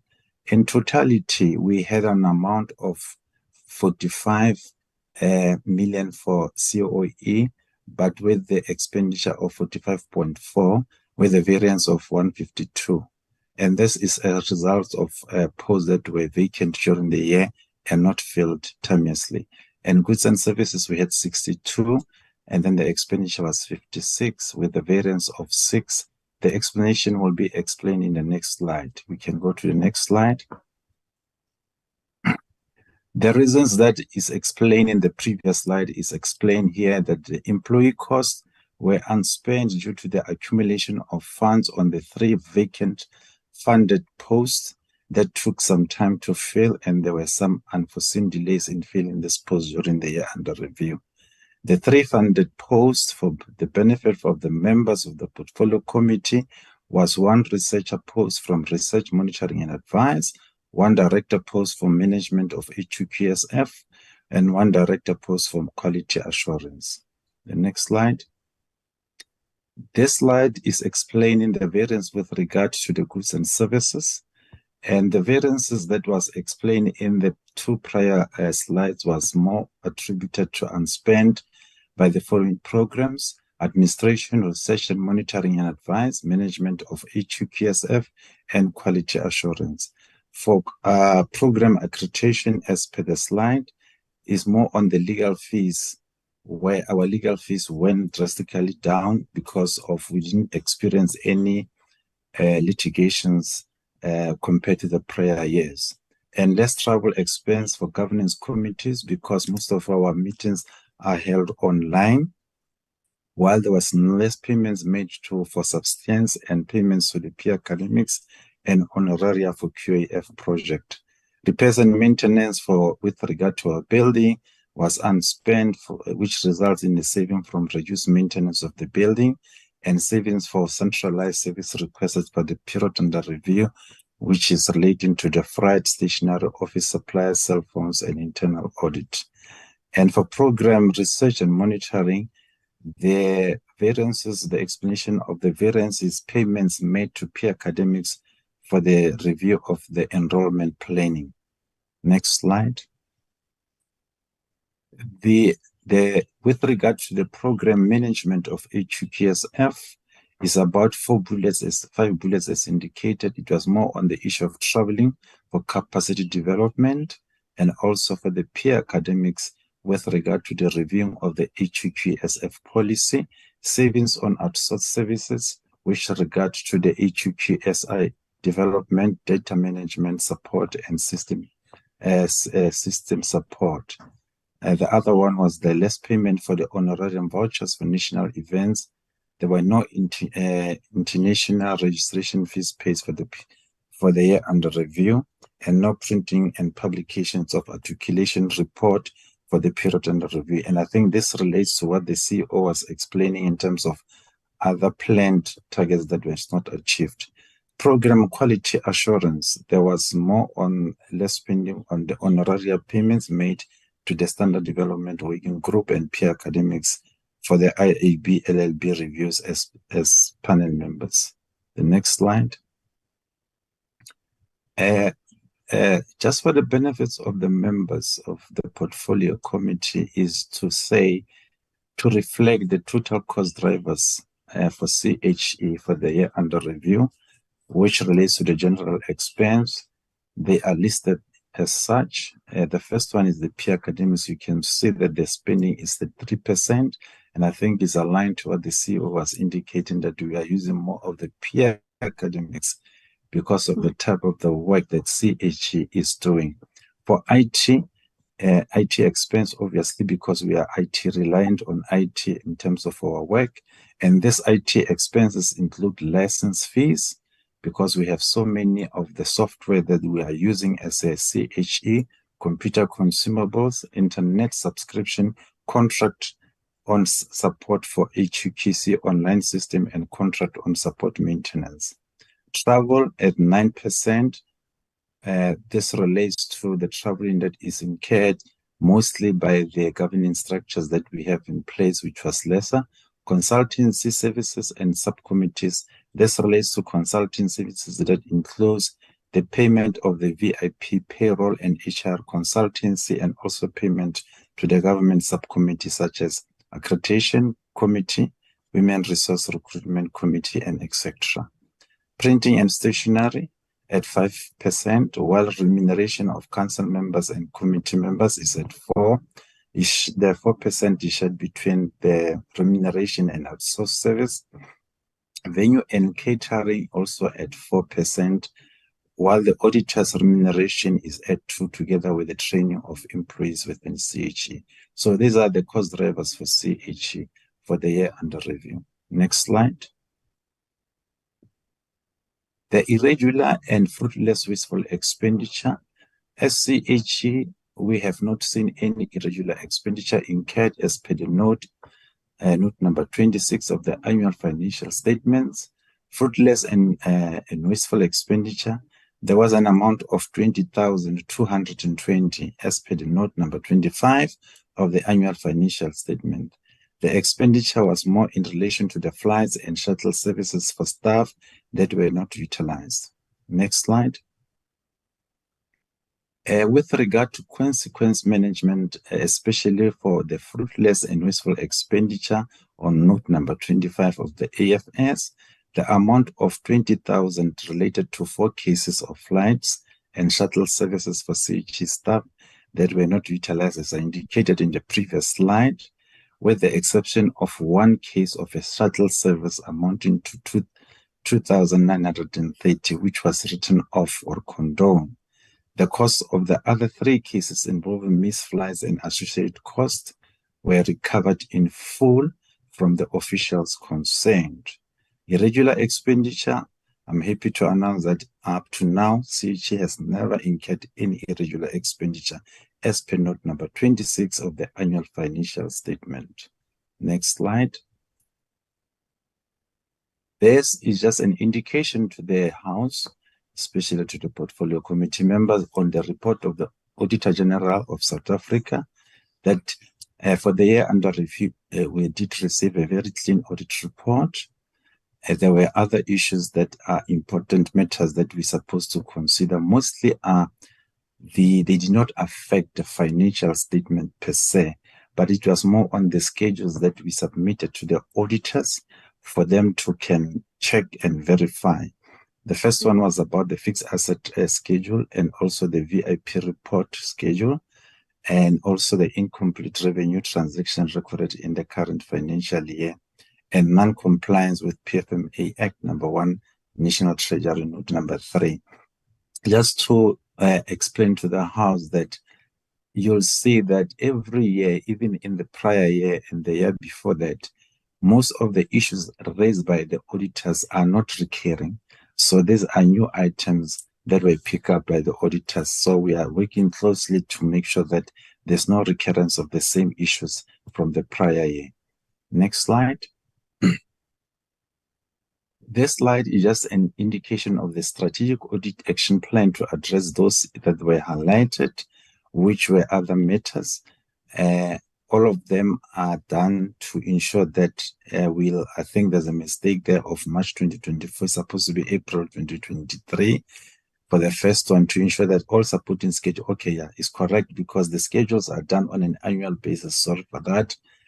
So we'll make sure that when we close the books in March next year, the schedules will be quality checked for accuracy and completeness to avoid AGSA raising these issues. But we are working very hard with the internal auditors on a quarterly and monthly basis with regard to that to make sure that this does not come an issue for the year under review.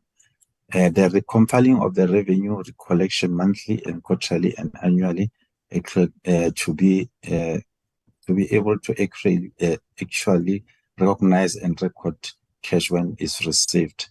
This is an ongoing process, hence it's starting from April up to March 24.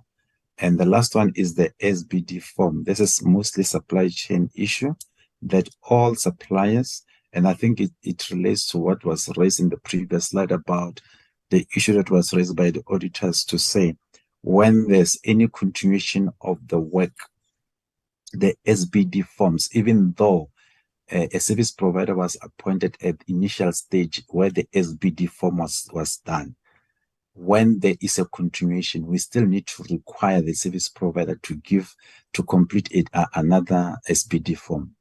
It was a very lengthy discussion with AGSA with regard to that until when we came to an agreement that will adhere to that and make sure that every time even though there is a continuation of a service, considering that the SBD form was completed at the initial stage, we'll have to request the service provider to complete another SBD form to avoid this issue being raised again for future.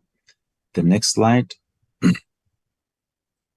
This is just an indication to the House about the budget baseline for the current year and for the MTF period. As indicated, the amount that we normally get as a transfer, also the accreditation fees and interest for 2023 is 91,705, while for the MTF period as depicted on this slide, for 2024-25 is 95, for 25-26 is 100, while for 26-27 is 104, as per the description highlighted on the slide. Next slide. The budget baseline allocation for the current year and the MTF, when we divide it into composition of employees and goods and services, for 23-24 for COE is 41,325, while for the other MTF period is 43, 45, and 47. This is considering the cost of living adjustment that is done annually and also other factors that contributes to the COE. And for goods and services is 50 for the year under review, and also for the MTF is 52, 54, and 57, where the totals as highlighted is 91, 95, 100, and 104. The next slide. The narrative to the budget baseline over the MTF period is indicated. The budget baseline injection was considered and approved by National Treasury for the MTF period on condition that the budget injection should be used for goods and services. And I think is more aligned to what the CEO was saying, that whatever Treasury recommended to us was to make sure that more of the allocation goes to goods and services.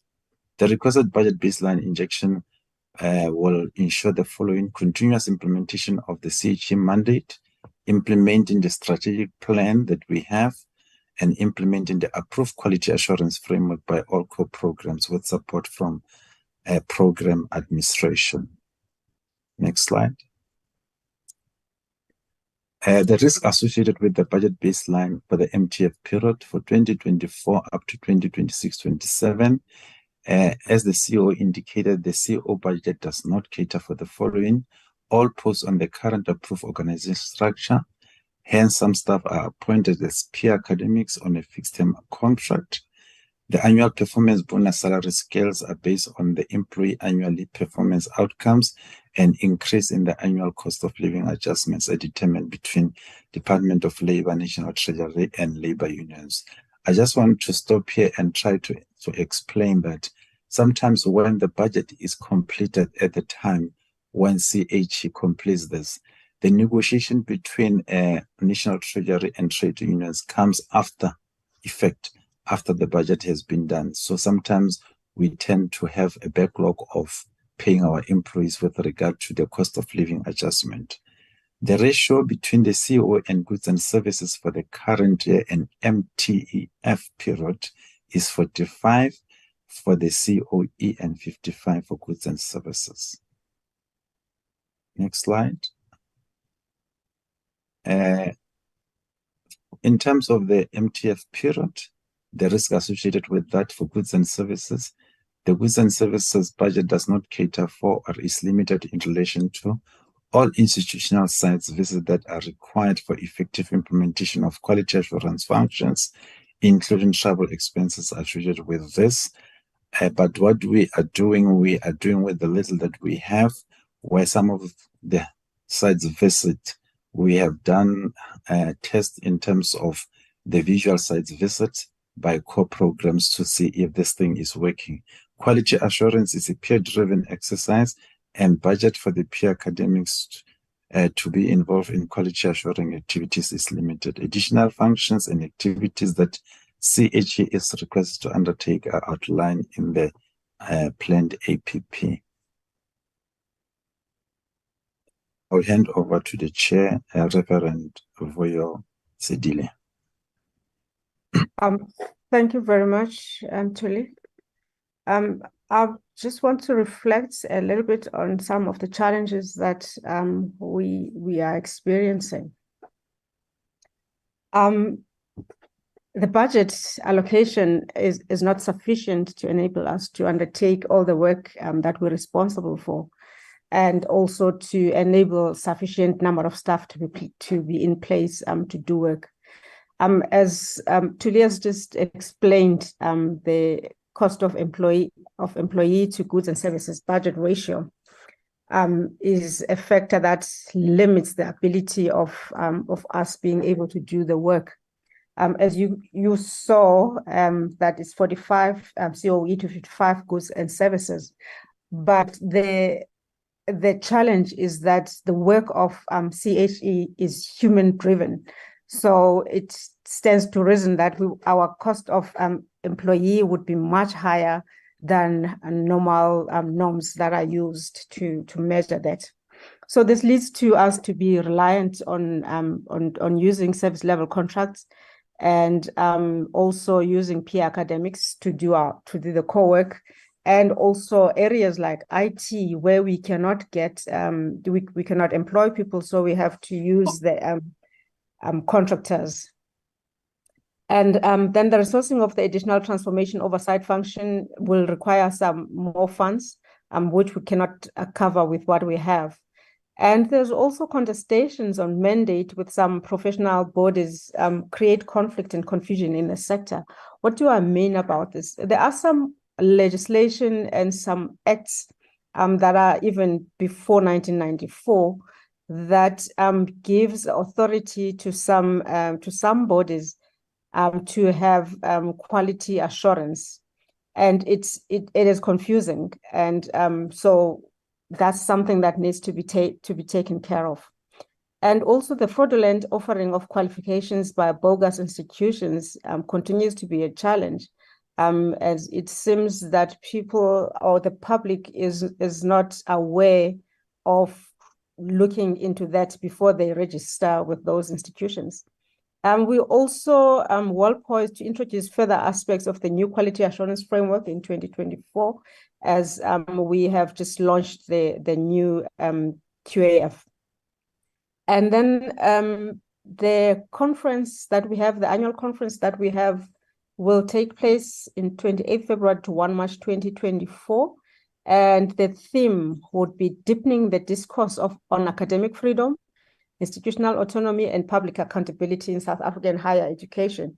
I think this will bring a lot of interest, because academic freedom and institutional autonomy has been quite something that is talked about by the institutions themselves.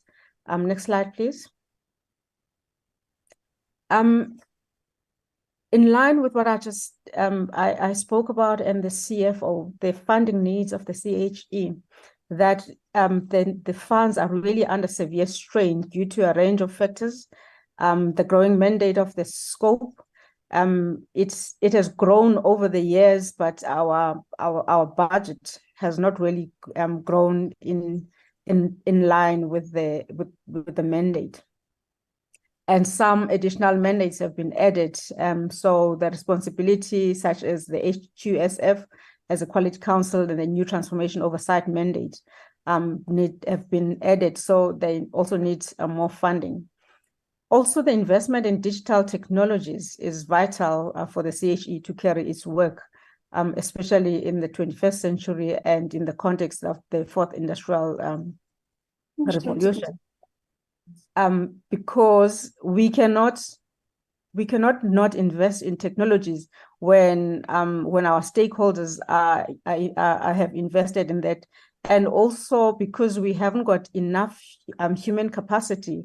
So that is to complement the weaknesses that we have, to make sure that we have technologies that can help us with that.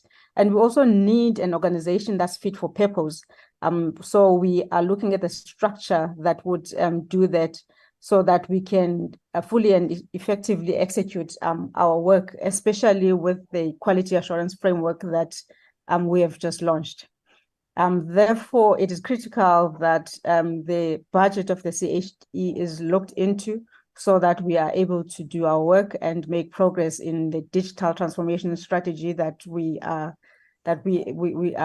embarking on, and also that we are fit for purpose and be able to do the work as envisaged in the mandate for the CHE. I think that's the end of our presentation. Thank you very much, Chairperson and the members of the Portfolio Committee. Thank you very much, colleagues. And we're going to go straight into the next presentation. I'd just like to implore on colleagues not to go into detail regarding...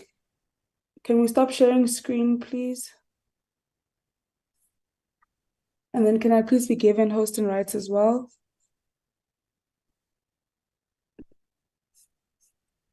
All right. If we could please not go into detail regarding the first couple of slides, which usually speaks to the vision and the mission of the organizations. I think after the number of years we've been members of parliament, we are slightly aligned, or rather greatly aligned to the mandates that you've all been given. This is just in the interest of time, because you have 30 minutes each to present. So colleagues at CHE did go over their 30 minutes. But I was just being a bit nice there because Dr. Green, I wasn't able to come to your celebrations, but I do hope that you had a very successful event. So that was my way of compensating for not coming to your celebrations. With that being said, I'd like to hand over to Prof. Lolwana and CEO Nadia Starr. Thank you and good afternoon, Portfolio Committee Chair and committee members from SAQA House. I'll hand over to Prof. Lolwana to kick us off.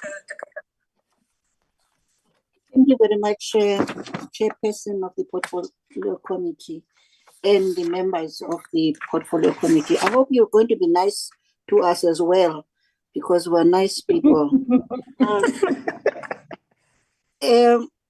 We hoped not to take a long time. If you could, Jepeng, if you could start the slide presentation, please. Are we doing from our side? Yeah, I don't know. Okay, Yeah. I see you only. I don't see the presentation. We are just trying to share. Give us a second. We have asked technical people to do that. There you go. There it is. If you can make it to a slideshow, please. Okay,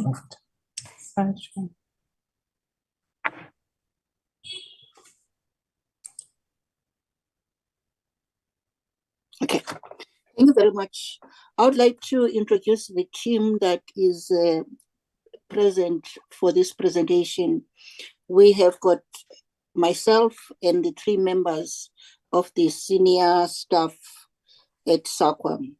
But in the picture, you have 4 people. You have the CEO, Ms. Nadia Star, and we have got a new addition who is not part of this delegation today, Dr. Makaba Makafola. I'll talk about him a little bit later. And Mr. Innocent Gubochoma, who's our CFO, and Dr. Diapeng Matsao. Let's go on to my forward. I would like to introduce the presentation by only indicating a few things. First of all, that let's go to the organization. If we can, we are going to be doing the following presentation. I will do a brief overview, introduction, and we go to the presentation itself by the different members. Highlights of the strategic period, performance report, and the finance and audit report. My introduction, therefore, is limited to indicating that we have got an organization that is working at the moment. We have managed to build relationships where they have been broken with the organization, and the performance of the organization itself is improving. We have achieved a clean audit, and the CFO is going to be able to explain that and how we managed to do that if he did. And we also have a stable executive and staff complement. I had introduced to one notable member, and with apologies to the CHE, because this is a senior person, Dr. Makafola, who comes from CHE. He has been a great relief to SAQA because the CEO, all the time that she has been in the position, has been managing all the operations of the organization and also leading the organization. The last thing that I would like to share with you, I do not know what happened to the slides. I'm just hoping that the members of the portfolio committee have got some copies of this whilst I'm going on. We're following, Prof. Okay. The most notable item that we can also indicate to the portfolio committee, we're doing some extensive work reviewing the NQF, and also a smaller job activity that we are doing is that of reviewing the role of the professional bodies. And the reason for reviewing the NQF is because we do realize that the NQF has been very marginal in the education and training system, has had very little impact in the education on the system. And also the role of SAQA is not very clear. SAQA has not been playing a strategic role in the education and training system. It has not built itself to be a knowledge organization, other than being an authority that is regulating by compliance. This work is extensive because we think that now we've got all the quality councils functional and working very well. SAQA has got to up its own game and play a much more leading role and a strategic role.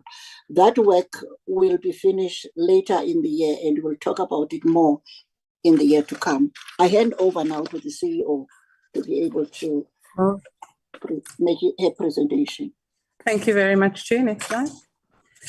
So thank you. Portfolio committee members, I won't bore you with the outline of the annual report. Suffice to say that I will do a broad overview and hand over to Dear Peng for performance and then to Innocent for the financial statements. As we know, we operate within a strategic context. We haven't put our vision and mission there. We'll test you later whether portfolio committees know that verbatim. But really what we wanted to focus on is that our strategic context provides the context for our strategic outcomes in the 5-year period. And so those 5 outcome statements, a responsive NQF, visionary leadership, well-articulated and quality-assured qualifications, competent and capable teams, and stakeholders and role players who are aligned, such as the CHE and others in our oversight committee, really is the context for the work that we do. In terms of the period, really the strategic period and the period under which we have enjoyed your oversight, we thought to look at some highlights for this 4-year period. In this period, we've had 3 clean audits and 1 unqualified audit in last financial year. Of course, this last audit opinion was clean, and for that we're very grateful, and Innocent will talk to that later. The next highlight I want to share, if you move forward, are the sort of trends in terms of the recognition of foreign qualifications. Really what we want to highlight here is that post-COVID, in that 2020-2021 period, we have started to see an increase in our outputs and the sort of engagements that are happening through our foreign qualification processes. And so really there is growth and movement. The next slide will show you our performance on national verifications. So these are the qualifications achievements that we hold internally and that we verify, in particular for cabinet and public sector appointments. And again, the trend here has been that in the 2021 period, there was a very low output, but you'll see then in the following periods, there was spikes that really talk to the sort of movement that we're doing. Incidentally, the 2021-2022 spike in national verifications is due to a partnership that we had with Stats SA in verifying approximately 100,000 records of achievement for the census workers. And SAQA was able to do that in partnership and working in tandem with Stats SA in approximately 6 weeks. Over 100,000 achievements verified. Next. We've also, of course, had a number of learners who continue to achieve via RPL. And again, just to note the upward trend in the trajectory of our recognition of skills that are not formally achieved, but that really enable and enhance our redress imperative. This particular table shows the qualification achievements per year, and again, cumulative, really to indicate that SAQA is currently holding over or approximately 20 million learning achievements. And what those learning achievements then do is enable us to validate achievements and allow for people, learners and workers to progress with credible skills and credible qualifications that can be nationally recognized. The next one is really maybe not a highlight, but an indication of the work that SAQA does that is incredibly important in terms of the misrepresentation of qualifications, the fraudulent achievement submissions. In these instances, we have almost over, I think it's 8,000, not 800. Apologies for that little typo, but we've got almost 8,000 misrepresented qualifications coming through the systems every year. And these are things that we need to watch out for. And of course, the NQF Act as amended, if it is proclaimed, will address this misrepresentation category quite robustly. The next table shows us the cumulative total of professional body memberships. And here again, we can see almost 1.3 million records of professional membership. This data, coupled with qualification achievements, of course, gives us rich insights into how people are moving in their career paths and how they end up being professionally designated. And we intend to use these data points a lot more deeply in terms of our research and decision making going forward. The next slide is perhaps really, I guess, the organizational review and talks to some of the SAQA structure at the moment. Portfolio committee members will know that in 2020, SAQA had to go through, start to redesign its structure on the basis, of the impact of the COVID pandemic. Because we are not fully funded, our service revenue was severely impacted. And so in 2020, we started the process of reducing the headcount. By 2021, we had retrenched 94 staff. At that point, leaving us only with about 80 staff members, less than half of where we had started. And of course, in that cohort, a lot of scarring and difficulty in terms of the organizational culture. By 2022, we had started to implement our new organization, and of course, myself as the CEO and the CFO were both brought in and appointed at the end of 2022, with the primary focus really of first stabilizing this organization in order to lead it towards excellence again. In this year, in 2023, we find ourselves institutionalizing both the structure and the culture that we are wanting to see, that being a stable structure and of course a culture of service excellence and public service. To that, I will be handing over to Dia Peng for the performance. Thank you. Okay, thank you. Good afternoon, honorable members. I'll briefly present on SAQA's performance in the year under review. I'll begin with the summary of the overall performance.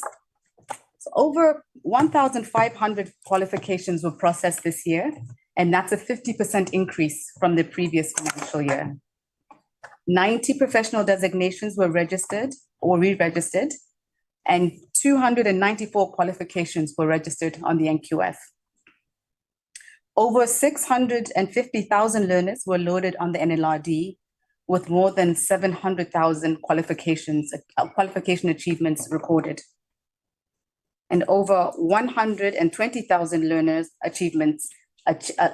achieved something, any qualification, part qualification or full, through RPL. Please excuse the typo there. It is over 120,000, not that figure. Over 86,000 national achievement records were verified, and 5,831 verification letters were issued. SAQA also verified 13,826 and recognized 11,515 foreign qualification achievements. And lastly, SAQA participated in more than 9 initiatives to promote the South African NQF, both nationally and internationally. Please excuse the typo on this slide. The total achievement, the denominator is actually 21 and not 20. Overall, SAQA achieved 87.5% of its targets. And that's up from 80% in the previous financial year. This table shows the distribution of achieved and non-achieved targets. And we see that the non-achievements are in Program 3, which is ICT and NQF-MIS, and in Program 4, which is Authentication Services. This slide outlines the targets that were not met, why, and also identifies the planned interventions. Many of these have already been underway, actually. So in Program 3, the target of publishing the policy on misrepresented qualifications, if the President proclaims the NQF Amendment Act 2019, was not met because the Act was not yet proclaimed when the reporting period ended. In terms of the planned interventions, SAQA will await the proclamation of the Act, but in the meantime, we'll use the time to improve the policy we have at hand and refine it further. The next target that wasn't met belongs to Program 4, and the first refers to completing all compliant applications received for the evaluation of foreign qualifications within 3 months.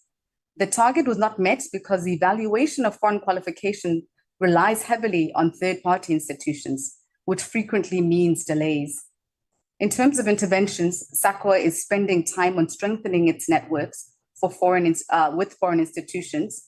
In addition, we've been able to establish MOUs and bilateral relationships through and with support of DHET. The last target that wasn't met relates to the turnaround times for the verification of national qualifications. The reason for deviation is that currently on the NLRD, there's only 70% of the data required is available. This means that in many cases, the information required must be sought at the institutional level, which is intensely resource demanding and takes time to improve. SAQA is addressing this issue by also building institutional relationships at the national level, but is also working on sourcing and digitizing legacy data. SAQA has completed a funding proposal project and has submitted this to DHET for its consideration and support. Overall, what we've learned from this process actually, and from these unmet targets, is that we need to be developing targets that have no external dependencies. All right, thank you. I'll hand over to the CFO. Thank you very much. Good afternoon, Honorable Chair and Honorable Members, and all protocol observed. I'll briefly present the finance report for SAQA for the year under review. The first slide just gives a snapshot of the statement of financial performance. If we look at the revenue of the organization, increased by 5.48%. Obviously, this was because of the increase in rendering of services, which was depicted on the graph by the CEO. I think one notable increase is the interest received, which was quite high, obviously, because we had some accumulated funds that are invested with the Reserve Bank through CPD. And of course, there is other income of 4 million. That includes research projects that the organization is embarking on, just to make sure that it is well funded. So we take up quite a number of revenue generating streams, to make sure that we supplement our budget. In terms of total expenditure, it was 102 million for the year, which is actually an increase of almost 13%. And we had an increase of 17% in terms of compensation from 59 to 69 million, obviously because of the positions that were filled later in the year. And of course, the general, which is other expenses, was within the normal range, 5%. And with all the increase in revenue as well as increase in expenditure, we still had a surplus of 43 million, which is a decrease from the previous year. I will explain the reasons for that surplus in the next slide. But just out of information to check the ratio of compensation to the total budget of SAQA, it is sitting at 47%, which is quite comfortable for an organization which is human resources dependent as of SAQA. Normally we look at around 60%. So we're still doing fine there in the sense that more resources are not put to compensation. If I just do a dipstick approach on the statement of financial position, which obviously for the year, we look at the assets of the organization.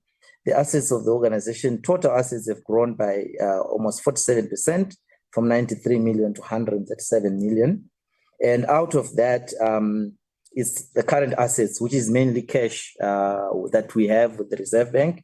Obviously, we do have some accumulated surplus that we are keeping. So the organization, in terms of that current assets, is quite liquid.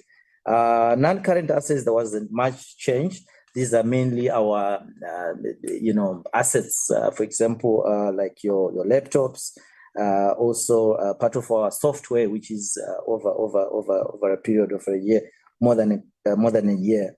So if you look at our liabilities, it is within normal. There was just an increase of 2%, despite the increase in the total expenditure. Our liabilities were kept quite minimal at almost 3%, and these are current liabilities, which are normal day-to-day transactions.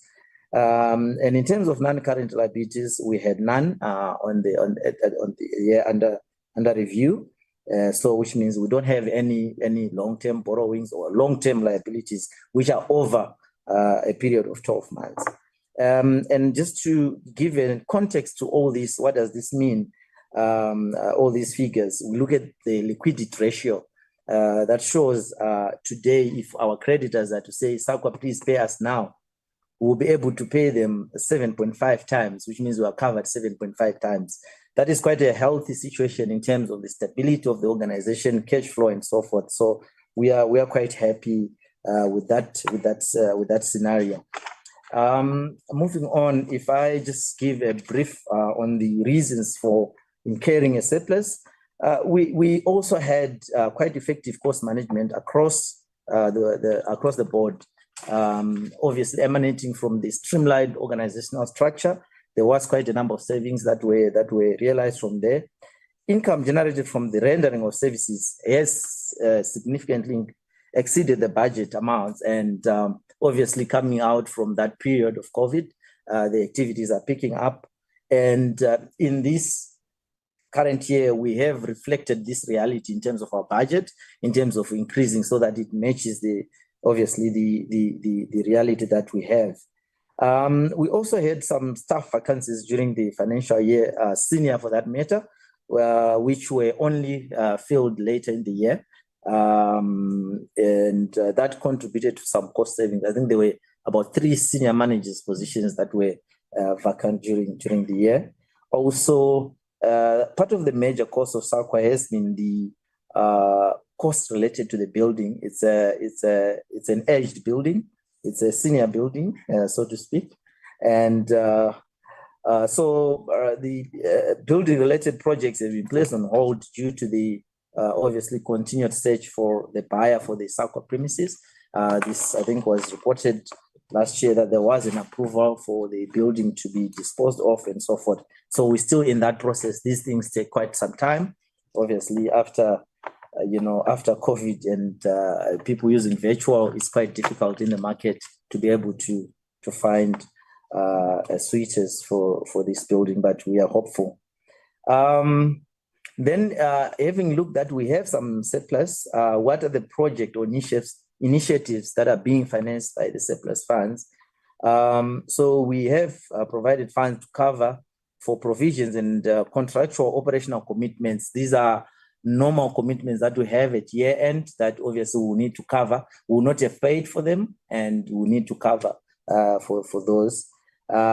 We have provided funds for unfunded research projects like the NQF review, professional board review, and the NQF chair. And SAQA as a knowledge organization really is taking the direction of research quite seriously, and we need funds in this area because that's quite important. And also we do have, as we know, all organizations, one of the key cost drivers is ICT goods and services. And we do have the automation project that is ongoing, and we find ourselves having to make sure that it's well supported in terms of licensing ECT. So we do have, we have put some funds for that to make sure that it is covered. Then there was also some requirements for what are the additional funding requirements that we're currently not getting. Firstly is, if you look at the 24-25, we've put the automation and digitization.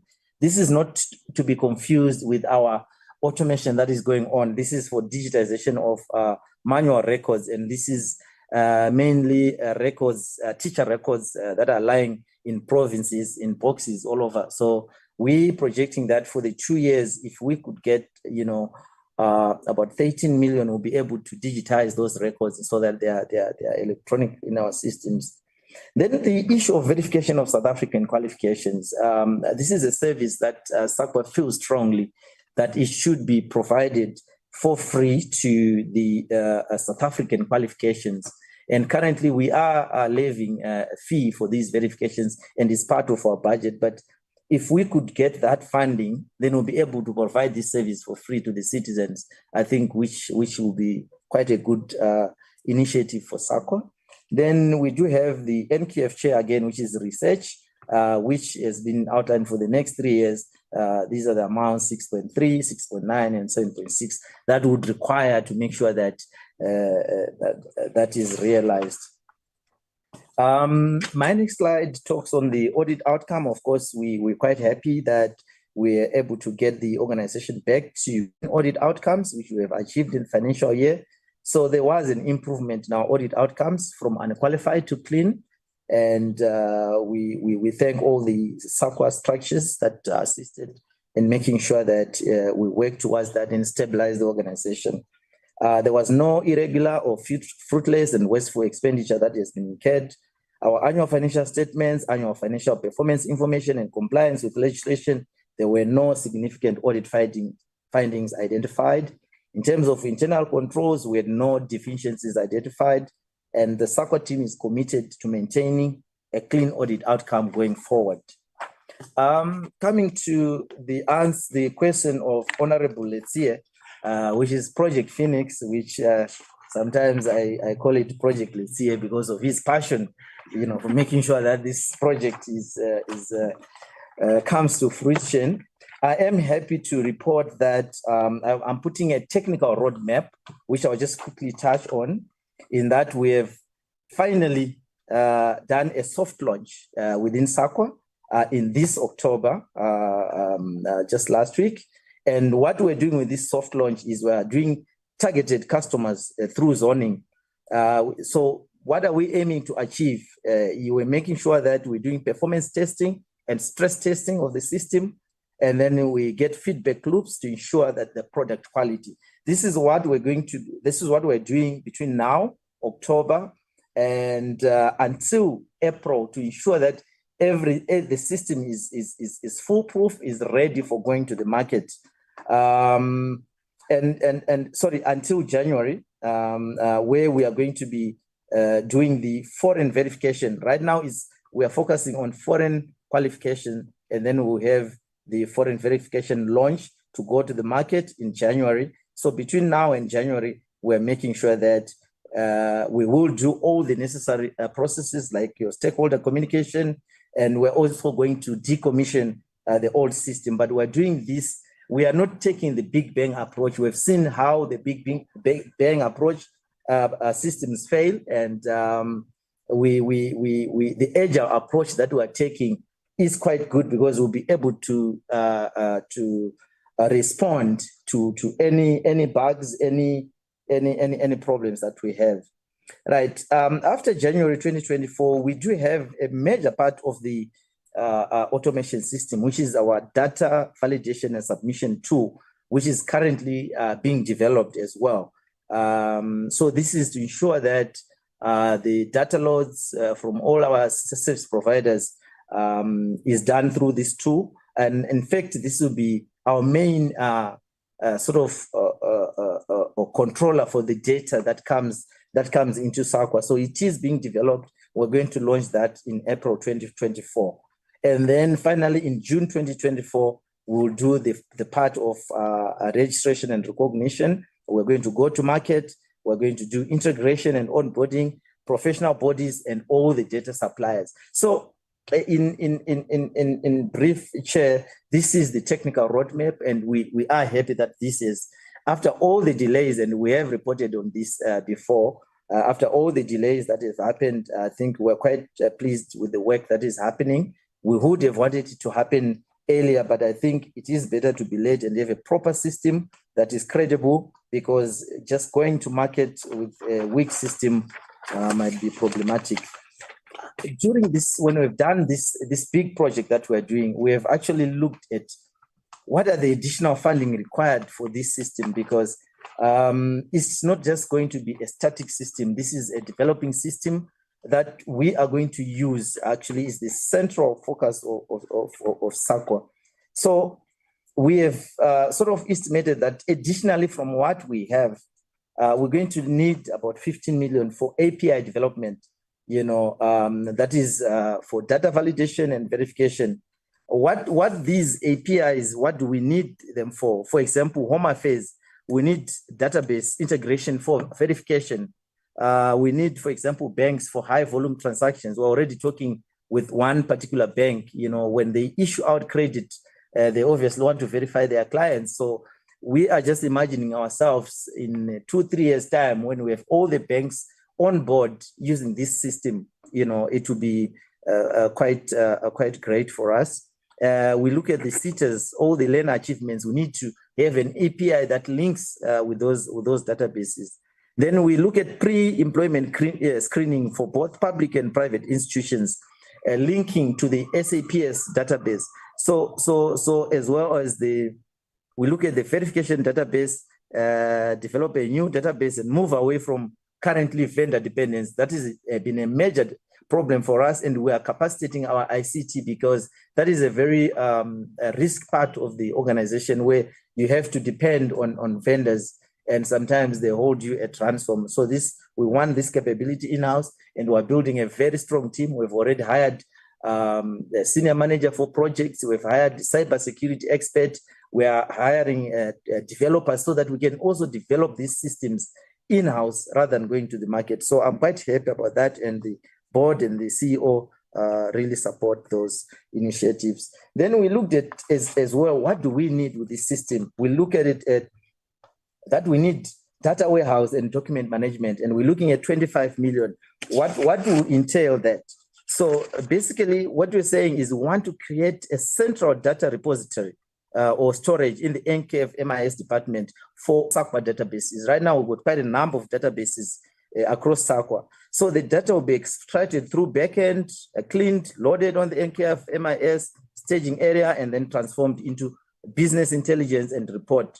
Then we can use the reports to influence policy, assist strategy formulation, and of course, we would have the front-end users for registration and so forth. So this is quite big for us, because once we move to that stage, of data warehousing, we would have achieved what we wanted. But I think we're taking a step by step, and these are the additional funding that is required for our automation project, which we have codenamed Project Phoenix.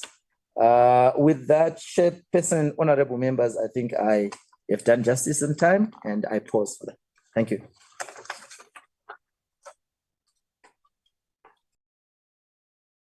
Thank you very much, colleagues. No closing remarks from Prof. Lulwana? I had already, Chairperson, I've already given up that time because I thought that we are running over time. Okay. Maybe after the questions, if there's a little bit of time, I'm fine for the time being. All right, thank you very much.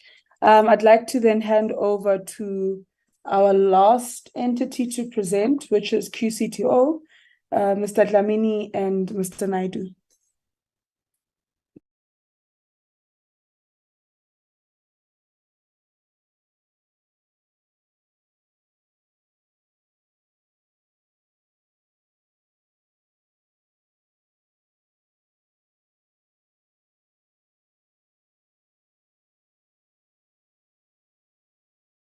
Thank you, Chair. I hope my screen is available. Can it be viewed?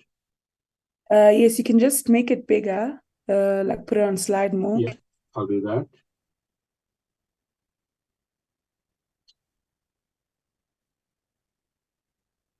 All right. If you could, sorry, 1 second. I think if you go to display settings, it will give us an option of not seeing the other side of the slides. I don't know how to explain it, but the bar on the side. So if you go to display settings at the top. Mm-hmm.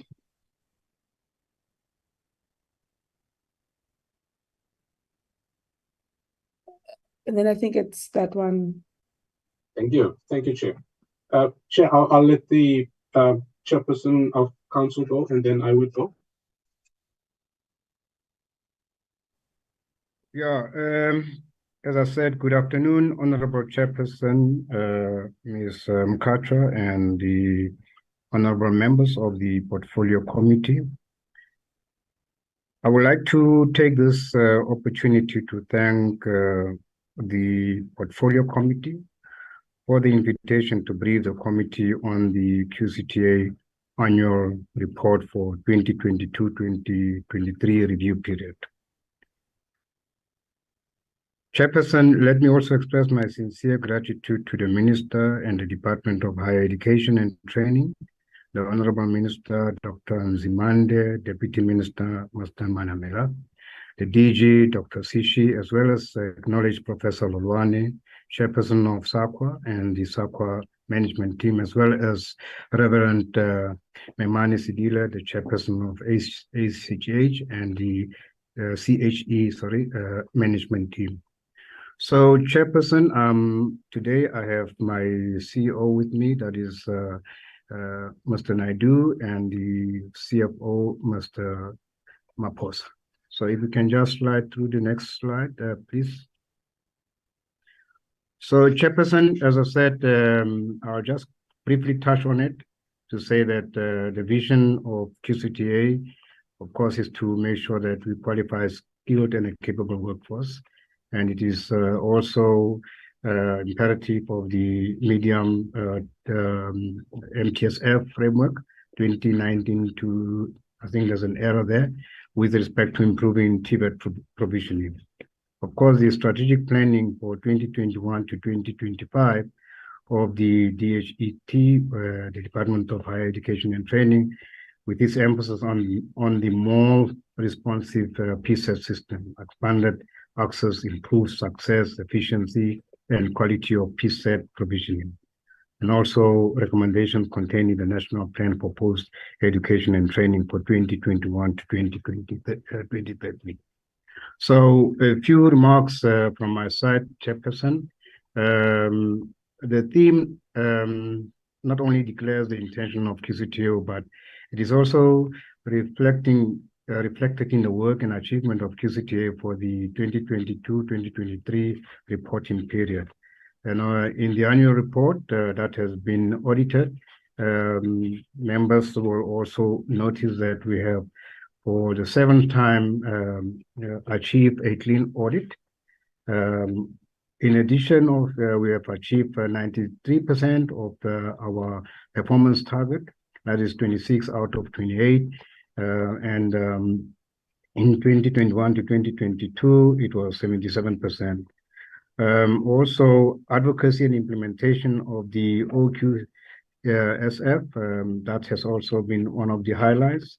We have also increased the qualification development, implementation of skills program to address the unemployment challenges, as well as the upskilling and reskilling of the current workforce, and also increase accreditation of the public TVET and so forth. So this is the governance structure, Chairperson, colleagues, and honorable members. We have an executive committee, also in terms of the National Treasury rules or regulations. We have to have an audit and risk committee that is in place. In addition to that, we have an occupational qualification assessment and certification committee. Also, we have a quality assurance of occupational qualifications committee. And in addition, because of the importance of ICT governance globally and across the institution, we have now formulated and put in place the Information Technology Strategic Committee in place.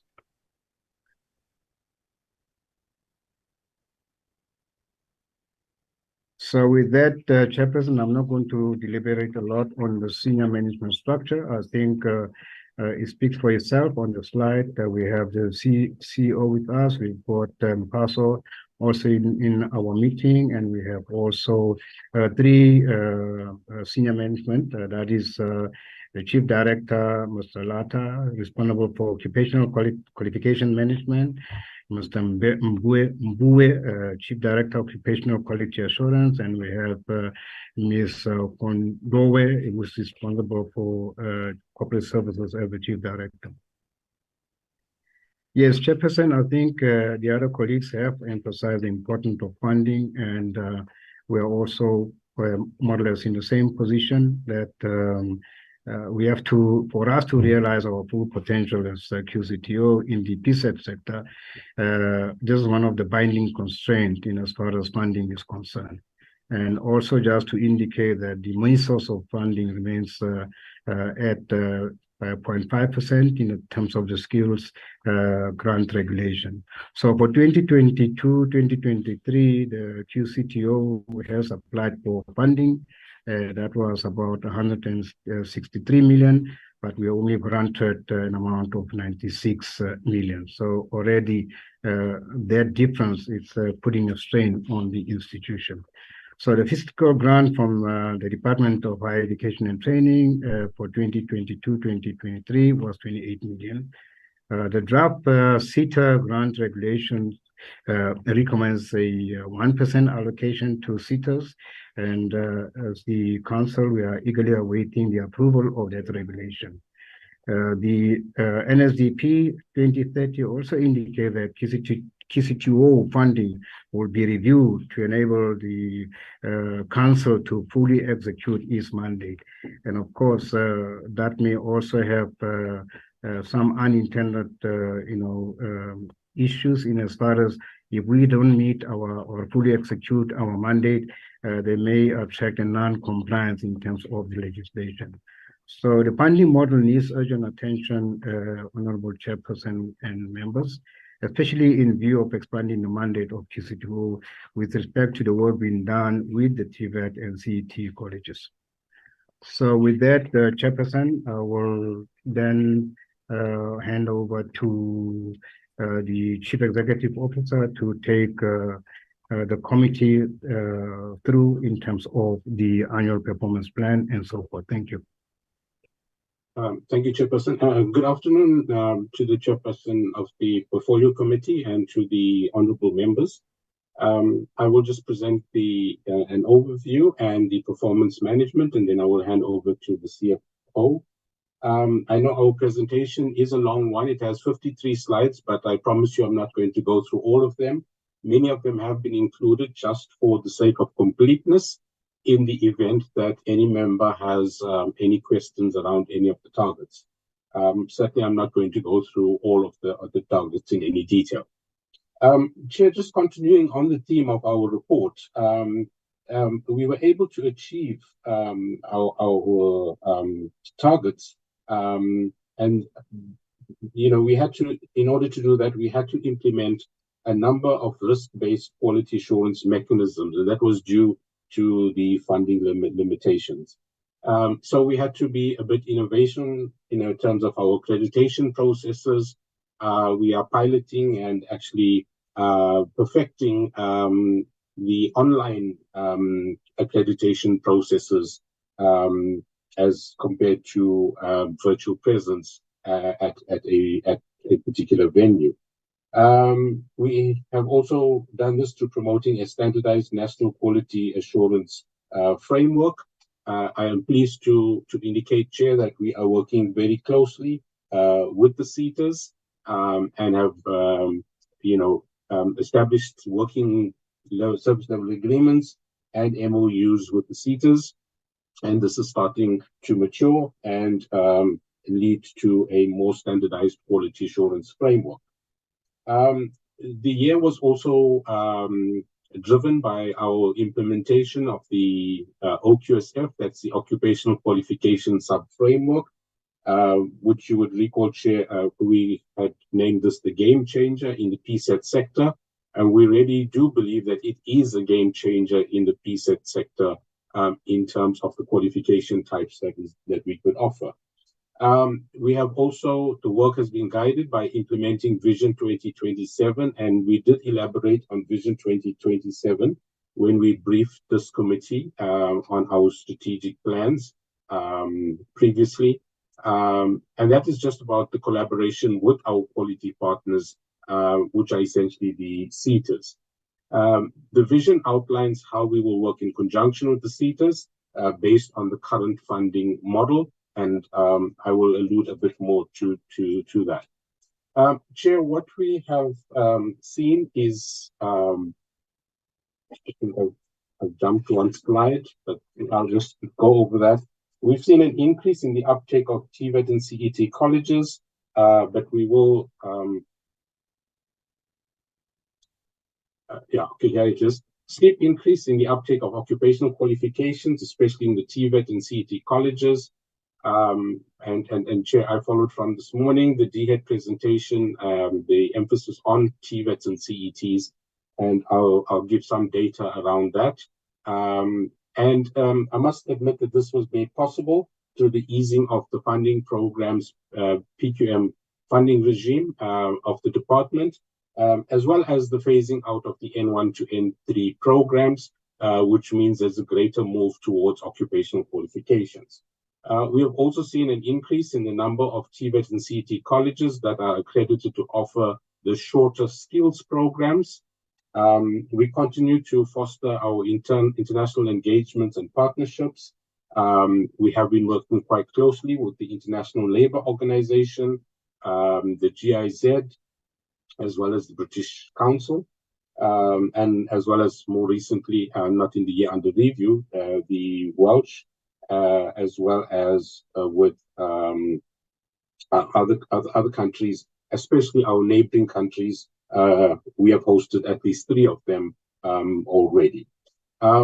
Chair, in terms of our modus operandi, we continue to implement as a pilot a hybrid model of our work on a rotational basis with a 70-30 ratio, 70% in the office, 30% home, hybrid model. It is working. We are seeing that we have not failed on any of our targets or delivery. We believe we need to perfect this model because this is how the world of work is actually changing. And in order to do this, Chair, all staff have been supplied with the requisite tools of training. Now, Chair, in the invite when we received the invite from the Portfolio Committee, we were asked to address some specific issues. The chairperson has addressed the one around the funding, which still remains an issue. The second, Chair, that big question was around the approval of the QCTO business case. So I'll speak to that very quickly. Chair, as we stand, the business case per se has not been approved. But that has now been subsumed into what the chairperson alluded to, the process to ensure that the QCTO is allocated 1% of the CETA grant. And that is already in progress. The regulations were out for public comment, and those comments are now being taken into consideration. And we remain hopeful that there would be no further legal challenges when the minister does approve that grant regulations. So, Chair, in terms of what the business case was saying, QCTO was only able to meet the 3rd milestone in the transition to QCTO supervision or quality assurance. That will become clearer in my next slide. So Vision 2020, which we had by implication, was the consideration of the business case. This actually culminated in 2019 with the agreement that in order for the work to continue seamlessly, there would be to be a closer working relationship between the QCTO and the CETAs. And this was after some protracted deliberations and facilitated by the DHET. And that's the service level agreements that I have been referring to. However, the CETAs were also still required to ensure a line item for quality assurance in their budgets. Now, Chairperson, this is what I mean when I say we have only met the 3rd milestone. In terms of the original Vision 2020, if you could just look at the institutional responsible, the functional form, and the funding source, we were hoping all the way back then, the historical was that in 2011, everything was with the CETAs as ETQAs. Between the period 2014 to 17, it was decentralized again to the CETAs. And then 2018, 2019, it was going to be a shared approach. And we were hoping that by 2021, if the business case had been approved, that by then QCTO would take full responsibility. However, we're only able to achieve up to the 2018-19 milestone. And that is where we are at this particular point in time. Obviously, the 1% or QCTO being granted funding through any other mechanism would allow us to then move closer or edge closer towards what would have then been the 2021 target. Needless to say, Chair, this has not held us up. Work continues. Essentially, what this model means is that the activities that contribute to quality assurance is devolved to the quality partners through the MOUs or the SLAs. We have used this model based on international best practice, but obviously we have to ensure that there's such an element of trust in the system in order for these SLAs to actually work. The quality partners actually then conduct direct quality assurance functions on behalf of the QCTO, but the QCTO remains overall responsible for accountability. So QCTO does the first phase. We hand it over to the CETAs to do the interim phases because of the specialist expertise that they have through their chambers and their links with industry. And then QCTO does final quality assurance. And that is actually maturing. In terms of our service delivery environment, I'm not going to go through this. I think some of this was covered by the chairperson, but these are some of the imperatives that actually feed into the work that the QCTO has done over the year 2022-23 and continues to do so. Chair, in terms of measuring of performance, the three outcomes that we have over the 5-year period is the first one is to maintain a single national quality assurance occupational qualification sub-framework that promotes synergy, simplification, and effectiveness. In terms of this, the OQSF was approved and gazetted by the minister in 2021. So now it's the work that needs to be done around that in terms of developing, and that leads us to outcome number 2, ensuring the development and quality assurance of occupational qualifications, part qualifications, and skills programs that are responsive to the labor market, as well as developmental state initiatives. Hence, we looked at all of the imperatives that feed into giving effect to this outcome. And outcome 3 is one where we create a responsive and learning organization. We find ourselves in a very fast-paced environment, changing quite rapidly, and QCTO has to be that kind of organization that is easily able to respond. Now, Chair, coming to the 4 programs that would respond to this, I am not going to go through all of the targets as I indicated, but in terms of program 1, the purpose is to enable QCTO to perform through strategic leadership and reliable delivery of management support services that will ensure a responsive and learning organization. This contributes directly to outcome 3, which I spoke about just now. Chair, I want to report that in this program, 3 out of 4 targets were achieved.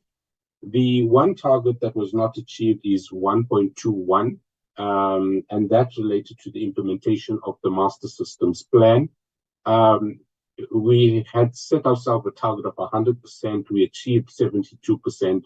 And that's mainly, Chair, through the tender processes where we received, where there were unresponsive bids, and we had to cancel one tender because of issues during that tender process. But we have prioritized these for quarter 1 and quarter 2. So, Chair, I'm not going to go to the next slide because that just outlines the 4. I'm going to jump straight over then into program number 2. And Chair, here I will focus quite a bit on this slide and then not focus on the individual targets. Many of our targets, Chair, are populated as percentages. And in terms of, we are dependent on what's the input, the amount that we have to process or quality show, and then the output. And in many of our targets, we set them at 90%. And you will see that we are achieving 90% and in fact 100%. So, Chair, in terms of program 2, the purpose again is to ensure that we have the qualifications, part qualifications and skills programs that are registered on the NQF. The implementation of a national ISA, which is the External Integrated Summative Assessment, which is implemented for all qualifications. And Chair, this is one of the big changes brought into the system. Issue certificates to qualifying learners, as well as verifying the authenticity of the certificates. And this contributes directly to outcome number one in terms of the sub-framework, the qualifications, and the simplification thereof.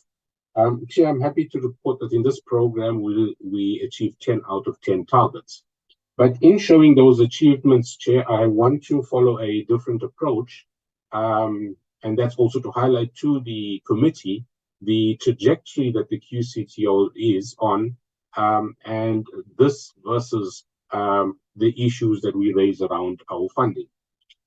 So for the period under review, 54 occupational qualifications were developed, resulting in more than 704 occupational qualifications now registered. We also had 118 skills programs approved by the QCTO. And Chair, one of those you would be aware and members would be aware is the civic health program that is, become the baby of the minister, and it was presented at cabinet, and I think this is going to be a real game changer in the entire country. Let me put it that way. But Chair, I just want to focus on, if you look at 100% achievement on the assessments, 112 assessments, ISAs, were conducted in the year under review, compared with 40 in 21-22. That is a huge jump of almost, 60, well, 40 would be almost 30%. In terms of our certificates that have been issued for occupational qualifications, 2,451 as compared to 1,395. Now, again, Chair, these are showing us or giving us indications of the uptake of the occupational qualifications. But simultaneously, it's also showing us the amount or the increase in the workload that the organization has to contend with. 21,000 trade certificates were issued in 2022-23, compared with 16,000 in 21-22. Chair, this is a good indicator that we are edging towards meeting the NDP 2030 target of 30,000 artisans. We are also happy to indicate that we've started to now issue skills program certificates, and so far 114 of those have been issued, and verification, which is the ongoing process when people seek employment and need their certificates verified. That has also increased from 13,000 to 10,000, again showing that there is quite a significant shift. So, Chair, I'm going to skip over all of those slides, but just to indicate that although we've met all of the targets, we still believe that there are some areas that we can improve on.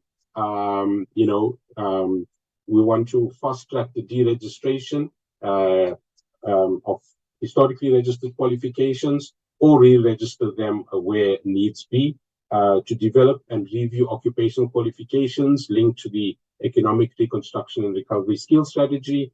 We want to automate the skills program application process. We continue with our advocacy workshops, especially on the skills programs. We believe that this is an answer, to the unemployment issues plaguing our societies at this particular point in time. And then we want to maintain the certification targets, which includes the digitization project, which is almost at its conclusion. Chair, we also want to monitor the certificates issued by CETAs and quality partners, because we still find that there are pockets of individuals who are not certificated on time, and this is mainly still for the historical qualifications. And then we want to ensure that the assessments are conducted and monitored through the entire value chain, from the ISA readiness all the way up to reporting.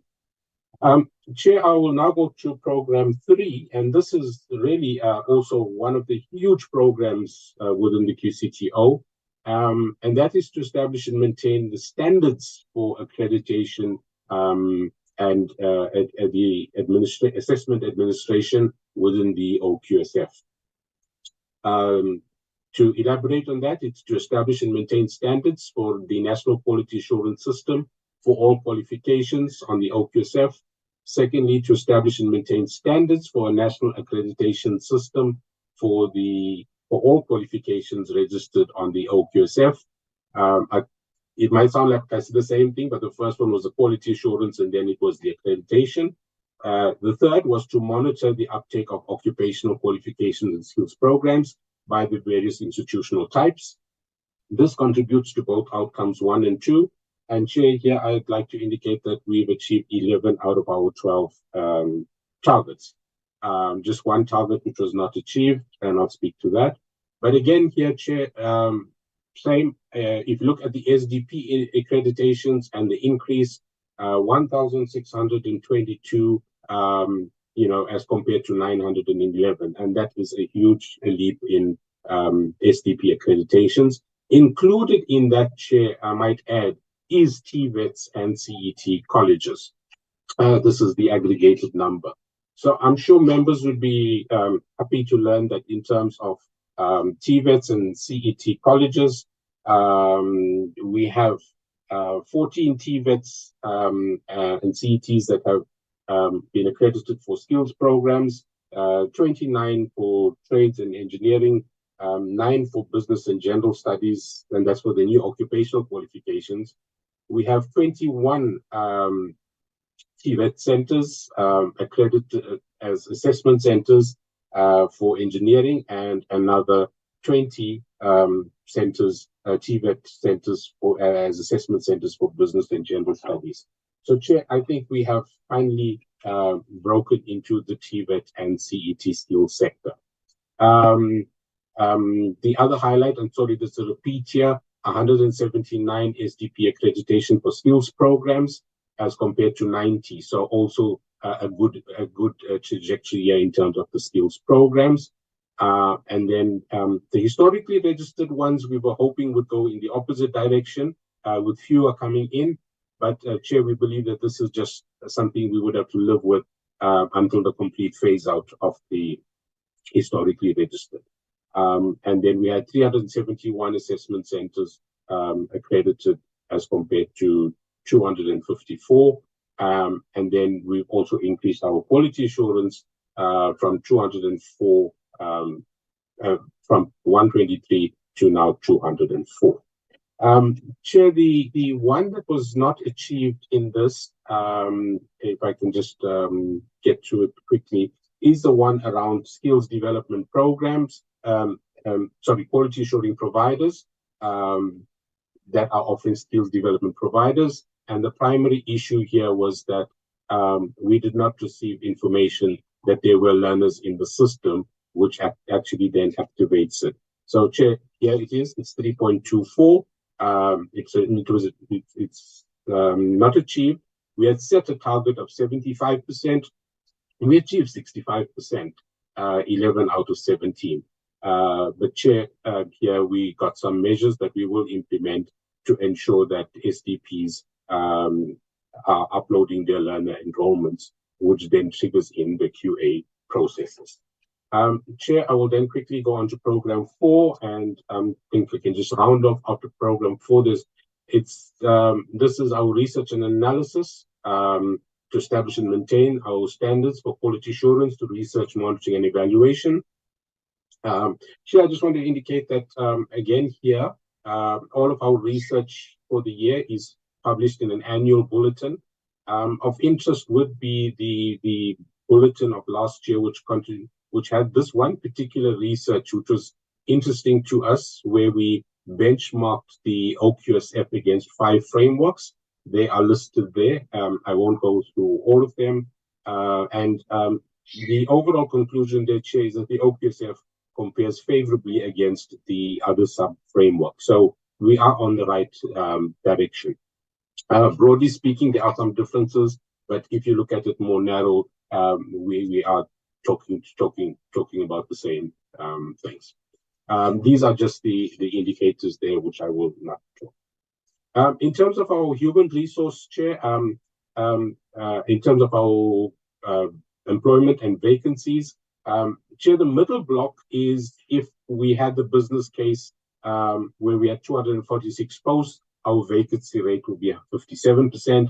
But to give you the correct view, the last block, where we say number of approved funded posts is 120, which is the only number of posts that we can fund now with the current funding that we do receive. The vacancy rate at the end of 23 was 12%, but that has been significantly reduced in the period post March 2023. Chair, I won't go through this slide. In terms of labor relations, Chair, you can see we have had 2 dismissals. We take our work quite seriously, and where staff members are found wanting, either through acts of non-performance or anything that violates the QCTO policy, we do not hesitate in taking action. We want to get to the root of the problems and sort out so that we have a very clean administration. These are just the human resource oversight statistics. In the interest of time, Chair, I'm going to hand over to the CFO.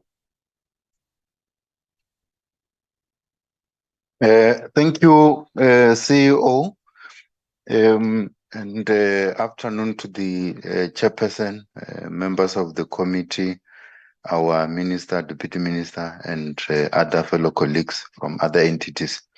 This slide depicts our audit performance as an organization, of which you can see that we have achieved another clean audit with no material findings in our finance, predetermined objectives for performance, compliance with legislation, and in no deficiencies in internal controls.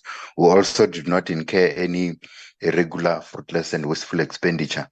The next slide, this is an overview of our organizational income, of which majority of it comes from the SETA levy grant, which the CEO and the chairperson have indicated, have already indicated that there is a need to increase that levy grant so that we will be able to execute our mandate successfully, meaning the 1% application, which is currently in the pipeline. It's vital that we get it so that we will be able to complete the picture of the business case that the CEO has indicated earlier on. The next slide touches on the overall income and expenditure for the year under review, which is 2022-23 financial year, where our total revenue or income was 139 million, and the total expenditure of 136 million, with an accounting surplus of 3.3 million. We did have the National Treasury regulated surplus. We'll talk about it later on, of which it might look like there were a significant increase in income and expenditure. I think it's important for me to remind members that in the previous financial year, there was a significant reduction of the SETA levy grant, which was as a result of rebates that were given to the industry as a result of COVID. So when those were discontinued, then our SETA levy grant was then reinstated to the normal levels, even though it is still very, very low. So the very same will go to the expenditure, because we were almost forced to cut our expenditure in high numbers in line with the reduced revenue or the reduced income in the previous financial year. The compensation of employee, the increase is the normal increase as a result of the salary increases agreed between the employer representatives and the union representatives in the bargaining councils.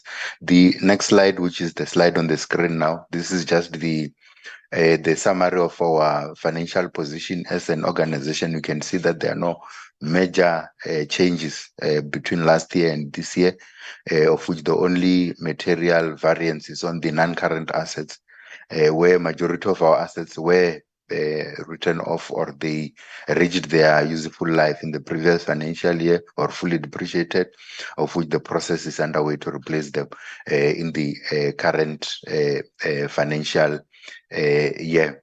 The next slide, it highlights the surpluses that we have had as an organization, that we have been accumulating the surpluses in the prior financial years.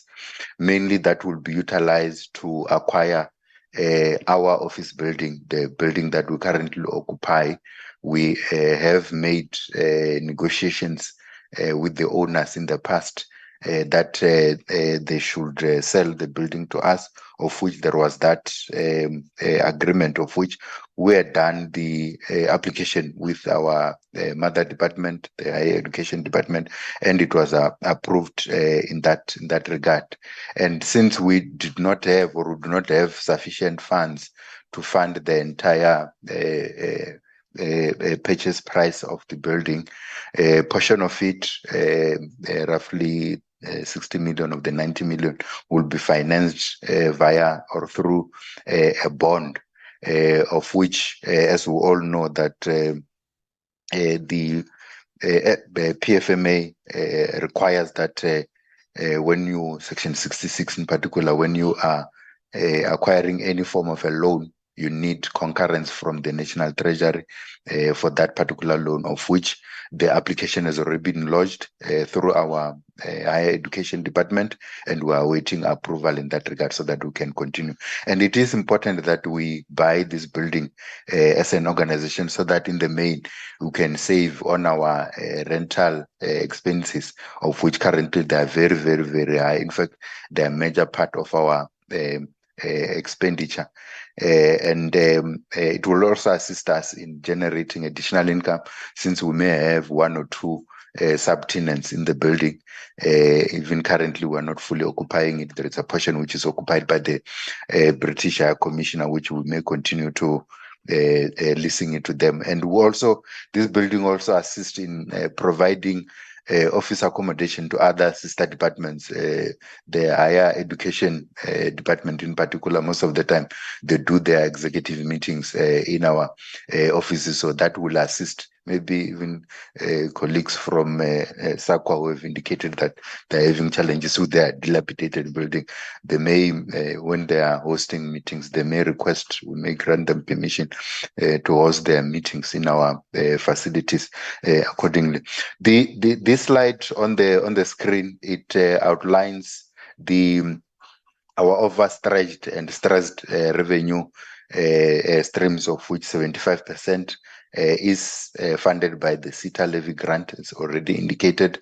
And this is not sufficient. Even before we talk about the 1%, you will note, Chairperson, that in the previous financial year or in the next cycle, we had applied for 250 million, of which 124.2 million was granted, but of course, which is the 0.5% of whatever that the industry would have contributed. So the increase to 1% will be highly appreciated, and it will assist our organization in achieving its mandate accordingly.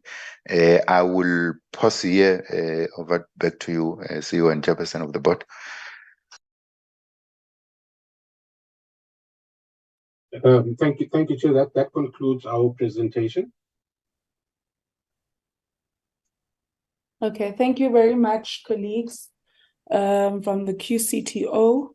We are now at a point where we'll go into engagements or discussions, comments, recommendations by members. I'd like to note hands of members that have any questions or comments to make. On my side, on a lighter note to the CFO of SAQA, Nami, I want a project, something named after myself. If we have a project, Litsie, I would also like to have a project in Kadra. But that's on a much lighter note. Thank you, colleagues, for your presentations. I think let me start with SAQA on my side. You've reported that there's work that you're doing around there's ongoing, you're inundated with the verification of qualifications, particularly those that are international qualifications. And we know that we've been trying collectively to really assist our students or our young people, or just citizens in general who go and study abroad and come back home and are not able to articulate into other NQF levels, or even find employment at times.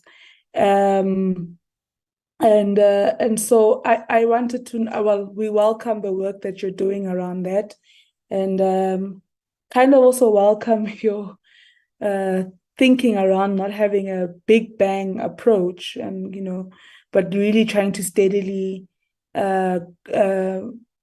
strengthen the systems that you're putting in place.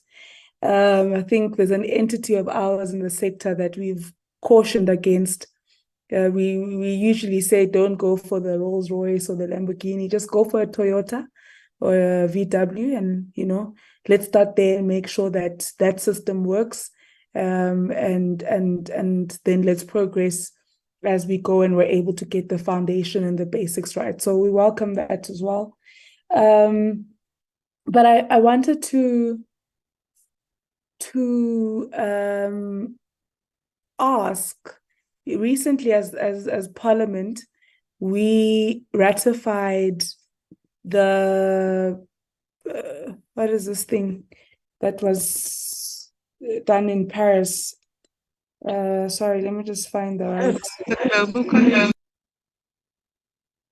Colleagues, can we be cautious of our mics, please?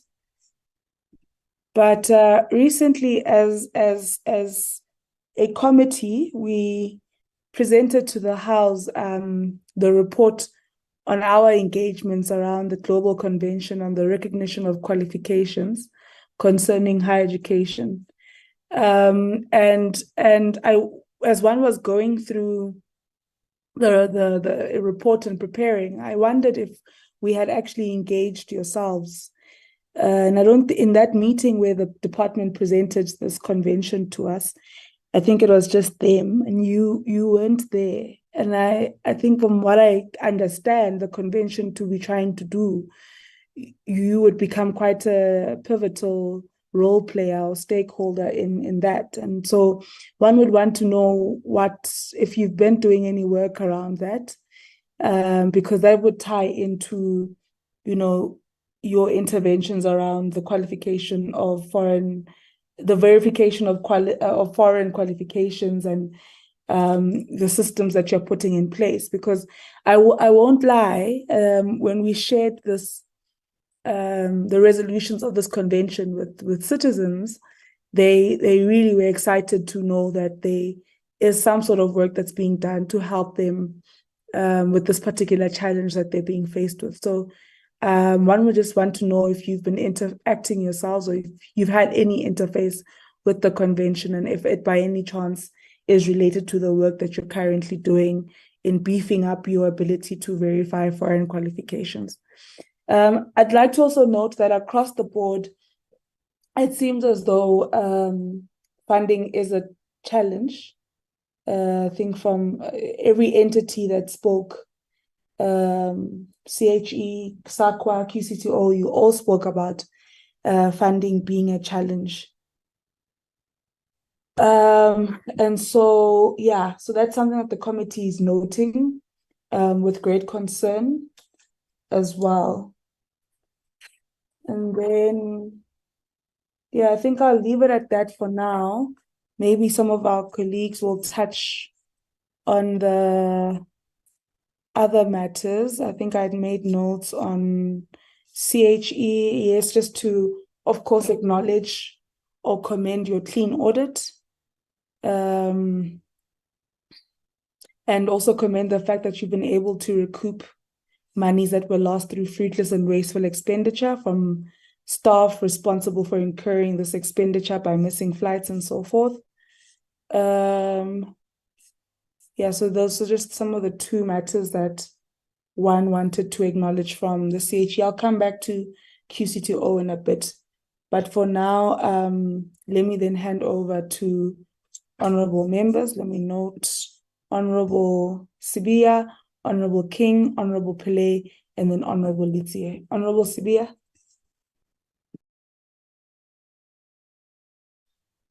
Thanks, Chairperson. Thanks for a presentation from all the entities, CHE, SAQA, QCTO. Their work is very, very appreciated as part of Makanda if they are coming to us.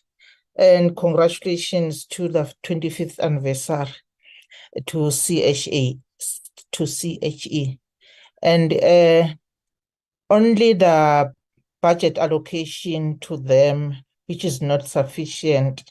I'm just checking to our chairperson whether how possible to get sufficient funds from that department or from the parliament.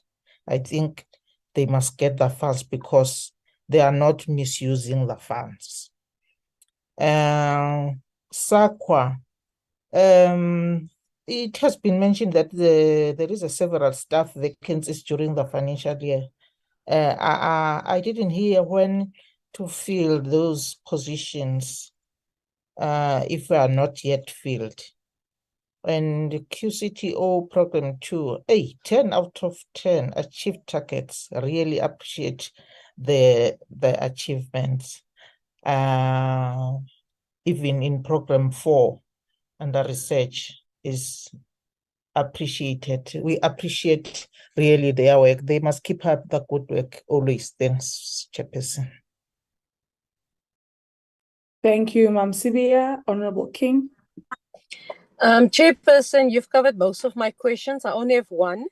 I just wanted to find out, SAQA mentioned the fact that the minister have not signed into law yet, the National Qualification Framework. And we've heard that they are incurring some irregular expenditures and stuff because of that. No, so not irregular expenditure, legislative mandates that is questionable. So I just wanted to find out if they have received any feedback from the Department of Higher Education with regards to the president signing it into law. And if it is not signed into law, the effect it will have on SAQA going into the next financial year. Thank you, Chair. Thank you, Honorable King. Honorable Pillay. Thank you very much, Chairperson. Chair, let me also join other members and appreciate the reports and presentations. Again, I think we must also give credit where it's due, and I think we've seen all throughout the presentations achievements that have been made, and how the department, how SAQA in particular have been able to achieve. I just want clarity on the one issue of the unspent funds, where it talks about 90,786,000, and they were going to apply for retention. And the clarity I want to seek is, was this allocated for the cost of the building, and was it budgeted for as part of this amount, or what is it that resulted in the surplus of funds? And overall, they seem to have achieved, but there's a reflection that says that there are budgets that were unspent, and what may be the reason for unspent budgets? Because I'm just saying this from a point of saying that there could have been more done in terms of money that was not spent. Then there's the issue of verification of qualifications. And I think it then links or couples up with the delays in work permits and visas. And I just want to know what is the plan in terms of speeding this up, and also the relationship that they may have or will have with Department of Home Affairs to be able to fast track the foreign qualifications, but also in respect of verification of qualifications for South Africans who would obviously apply for some sort of verification. And why is it that there are delays? What's the plan? What's the game plan? Thank you. Thank you, Honorable Pillay. Honorable Litier.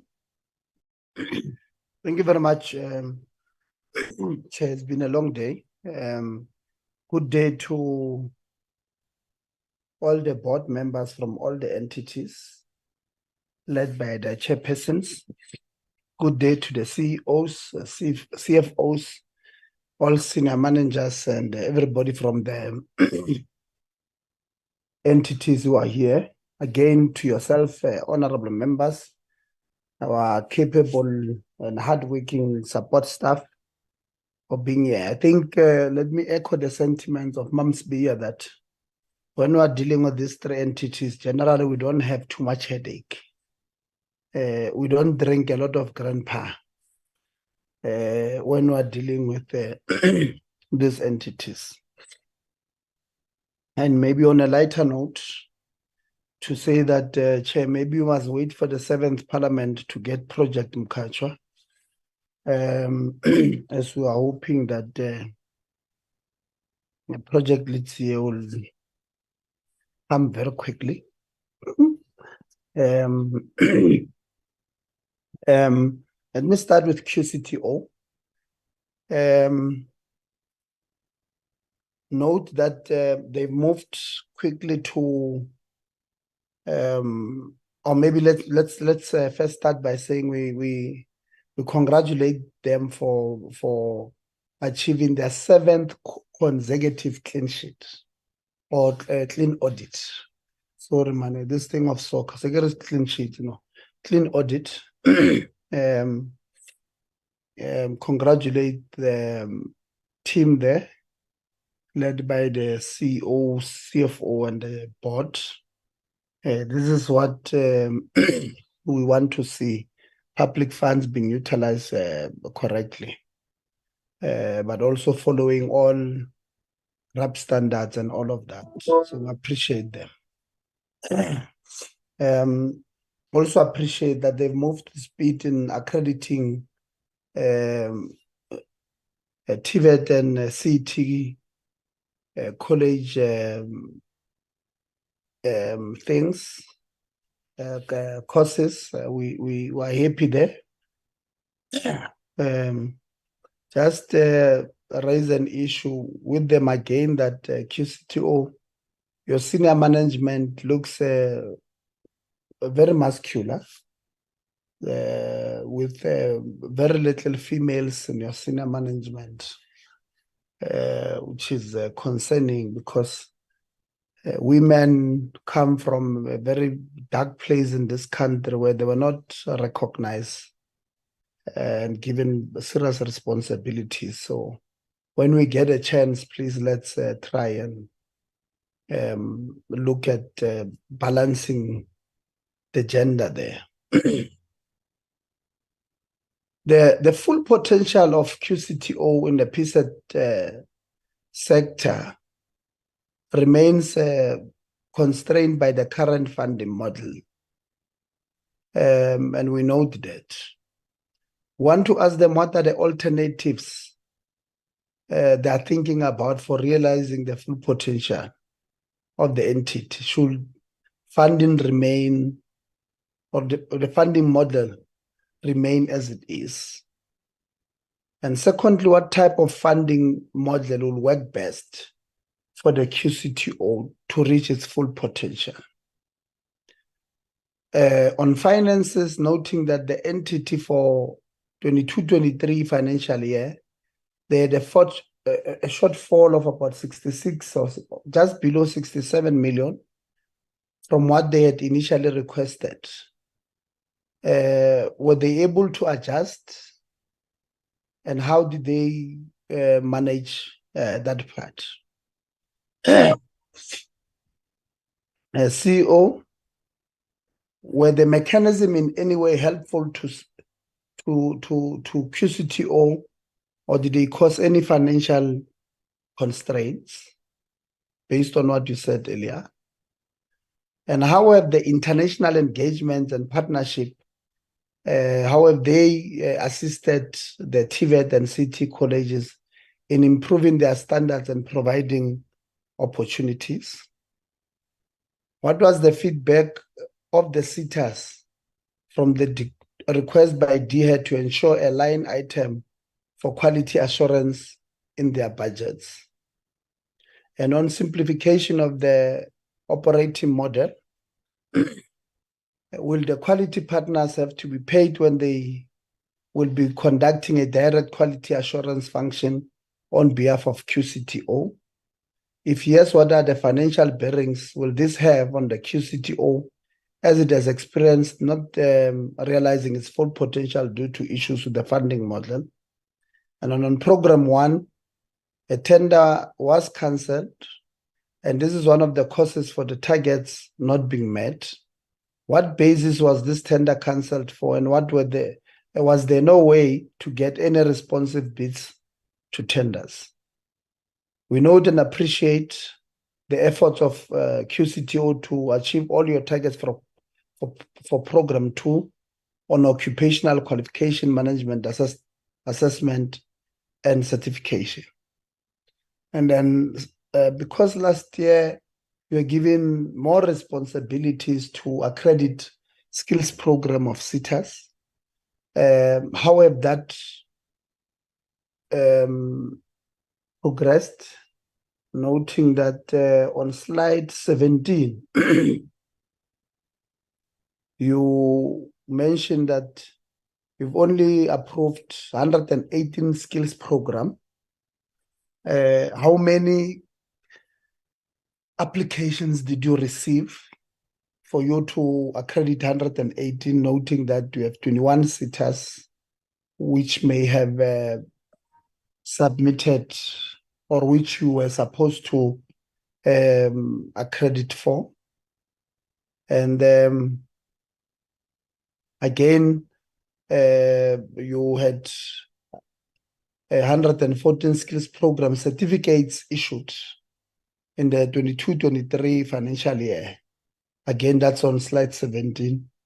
How many were you supposed to issue when you issued 114? What were the challenges in you issuing more, or the rest as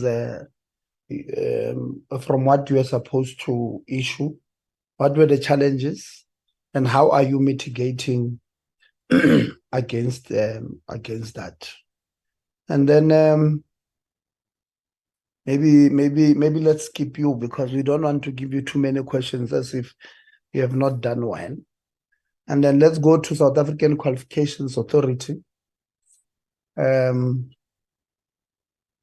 Again,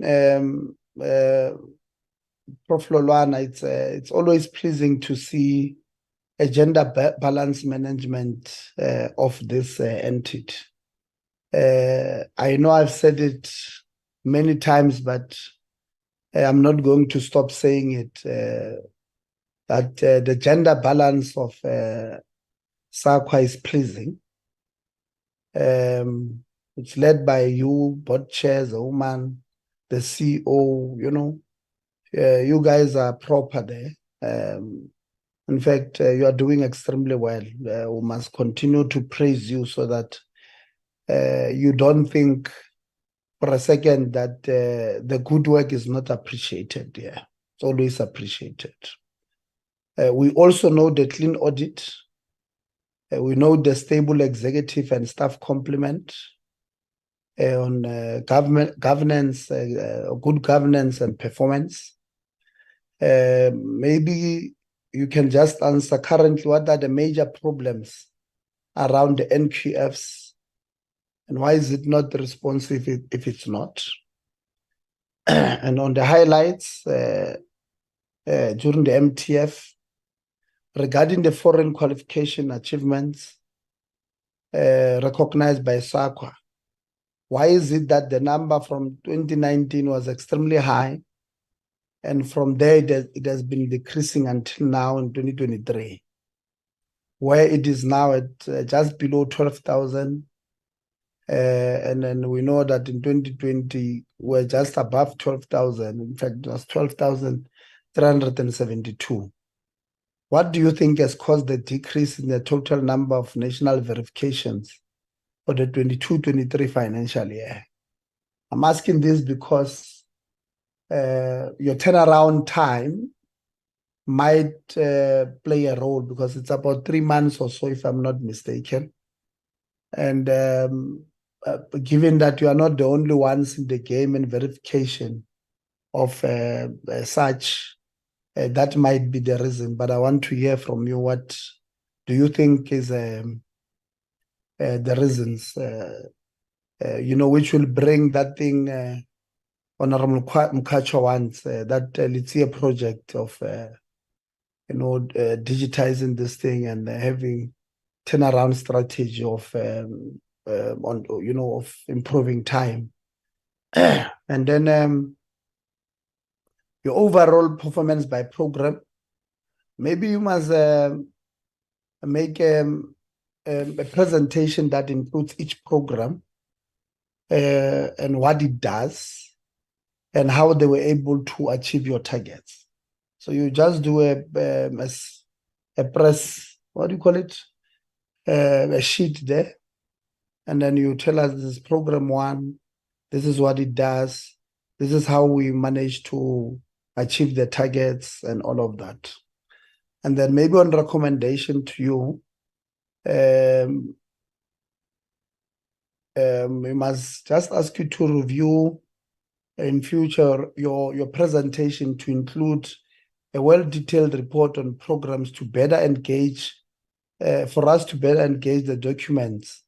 Since it has had unqualified audits in the past, this transparency and being thorough will assist us in understanding in future what problems you guys are experiencing, on a day-to-day. On filling of vacancies, I think I'm not sure this new austerity measures from Treasury, how they are going to affect you here, but maybe tell us what has been the challenges in filling of these vacancies which were funded in the past financial year, and then maybe leave you guys there as well. Go to Council for Higher Education. Note that they celebrated their 25th anniversary this year. They had invited us, Chair. Unfortunately, I could not go because we're summoned in Cape Town. Maybe commend the council on work done over the 25 years. It's also pleasing to see that they've compiled a booklet for a brief overview of the history and trajectory that charts it from 97 to 2024. What is the progress of implementation of transformation monitoring framework? And then on indicators, target indicators, we know that they had encountered difficulties in terms of achieving the publication of a draft HEQSF research report, especially since the consultation based on it were extensive and took considerable time. In the view of HEQSF, will this not be a problem, as it is scheduled to be published before the end of the next financial year? And then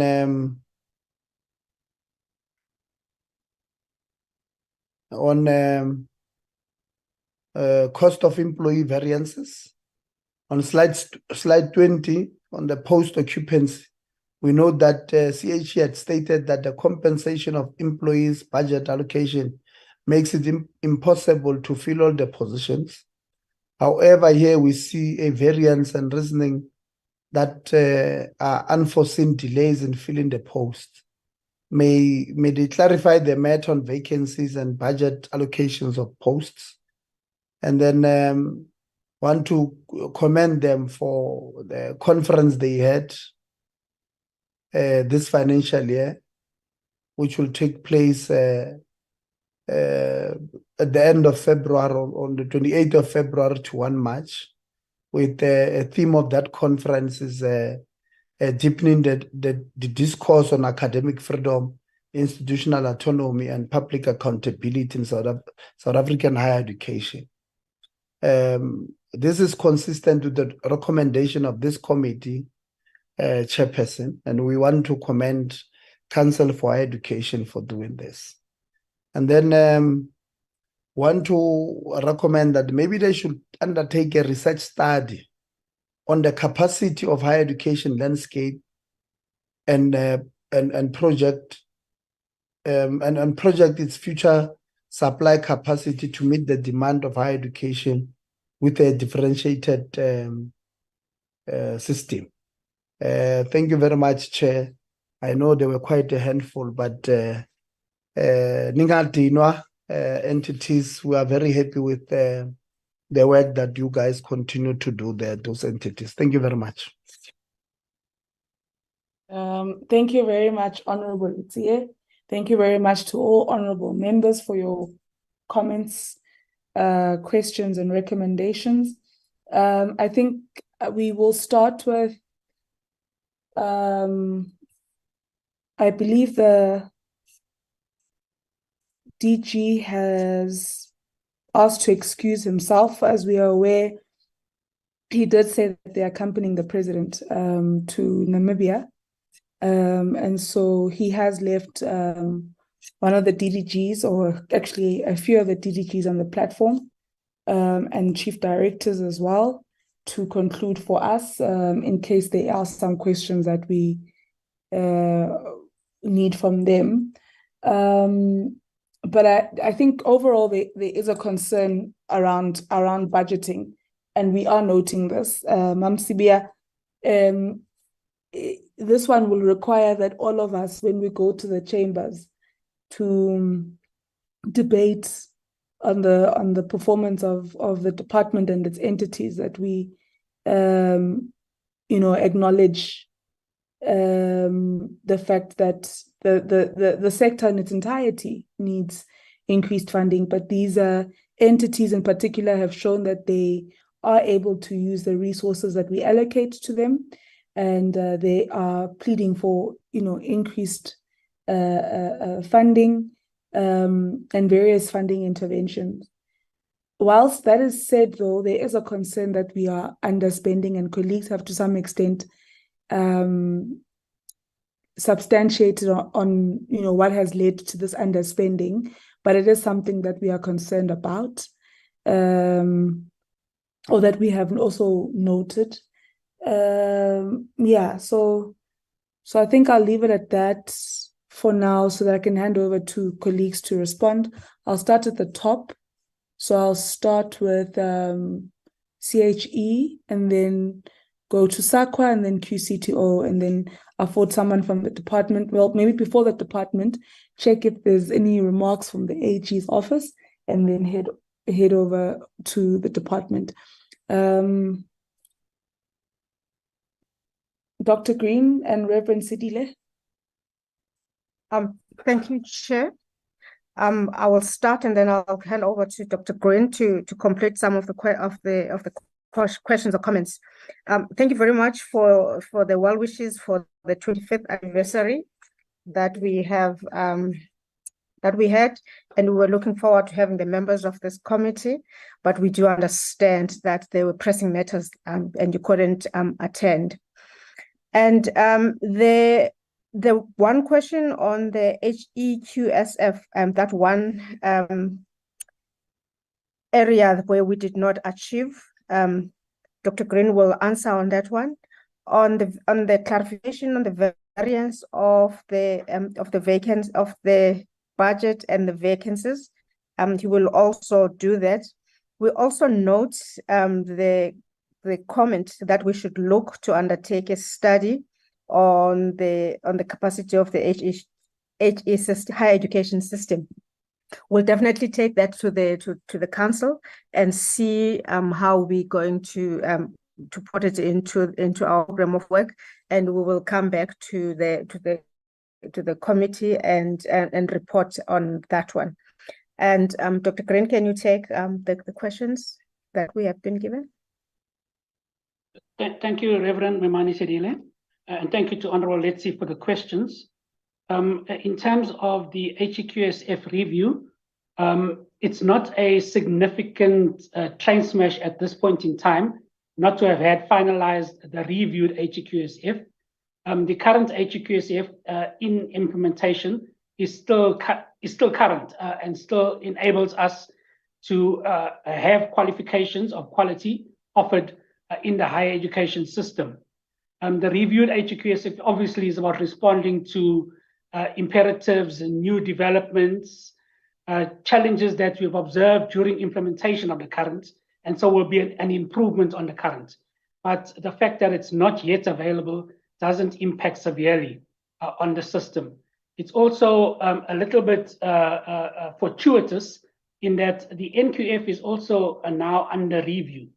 And the implications of the NQF review, there may be some for the HEQSF, which is going to allow us to think about and take those into account as well.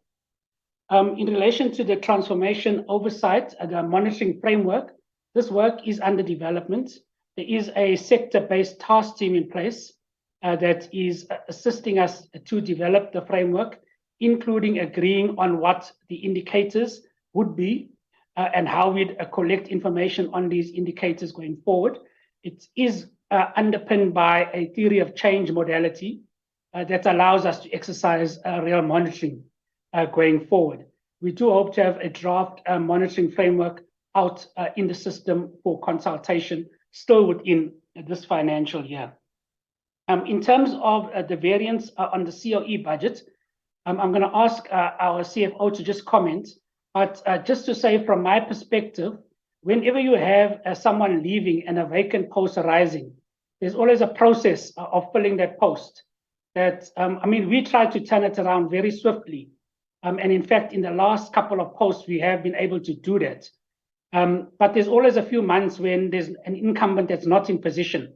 And so a savings on the salary of that particular position. One of our posts took a bit of time to fill, which was the accreditation director post.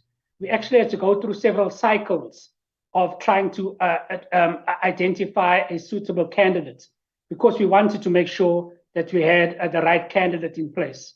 And after, I think, the third kind of a round of engagements, we've been able to appoint a candidate in that position. And so that post took some time. And again, it's unforeseen, that you wouldn't get a suitable candidate in a first round or a second round. And thank you very much for the suggestion for the research topic. I think you captured it very well.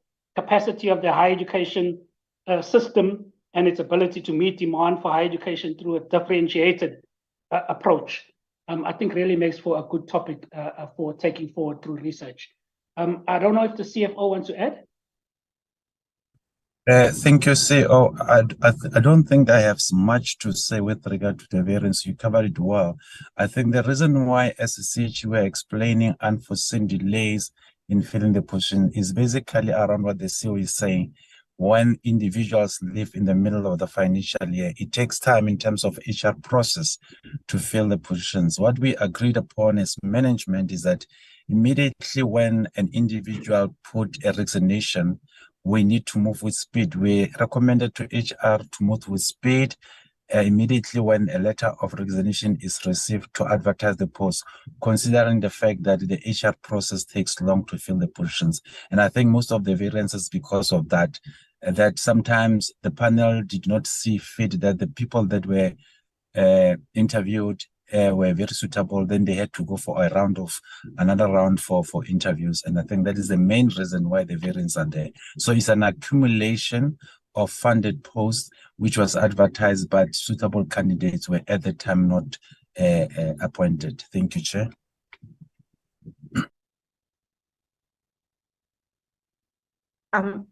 Chair Mkwacha, I think we have covered all the comments and questions posed to ourselves. Thank you very much.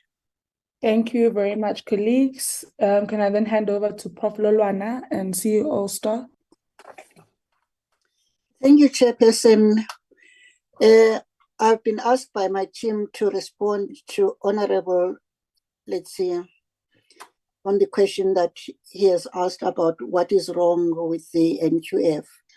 They will be able to come to follow with the more operational issues. First of all, let's thank you, Honorable, let's say, for always being on our corner and for the compliments you are giving us. What's wrong with the NQF? On the surface, there's nothing wrong with the NQF at all, because the staff is doing everything they can. They work very hard to do what they understand needs to be done. But if you take a step back, you will realize that the evolution of these four bodies that are in this space, that is SAQA, CHE, QCTO, and Umalusi, has come about for different reasons at different times. And the three framework entities are covering spaces that are so different in nature, in scope, in texture. Different cogs of this whole ship have been shifting over time. When we put in another legislation and say this body must do that, and another legislation, there is a need to go back for SAQA to the drawing board to reconceptualize what its role should be. I don't think it's useful for SAQA to be, a body like SAQA to be only preoccupied by the registration of qualifications, verifications of qualifications, evaluation of foreign qualifications, and the list can be long. Those things, in my view, do not add much in terms of enriching and improving the quality of education, but also the system and growing our system as the education and training system. So the question that we are asking at this point is, what is the strategic role of SAQA to play, that it has to play in the system in order to be able to add meaningfully into the system? We hope that all you portfolio committee members who are here now could come back next term, as we will take you through that road, because we honestly believe that these entities, as they are created in order to be able to add meaningful value, and we are looking for that. But otherwise, we could go on and doing what we do, but we don't believe that it is enough. I hand over to this rest of the staff. Thank you, Prof. And thank you to the committee chairperson and members for the questions. Let me also just echo what the chairperson of the SAQA board has said, and also remind committee members that SAQA and the NQF will be 30 years old in 2026 and 2028 respectively. And so it is really, I think, time for us to rethink and reposition ourselves in this new context that we find ourselves in. In terms of the questions and comments, let me just appreciate generally the positive comments and acknowledgement of the very hard work that is done at SAQA, and also echo appreciation to the committee and DHET, who have supported SAQA significantly in our journey to stabilize and to pursue excellence. In terms of the question specifically, the Global Convention ratification, certainly DHET have brought us into the conversation now, and we make ourselves very much available to work through these conversations with structures. At this stage, SAQA uses the Addis Convention, which was ratified in 2019 and came into force in 2019 as a convention already for the African continent. And of course, the Global Convention will take us beyond our continent. But we do already use these conventions to work with other countries so that we in particular are able to deliver a more efficient foreign evaluation service. Because of course, what we are doing is working with the other qualifications authorities to understand their systems so that we're able to robustly recognize foreign qualifications. We also do implement the Global Convention through our partnership with DHET, in particular in directing the initiation of mutual recognition of qualification agreements. These are bilateral agreements that are signed country to country and of course are facilitated through DHET and the state attorney's offices. And our contribution there is really looking again at the content and how we compare with other countries. And we will continue to do so under the broad umbrella of the conventions, which of course allow us to be more efficient in this work. The funding concerns and acknowledgements are also appreciated. From our side, SAQA has long been an entity that has been cash strapped. And so we are focusing on building our reputation, which of course is very much linked to our revenue streams, creating excellence so that we are the trusted partners in spaces. And of course, while we are still building in our recognition of qualification spaces, we are very much esteemed in our research and capacitation areas, and of course the policy environment. And so we continue to use those spaces really to bolster our revenue generation capacity. Honourable Sabia and Honourable Lucia spoke about the staff vacancies that we have felt during the year. Let me also show you, like the CHE, it wasn't necessarily long-held vacancies. In the first instance, we had new positions that were created after the redesign, and it took us 2 rounds to recruit our COO. And so, of course, and then he had a very long notice period at the organization. And so we had to keep those positions open for many months as we filled them. But I can say that we are now a fully constituted executive and senior management team. And I'm very proud to say that because it's the first time SAQA can say that in about 2 to 3 years, and we will build on this foundation. The cost containment, of course, affects us all, but because we have filled our posts, it is not going to, certainly our strategic posts, it's not going to impact us too much at the moment. And again, as SAQA, we've always been a cost conscious organization, and so continue to operate in very efficient ways. Honourable King, the President not yet proclaiming and the feedback by the department, I must be honest, the department has kept us very close, and I want to believe that we know as much as they know. There have been conversations, around the imminency of the signing of the NQF Act, and to that effect, the department and SAQA are already starting to conceptualize what regulations might be required in order to give effect to the new legislative regime. In terms of verification of qualifications and our relationship with DHA, it's a very good and pointed question. We are currently, of course, in that value chain of, for instance, the critical skills visa of foreign nationals coming in, and of course, in the value chain of authenticating qualifications that go out of our country. In this respect, on both sides, automation will significantly speed up that process, but also bilaterals and the specific agreements that we are writing with different countries, let me just check that, will also ensure that those processes are efficient.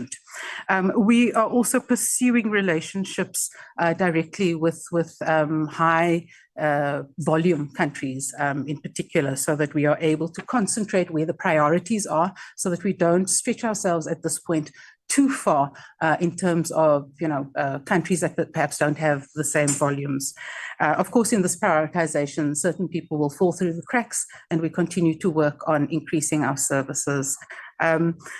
The issues around, to continue with Honourable Letsia's questions around foreign qualification achievements, in 2019 it was very high. At that stage, it was pre-COVID. We also had almost 100 staff working in just that unit.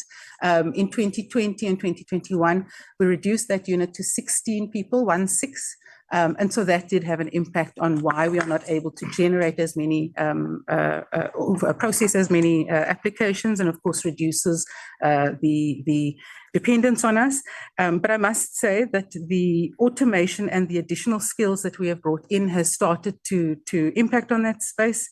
We are also, of course, cognizant of the fact that the scarce and critical skills list itself has been decreasing. And so there is a smaller net for foreign nationals to come in through. And this is, I think, by virtue of the very good work that is happening in the system to produce skills locally and internally. In terms of national qualification, there was a decrease from 2022 to 2023, and that was on the basis of last year we had the Stats SA census project. So 100,000 individuals in one, in just less than 2 months, and that then gave us that big, that big jump in the last financial year. In this year, we've, I think, stabilized more to normalcy, but we are looking at pursuing those big projects where we see, for instance, SAPs doing big recruitments, etc. We pursue those projects to bring in big numbers with through partnerships. We are also, let me just say, very proud that in national qualifications where the information is on our database, we can release that information within 2 days, and we do that very regularly for cabinet appointments and public sector. It is, of course, where the information is not in our database for national qualifications, where it takes us up to 25 days, but never more than that. It's the foreign qualifications that do take a little bit longer because of our dependency with ministries. I take the points about capturing the information around the programs and presenting them in different ways, and we will we'll certainly take those recommendations forward. I found them very useful and constructive. Let me ask the CFO just to deal with the unspent funds, and on that point we'll rest. Thank you. Thank you very much, CEO. Again, I think, Honorable Chair, you have been very, very nice, and I am tempted to rename this project after you, seeing that Honorable Letsia did not acknowledge the milestones that and I'd prepared for him, and I'm disappointed, but that's fine. In terms of the surplus, we'll look at it this way. We can actually look at it to say that we have actually generated more revenue than necessarily surplus. Why am I saying that? Is most of our surplus is coming from the revenue that we are generating, and the budgeting that has happened, obviously, given the history, has been quite a conservative budget, but then the business activity increases. We also consciously monitor our costs as SAQA, and we can control costs, but when the money is coming in, we can't say it's enough. We keep getting it, and unfortunately we report it as surplus, but it is fortunate in the sense that you know, it's extra funds that we're generating, and given SAQA's history as well, recent history of retrenchment, we are approaching our spending very carefully, and we are very considerate in how we do our budgets. But we are also increasing our budgets in line with the trends. You know, the tragedy again of balancing when you are getting revenue from somewhere is that if you over budget, you're going to overspend, and it's a huge problem. You know, and our most, you know, and SAQA involved, we will rather be whipped on surplus than on overspending. But we are quite conscious, and we'll make sure that is monitored and balanced going forward. But I think that is fine in terms of the surplus, Chairperson. Thank you. Thank you very much. Thank you. Thank you very much to colleagues at SAQA. Let me now hand over to Mr. Dlamini and Mr. Naidoo at QCTO. Yeah, thank you very much, Chairperson and honorable members. I'm going to deal with two critical points that were raised by Honorable Letsia.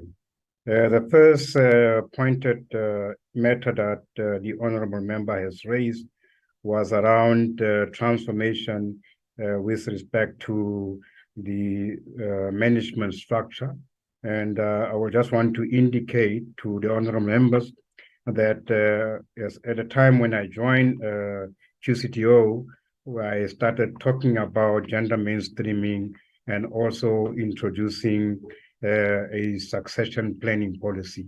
So that is work in progress because we have already started talking with the CEO around a hand-holding approach. So that hand-holding approach will obviously be addressed in a manner where you identify specific, candidates within the organization. There are candidates that can be looked at, and then we obviously explore that so that by the time the CEO leaves the organization, we do not have to have a challenge in terms of replacing the CEO with a capable female candidate. So that's the first point.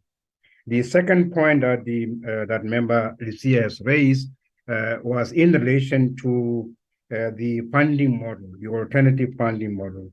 The member was quite clear that in the event there's no funding forthcoming, what is your fallback strategy or your alternative?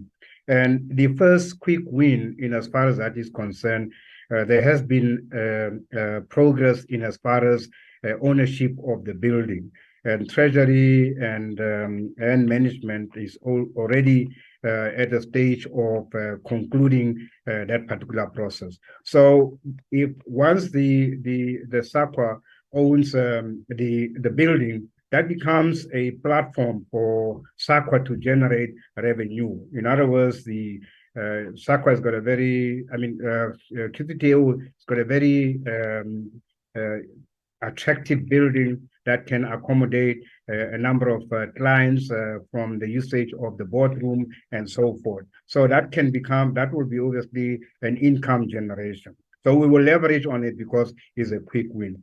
However, we'll also look at the international engagement, and with the international engagement, we will leverage on the relationship that has already been built by the CEO and his team when he was engaging at various platforms.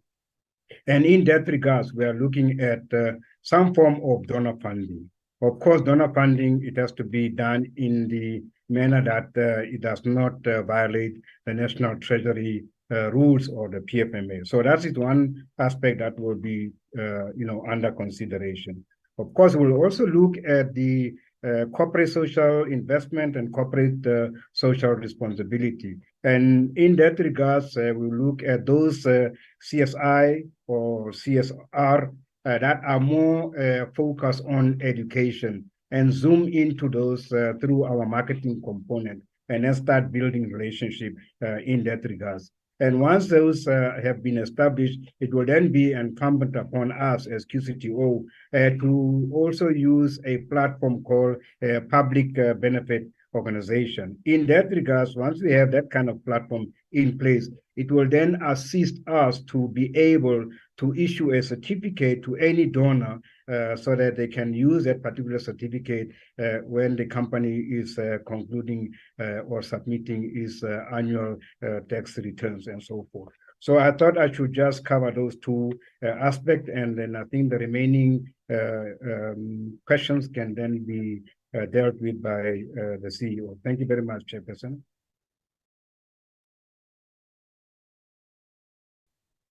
Thank you very much, Chair. Honorable Mokosho, with your permission, can I proceed? Yes, please do go ahead. All right. As a start, Honorable Chair, QCTO is also embarking on developing its system, and part of it is automation.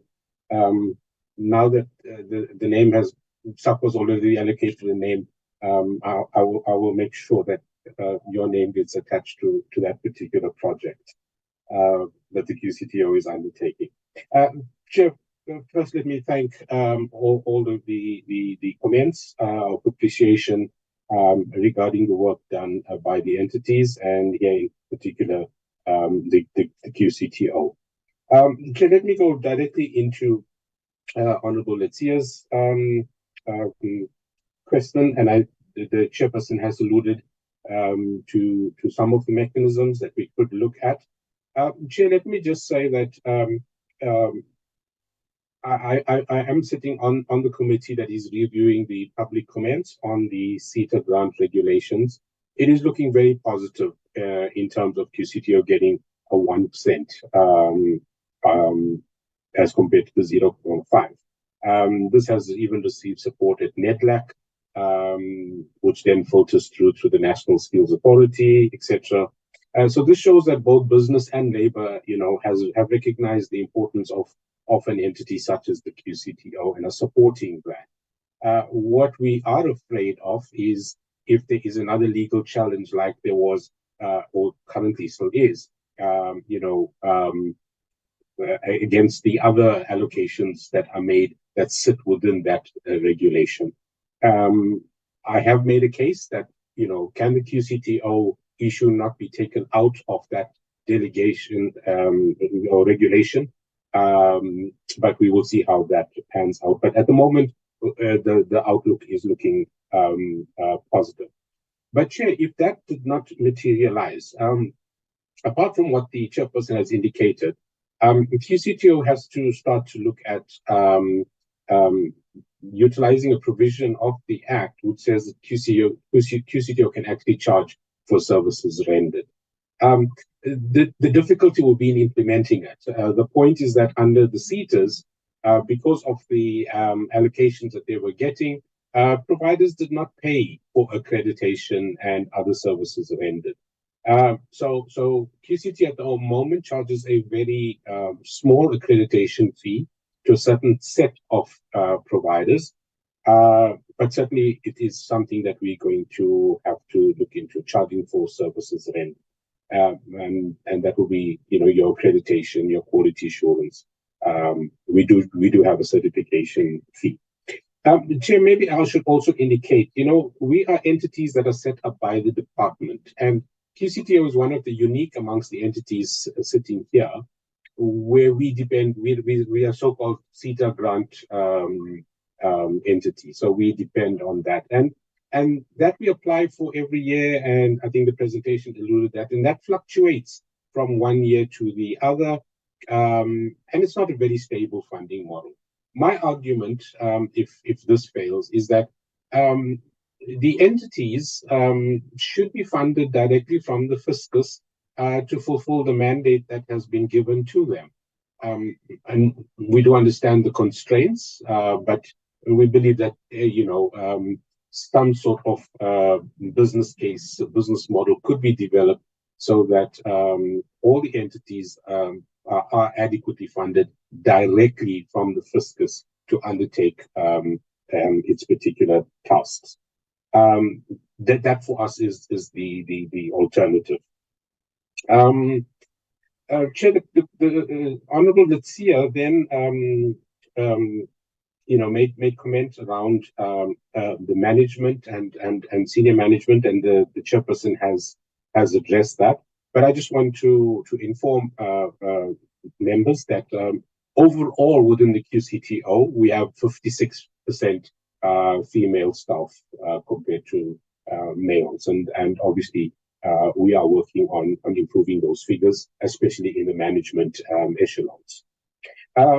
Chair, then in terms of the international engagements, before I go that, while talking about the funding, the question was around the SETAs with their line items that they were required to. Yes, most of the SETAs have introduced that as a line item, and the purpose for that was when we did the agreement in 2018, 2019 around the SLA, the fact the funds were still located within the SETAs, and there was no move except the 0.5% to QCTO. The SETAs had to take some of the quality assurance activities, and so that was why there was the insistence that they put in a line item, and it was exactly line item number 4 for quality assurance. Obviously, some SETAs, allocate insufficient, some allocate more, but that is in place, and is currently why we are able to do or to operate under the SLAs. Chair, in terms of the international engagements and how that has fed into the work that QCTO does, I think this has had one of the biggest impacts, especially into the TVET colleges, as well as into the CT colleges and QCTO in general. We have our occupational qualifications. When we went for the revised OQSF to the minister, it was based on what we see happening internationally. One of the things we are hoping to achieve, unfortunately we did not get to that target, was that why can't we have a bachelor's degree in the occupational space? Other, first world countries or economies are actually doing that and doing it to a great measure of success. The ministers just stopped slightly on that. So it's those kind of learnings that we have brought back. The occupational system, the dual system that the minister is implementing, and the occupational qualifications lends itself to that. The dual system in TVET colleges, where learners have the knowledge, disciplinary knowledge, as well as the workplace experience being combined in an integrated way, so that when they do go out into the marketplace, they are not found wanting. So that we've taken best practice from the German dual system. We've looked at the model in Switzerland, but obviously we can't just take the system and put it into South Africa. We had to make amendments, and in that process, Chairperson, I may indicate that the very people we went to learn from are now coming back to learn from us as to how we were able to do some of the things. And the skills programs, part qualifications, is one of the biggest issues that they are coming back to us and hoping that they can take this into their system. The other issue around the international engagements is the future world of work, the changing world of work, the way technology is moving. How do we bring AI in? QCTO has developed qualifications that respond to things like the hydrogen economy, green skills, electrical vehicles now coming on board. So these are some of the things where the international engagements actually feed in. So I think they have really been wins for us. And let me just indicate, Chairperson, that almost all of these international engagements has not cost the QCTO much money. Many of these trips were actually paid for, and a lot of them we accompanied TVET college personnel across. So it was a broad spread of let's say the delegation was well represented to come back to implement the changes. Chair, in terms of the skills programs, let me just clarify that the 118 skills programs that I referred to are the 118 new skills programs that are developed under the OQSF. We had not set ourselves any specific target. It is as the applications would come in. Now, while we are talking about the 118 skills programs, there are still a host of skills programs that reside under the auspices of the SETAs. And those are gradually being moved into the QCTO skills programs or the QCTO qualifications. So I think I just needed to bring that clarity. And then the 114 certificates that were issued, the question was, why not more? Again, remember the skills programs that I'm talking about, the certificate issued, are only those that were issued by QCTO against the 118 skills programs. There are a whole lot of other certificates that are still currently being issued by the SETAs against the historically registered skills programs. So I think that's the clarity I needed to bring in there. Chair, in terms of the question on why was the one tender cancelled and couldn't there be other means, the CFO has agreed that he will respond to that question. Thank you, CEO. With regards to the tender, yes, the tender was advertised, and unfortunately, when it was being evaluated, it was found that those who had responded were not meeting the required minimum requirements, which then made the tender to be non-responsive. It's just unfortunate when it comes to performance matters. Once that happens, it means you would have lost time, which might then lead to those items not having been achieved on time. However, there are measures that have been implemented in order to ensure that we do the re-advertisements in the fourth quarter and we catch up with regards to those related KPI. Thanks, CEO.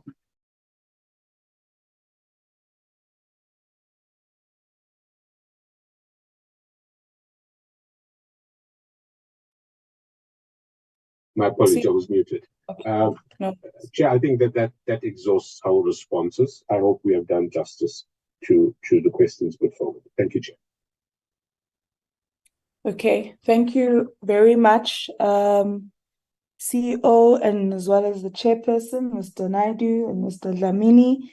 And thank you very much to all of the chairs and CEOs that have responded. And I really must acknowledge the fact that we've not had to have many back and forths regarding your availability for this meeting. And we really appreciate the fact that you have equally and all taken this meeting with the seriousness that it ought to be taken with. So I really want to acknowledge that. At this point, let me note if there's any inputs from the AG. Thank you, Chair. No further inputs from us. Thank you. Okay. Thank you. Let me note any inputs from the department. I'm not sure who's going to speak on behalf of the DG. Thank you very much, Chair Mgiba here. On behalf of the Director General, the Minister, Deputy Minister, the DDGs that are present here, advisors to the Minister, as well as the leadership of the three entities that they presented their annual reports today. May I take this opportunity, Chair and honorable members, to really thank the committee for the opportunity given to the department and its entities to present the performance of the three entities, and including that of the department for the year under review 2022-2023. Honorable Litsie, I think it is really fulfilling that in your own assessment, there are at least pockets of excellence in the sector, in that you are really happy that the three entities that presented today continue not to give you headache. I think it's a fulfilling remark of note for us. We are equally happy that there are pockets of excellence within the sector, and we can really improve from here, and also use this as a benchmark for the sector as a whole, particularly when it comes to performance on both financial and non-financial issues. Chair, the issue of the budget and the shortage thereof, it's really of concern to the department, and it's a phenomenon that is really affecting the sector as a whole. And we're quite aware, and we're really appreciative of the support that the committee has been giving in really talking for the sector in as far as additional funding or budget to augment the current budget that the department and its entities has. to improve on service delivery. We really want to thank you for that and continue to appeal with the committee to raise the bar and continue to talk for the sector in respect to that. We also want to thank Chair, yourself and all the committee members for the comments and the guidance that we've received today. I can commit on behalf of the Director General that we will take note of the recommendations given today forward. And we will also ensure that we continue to work with the Auditor-General as well as our entities. Ours really is to continue to strive to improve the performance of the department and that of the sector as a whole. And as we do so, we improve service delivery for the benefit of our people. I've just been told, Chair, that the President has actually signed the proclamation to give effect to the NQF Amendment Act. He signed it on the 12th of September, and information given to the department is that the proclamation will be published on the 13th of October, which is this coming Friday, to give effect to the act. I think those are the good news for us, and it should be good news also for the country in that the NQF Amendment Act will now come into effect and operation. Thank you very much once again, Chair. We're looking forward to continued engagements with yourselves and the guidance that you continue to give as we engage from time to time. Thank you so much. Thank you very much, Mr. Mkiba.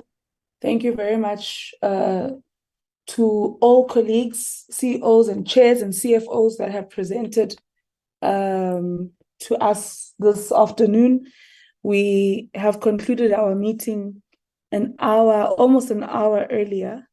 We were meant to conclude at 6 o'clock. It's now 17:05.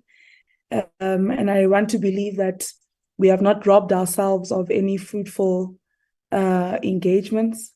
I don't think we did a half job. I think we were all committed to the work that we were tasked with today. So I really want to thank all of you. We want to appreciate the clean audits that have come before us from these entities. SAQA,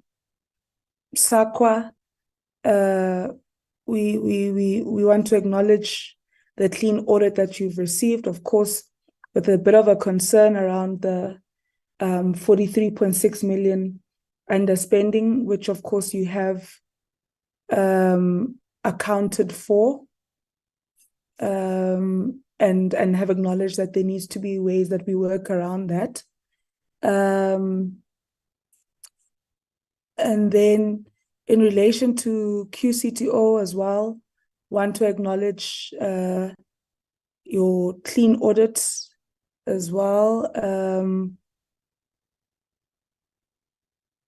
And also raise a slight concern around your underspending, as well as on the high number of vacancies, and a concern on the impact that could have on the performance of the entity. And also acknowledge that despite the budgetary and performance challenges that you have, it's really commendable that you still have been able to maintain a clean audit. And of course, stress the importance for greater collaboration with CETAs, TVET college, and in order to support TVET and CT colleges in addressing the challenges that contribute to the low uptake of occupational qualifications. I want to apologize to colleagues for my husky voice. I don't know what's in the air. I don't know, but our voices just seem to be permanently not clear at the moment. But one is drinking a lot of hot water with lemon. And then again, with the CHE, acknowledge your clean audit.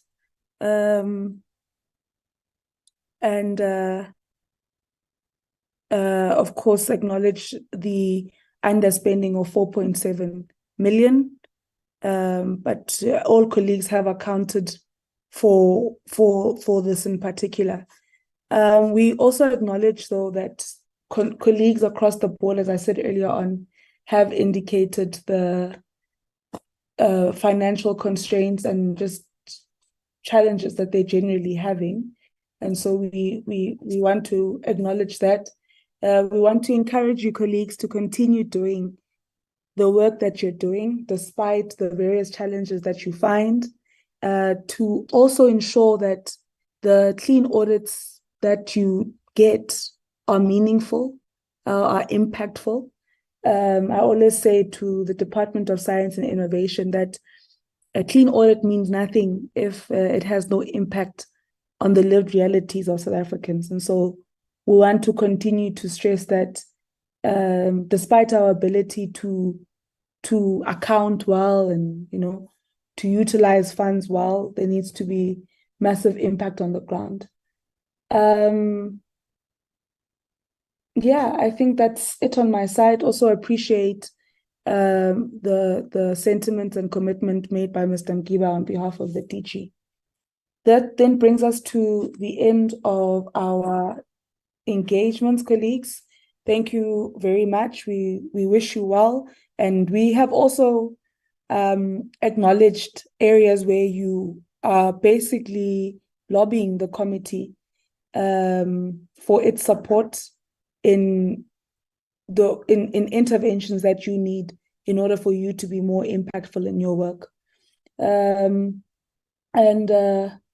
Yeah, despite all the jokes, I think, around the naming of various, I see Mr. Naidi says, no, Chair, we will name an intervention or a program after you. But really, colleagues, what we're basically saying is that what this shows, our ability to, as the CFO of SAQA was saying, every time he thinks of the system, he thinks of Honorable Litiya, and thus is wanting to name it after him. It just shows that we are constantly in engagement, and it means that when the committee makes recommendations, when we comment on the work that you're doing, and we give views on how we can strengthen it, colleagues are listening. You're listening, and you are in the work that you're doing, trying to come full circle, from when you're presenting your plans to us, and we are raising concerns, to when you're then reporting on your plans. And we really are going to also on our side push on the matter around, when I say push, I mean advocate, and I think all of us will be making or will be contributing to the debates around the BRRR process. And that's where we can equally use that platform to lobby for some of the assistance that colleagues require, like the push around on Treasury for the location that is needed. I think that was that CH? No, that's QCTO, if I'm not mistaken. And so, yeah, so we will continue to make, to agitate in the spaces which we can. Our report will be clear in terms of that. And even in our debates in the House, we will be clear in terms of that. And so we note, colleagues, the interventions that you're calling for, and we commit ourselves to continue advocating for them in the various spaces that we are afforded as a committee. With that being said, this meeting has officially come to an end. Thank you very much and have a lovely evening. Thank you so much, Malbongwe. Thank you, Chair. Thank you, Chair. Thank you. Thank you. Bye. Thank you. SAQA CEO, you change that program or that project, you have a problem.